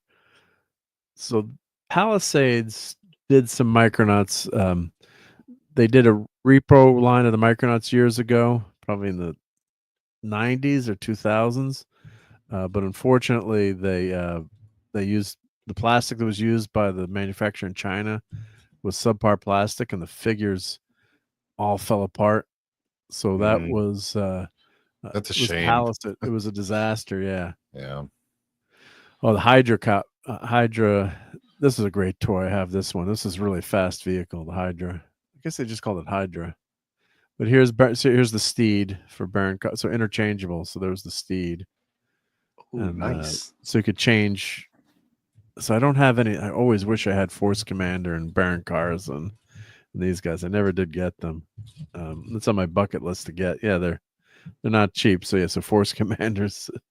You can find them on eBay, but if you find them, in the box, it's Who made the original ones when you were? It was Takara made them in Japan. Oh, that's right. I And should have then, known and then that. they brought them over, and Mego had the line, relicensed the line here. Takara told me, especially with Transformers. Yeah. So just there's this micro outpost. This website is really great if you want to see all the characters here. Yep. Yeah, hopefully they are making a ROM, Brian Hepburn. They are doing a ROM now. For Which real? is great. Ooh. Yep. Oh, Professor R2's headed out. Good night, Professor R2. Great to see you. Yeah, and we're gonna Thank you. we got just a few more minutes here too. We had so many great people here tonight. We kept going a little bit longer, but that's all good. But yeah, here you can see all about the Micronauts on this website. It was It's like Internet 1.0. It is Internet 1.0, but it's just it's awesome. Yeah. It's a 1.0. So yeah, Croyer. Although that would have taken like 8 minutes for that. Yeah, to get these graphics to download. Yeah. Yeah, no. Let's see. Micronauts figures. Let's see. Super 7. Let's see if they show. I thought there was the first 3. I thought they had 3 figures in the first line. Let's see. What do we got here? Who else did they have besides Biotron? Or maybe they pulled that figure. I'm not sure why they didn't start with Time Traveler. But let's see here. New micro. It's always a trick of. Here we go. Micronauts return a new collaboration. Yep. 5 decades later. 5 decades later. That wasn't that long ago. Micronauts, was it? Psy Aiden's the original Micronauts toy line. Yeah.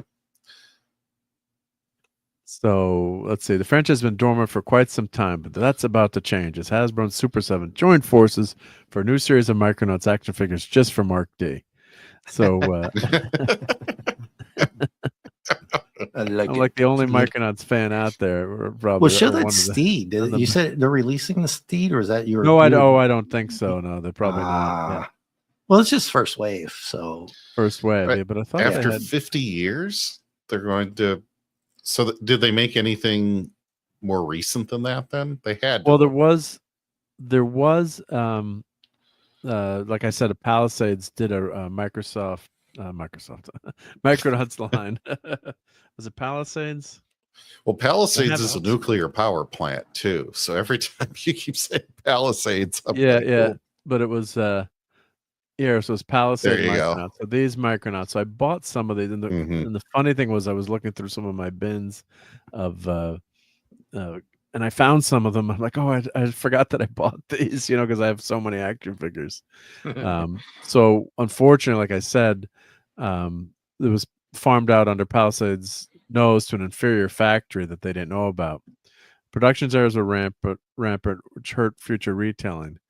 There was a dock worker strike. The initial factory even tried to sabotage the tooling, but Palisades got it to a newer factory, tweaked and fixed it, and managed to salvage what was left to produce a stunning 1.5 set of figures. This new factory was the home of Series 2, but this time the damage had been done, and the bright future of the retro Micronauts was at an end. So Series 3 was planned but shelved due to cost. So I bought a few of them. Let's see, do they have... I just would wonder if they show some of the pictures, but they actually asked for fans to give them their figures so they could copy them. Mm-hmm. So that was a great story from 20 plus years ago. So yeah, and I don't think I bought. Crazy thing was I didn't buy. Should have bought those characters. I should have bought more of them in retrospect. And but they actually started to self destruct because the plastic was so bad. And some of, but this is the packaging, yeah. So I don't know why I didn't buy it back then. It was just only bought a few of them, but yeah, it was just. So that was 2001, and so now I guess we're getting they're just showing Baron Cars on Biotron, more figures to follow, hopefully. But the other big news about the Micronauts was there was a TV show, animated TV show, that was produced and completed back in 2020, and it got Batgirled. So I'll have to do a video about that. But yeah, it was really unbelievable that they made this animated show, 52 half hours, and ask Harris what they're doing with it, because no one there will tell me. We locked the last episode on January 2020, Rogers, on Lost Angry Birds Mystery Island, and I found they had some images that were released from the show, and I had some. I wonder if I can find some. Let me see if I can find a few of these. But they had a Micronauts animated TV show that was ready to go, and it's finished. And they said they were. I think they backrolled us. So what happened to this series? It's like, please release it, because there's rumors of Hasbro. Originally they were going to have their movie studio and get into the movie business, and yeah. So and now this article, I remember reading about that and seeing some of the images, and I was telling people, like, "What are you, crazy? They didn't make an animated show, because like we would be able to see it." And yeah, it's in the can, and it's basically got Batgirl. So yeah, it's just an amazing travesty. If you're, hopefully the series was going to be good, but I'm trying to see if I have any pictures of it, because at one point they had released some images of it, and let's see if here let me show some of this. Let's see here. Let me pull this over. So here we go. So some of these might not. Okay, that's a GIF. That's why here. Let's see. We got. Oh, wow. This is Bug. Well, this is my Micronauts directory. So let's see. I think this was Bug from the animated show, and this is like 20 years ago. So these internet pictures are pretty bad. Small renditions. Yep. Let's see. Was that must be original artwork from the animated show. Ooh, that's good. That might be another. Oh, that's Michael Golden. I'm just going through sorry, I'm just trying to see what was from the animated. These are just a couple of pictures I grabbed, yep, of the Micronauts. Yep. So that's just a cover. That's their alphabet. Micronauts or their numbers, yep. Numbers and alphabet, yep. Let's see here. What? That's just a funny cartoon. I thought I had more pictures of the animated, yep. This might be. No, that's not from the show. That's definitely not from the animated cartoon. That's, oh my God. Might have to look into getting some Micronauts now. Oh, my ratings just went up. Yep. Here's some of the. Oh, these were some little. This was back when the show was going to come out. This was a small little, very very tiny figure line as a Comic-Con exclusive. Of course, I did buy these, so I actually have them all up right on my shelf there, right above my monitor. Yeah, so that was, the rumors of another series coming out, and so I've got all those, but they couldn't base them on the Marvel characters. Oh, I thought I had more. I thought I had more pictures, but I guess just this one is. Let's see, can I show that in across the photo viewer? Let's see if that zoom in. I think that's from the animated show. Yep. So, yeah, Micronauts was in the 70s. That's now 6 decades. Wow. So yes, for any of you who are new here, that's a joke. I said the 80s wasn't that long ago. Yeah. So yeah, Micronauts 1, 1979. Yep, yep. But before we get any tell old, that to people who go see Madonna live now. right? Oh, here it is. I had a folder just. Oh, here we go. I found it. Here we go. Let's make this full. Animated Micronauts. I found this years ago. So here's a Croyer. And it was some website had these images. Yep. There's Baron Karza. And I can't have to say I'm not totally loving this, but it's the Micronauts. Yeah, that's real creepy Biotron. I was not a fan of that. You know, they made him more like Mr. Fantastic there. Yeah, that was Bug. Yep, that was definitely Bug from who's a Marvel owned character, actually. Bug. Cars' Lancers, I guess those are the bad guys. The Cools. And there's Marionette. Oh, she's got some curves. There we go. Yeah. Mm-hmm. She's Princess Leia. There's Microtron. Microtron needs better tank tracks. I was not a fan of that Microtron. The head is off there. Yeah, the head looks a little weird. There's Commander Rand. He's been ripping it up. Dude, he's been working out. He's the hero. He's the Luke Skywalker. Yep. So I knew I had those. Yep, yep. Somewhere. Yep. Yeah. All right. Leonard said you've got your thumbnail for the video now. There we go. A Yep. few pictures back. Also, yeah, yeah. Of Princess Marie. Yeah, the princess. Yep, yep. Oh yeah, my kind of Micronauts. Yeah, there's the thumbnail for the video. Yeah, why did this video get so many views? Yeah, yeah. But yeah. So all right. Well, I think we've just about covered it before we turn into chickens. And I know JT Kirk has got to get out of here, and you said that about a half hour ago. So he did. I was waiting. Yeah. I didn't know. Did you want me to cut in, JT, and get you out of here? I didn't have a good way to exit. You know, it was like, oh, you can always do the Irish exit and just leave. With, yeah. Like, beating. Well, let me put your channel in the. Let's see. Or JT, you have a channel, JT, or no? Let's see. Not at the moment. No, not at the moment. Okay, so I don't have anything to. But plug for you, but you're always on with Dave. Let me put Dave channel in. Yeah, and I make it when I can on those Wednesday nights. But let's plug Dave's channel in the chat here. A lot of cool Godzilla stuff.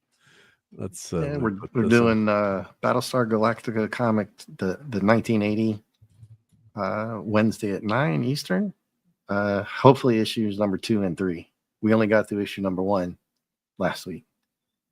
So Battlestar Galactica 1980, a fan favorite. Just kidding. Yeah. It was a special request. It's only a 4 issue. No, it's only a 4 it only made it 4 issues. Well, yeah. It's actually good because we followed it up on the original Battlestar Galactica series. So. Yeah. No, it's a good to cover. Yeah. And then we'll move on from there. It's a great time. I'll just say that. It's a great time. We had a good time last week. Yeah, we did. Yep. So everyone check out Dave's channel.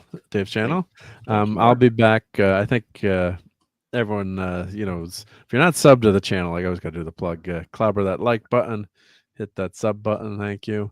And I'll be back on Tuesday night on Nick Weiser's show. Toxic Tuesday, we're reviewing movies. I can't remember what the movie is this week, but it's a Denzel movie, right? It's a Denzel. Yeah, it's a Denzel movie. It's one of the Denzels. You did Training Day last week. Yeah. And everyone, make sure we got Jill in the chat here. She's got an amazing channel, and she pops on here once in a while when she can. So here I'm going to plug Jill's channel. So everyone, make sure you sub to Jill.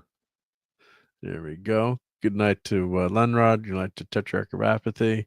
Let me thank all my channel members too, because we got all these cool icons. Thanks to all our channel members. So, and a special shout out to Lisa because we got to play Fortnite with Lisa, and I think we won like 9 out of 10 games or whatever it was. So thank you, Lisa. We kicked butt thanks to Lisa being there. So that was awesome. And let me say thank you, of course, to all my channel members.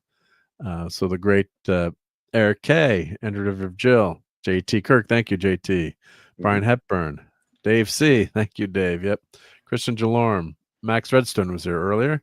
Jeff Mitzel, RobAltis, thank you, Rob. RRT and Z, DJ Ronnie G, Shooter, Nick Weiser, Stark of Iron, Admiral Teague, and thank you. We had Teague here in the house tonight. Metalorian, Dad Man, who was here briefly. That 70s rock fan. Philip Story, thank you, Philip. Alaska Jeff, hail to Alaska Jeff. Wes Cagle and Phantom Outsider. So thank you very, very much to those people who are helping to support the channel and keep the lights on here. So it's it definitely does help a lot. Yep. Shout out to Tom for that raid. We hit 129, I think. I don't know if we got the 130, but that's probably the most ever, I'm sure. 50, So 50 likes. Thank you to Tom for that. Yep. Yeah. So I'm sure everyone's subbed at Midnight's Edge After Dark, but make sure you sub there. Let me put Tom's link in the chat. And I'll be back for Friday Night Fortnite. Of course, Sunday Night Geekery. We're always here on Sunday night. Thank you so much, Admiral Teague. Much appreciated. Yep. And let me put Admiral Teague's channel in the chat because Teague is here. And come on, Mark, what are you doing? Gee. What's going on here? Admiral, the bridge is smashed. Come on, I'm trying to recover the records here. Just gonna have these preloaded when we start getting 1,000 viewers, man. Yeah, right. Just have it preloaded. Yeah. So no, it's great having all these friends here to hang out with us and talk about stuff we love and don't love. And shout out to Steve Mitchum, who was here earlier. So thank you, Steve Mitchum, for coming to the chat. Whenever you can join too, it's much appreciated. Hepburn, RobAltis, and Teague covered Carbon Creek. I couldn't be there because I had to hang out with my wife. I threw my wife under the bus. Great last night. Yeah, Carbon Creek is one of my favorite episodes. I got to watch that on the rewind. But yeah, just I love Carbon Creek. Me too. So Teague's channel, of course, is Saving Star Trek, apropos. So everyone sub to the Great Admiral. But I love Carbon Creek. I think that's one of the best Enterprise episodes.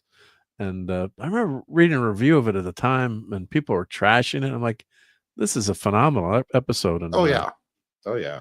And Angelina Jolie, Jolie Blaylock is great. No, that was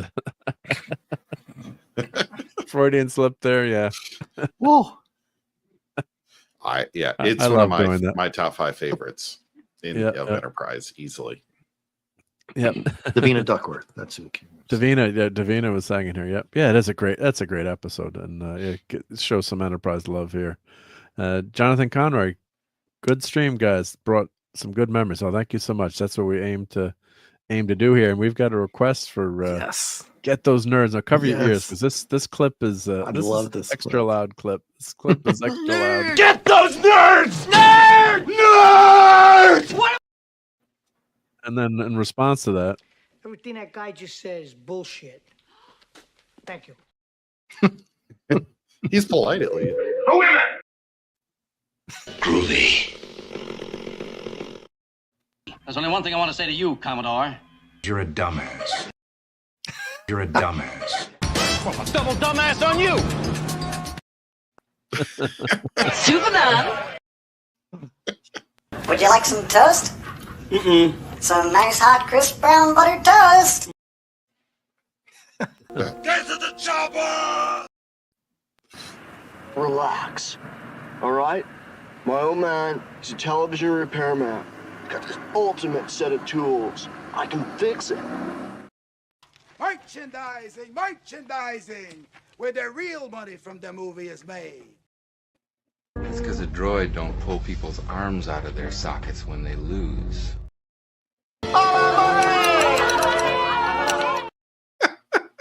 There we go. All right, I went crazy there, but it's been a minute since I've heard that one. Oh my goodness, I haven't done that one in a while. Yep. So thank you everyone for being here. Thank you to Jill. Thank you to the Stream Element Spot, RobAltis, Mars Monkey Max, Tech Director of Apathy, Lenrod. Let's see, who else was in the chat here tonight. And a big shout out to J-Man, who is not feeling great. Hope he's feeling better. Lemon Pie. And of course, thank you again to Dave and JT Kirk for being my co-panelists here tonight. Mars Monkey Max. Let's see who else is in the chat. Professor R2.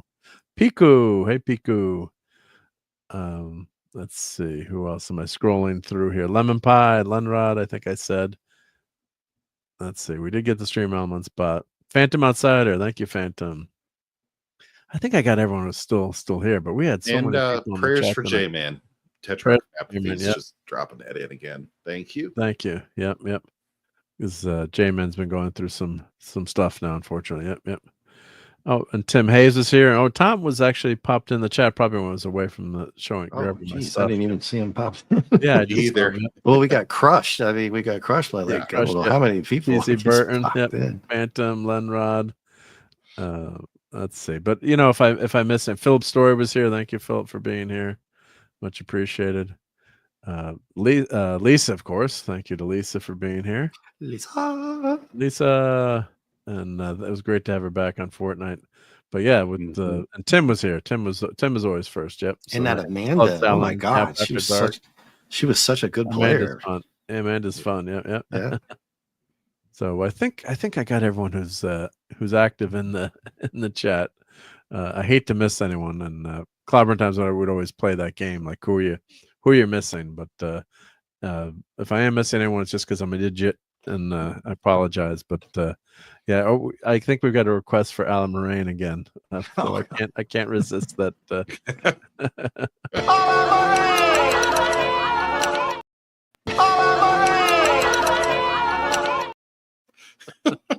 Well, Mark, that's going to be your Halloween costume this year. Yeah. Oh God. Yeah. Talk about a horrible episode of Star Trek. Yeah.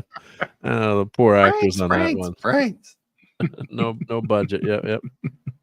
All right, everyone. So thank you guys for being here. This is one for the record books, I think, on viewers, but we always have fun no matter what here. So thank you so much, everyone. It's been great, and we'll catch you during the week. So everyone have a great, fantastic week. God bless the people in California. I hope the wildfires stop. Excuse me, and people are safe, and just got a terrible tragedy to everyone that's out there losing all those possessions, and then losing all those lives out there. It's just a travesty. So God bless everyone out there, and hope everyone in California has a better week. But everyone be safe out there. Thanks again to Dave C and JT Kirk for hanging out with me and putting up with me, and really appreciate it. So everyone have a great week, and we'll catch you on the next Sunday Night Geekery. So everyone have fun storming the castle. And if I can find my outro, where's the outro? Oh, here's the confounded outro. Fun storming the castle. It's 106 miles to Chicago. We got a full tank of gas, half a pack of cigarettes. It's dark, and we're wearing sunglasses. Hit it.